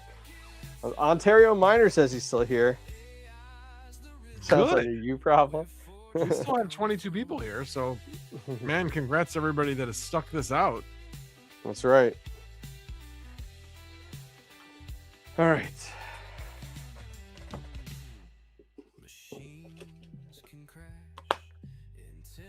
Have to give it a minute. I don't know how far it's posted yet because we don't have that plugged in anymore. So we'll give it a sec.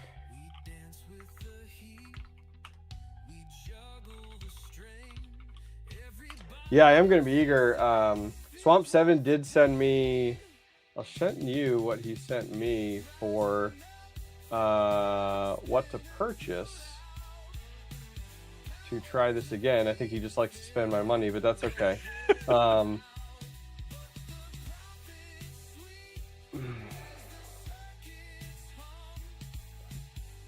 But I need I need an SFP. Oh, that's a 10 gig card. Yeah, but then you need an SFP. So he linked me an SFP that does auto negotiates, 1.25, 2.55, 10. So we're gonna try those out. Thankfully, they're not expensive. I mean, it's like $40 total. So.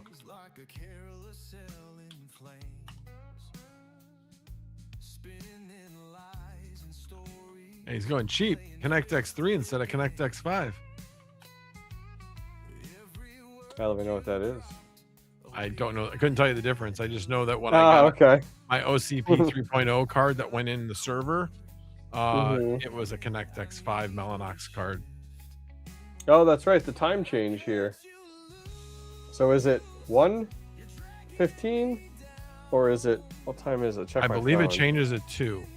Oh, Jesus. So then I'll lose even more time. Oh, my God. I'm going to be falling Yeah. asleep in church, Max.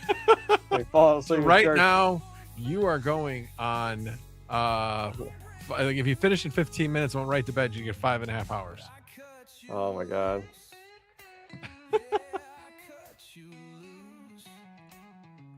That's just bad. This was a bad night to do this. What the hell? All right. All right. Putty came back up. Let me log in here.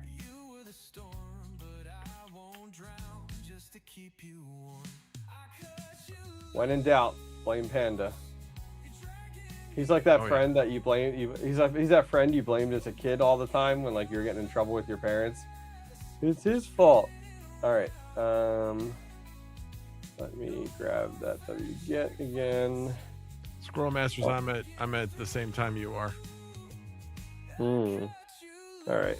Oh. Come on, you gotta take it. Why is you saying my password's wrong? There we go. Red Panda's like wants to write an invoice for me. Nice.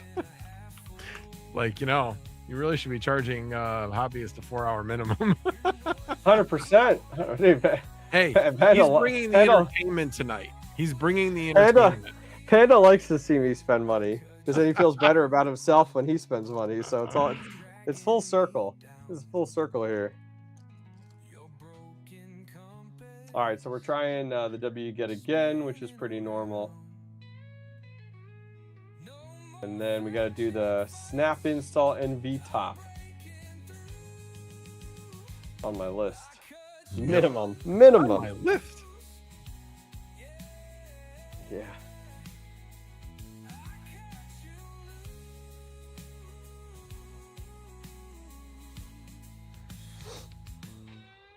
My wife's gonna be like, "Why are you so tired? Why'd you come to bed so late?" That's what she's gonna tell me. We're like, "Oh my God, you're not Max wrong." kept me up. Jeez. That's right. I'm gonna.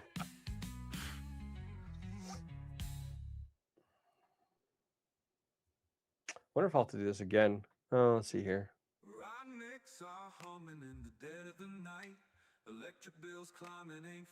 You can see my screen now, right? Yep. Okay. Couldn't remember. We're at the key step.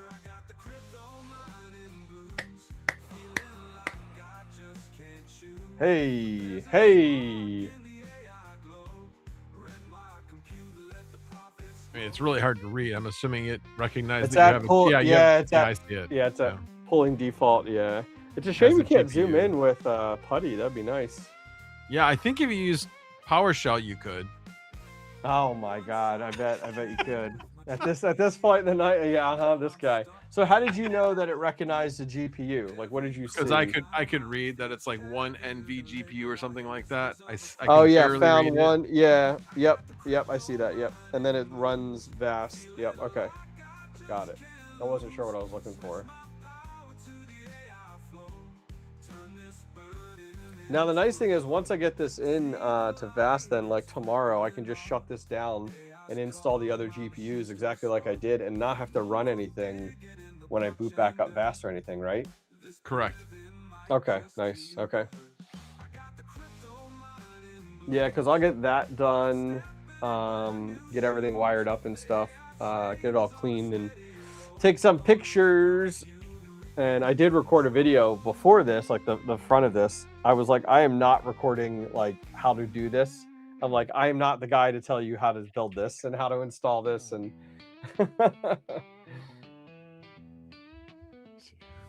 no, sir. Oh, yep. Go over. Yes. By the way, yes, you can. I just tested it. If you're in command prompt and you like You can hit zoom in. control scroll, it actually makes it bigger. I tried to do it. I tried to do it in putty, by the way. No luck. No luck. So we're just sitting at pulling default PyTorch image. Yeah, it takes a while, especially on 5000 series. Oh, interesting. Okay.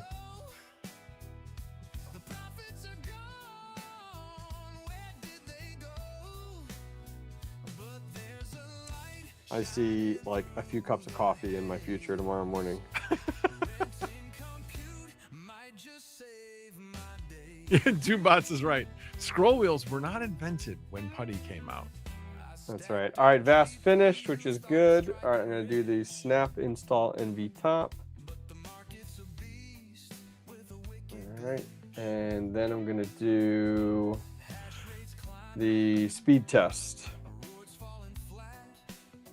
All right, that's done. Doing this deal, and then we'll see if it shows up in VAST. That's awesome.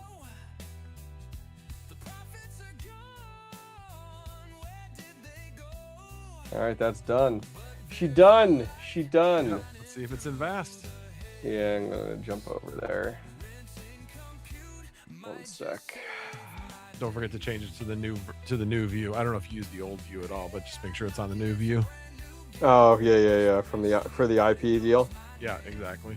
Yeah. 1 sec. You think they would just add a button that says hide? You would Like think. hide. Like there's so many. Yeah, man. Do you know who does that? With Flux? Because Second TL did that, where you could actually show the dashboard they provided, and there's a privacy setting. Oh, that's really funny. Not that hard. I know, right? Listening. Yeah. Yeah. All right. Let me look here.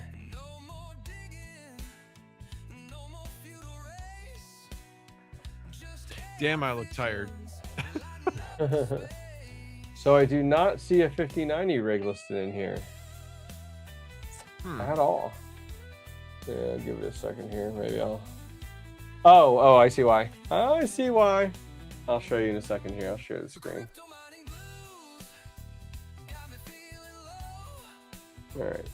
I just had to check. It said one of my rigs was down. I was like, what is going on here? All right.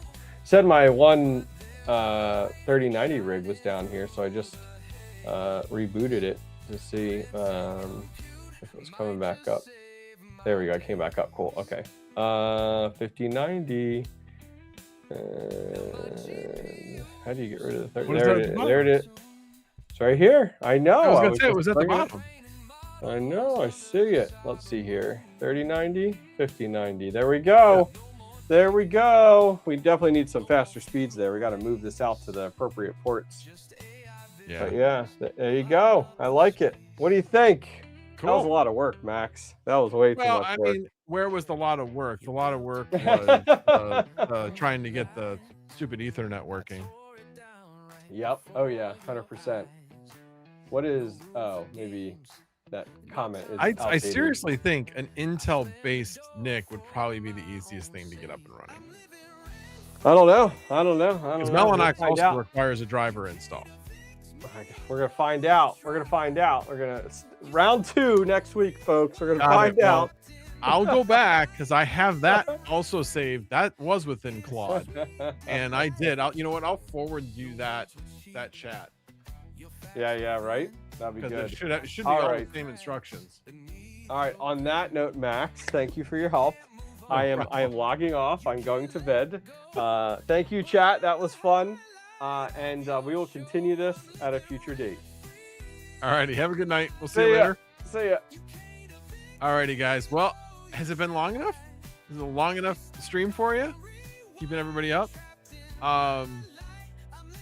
You know what, Moria, I don't think we have to install GCC and Make anymore. I don't know why. I don't know if that's been included now in the build essentials, but I haven't had to do that on my last few. So yeah, I have not had to do that recently. So my guess is that VAST made a change in their install, and we don't have to do it anymore, which is nice. So I guess I'll find out tomorrow when I go to do, like I said, I'm going to try to create a auto install and then run it once I have the computer built. So we will see.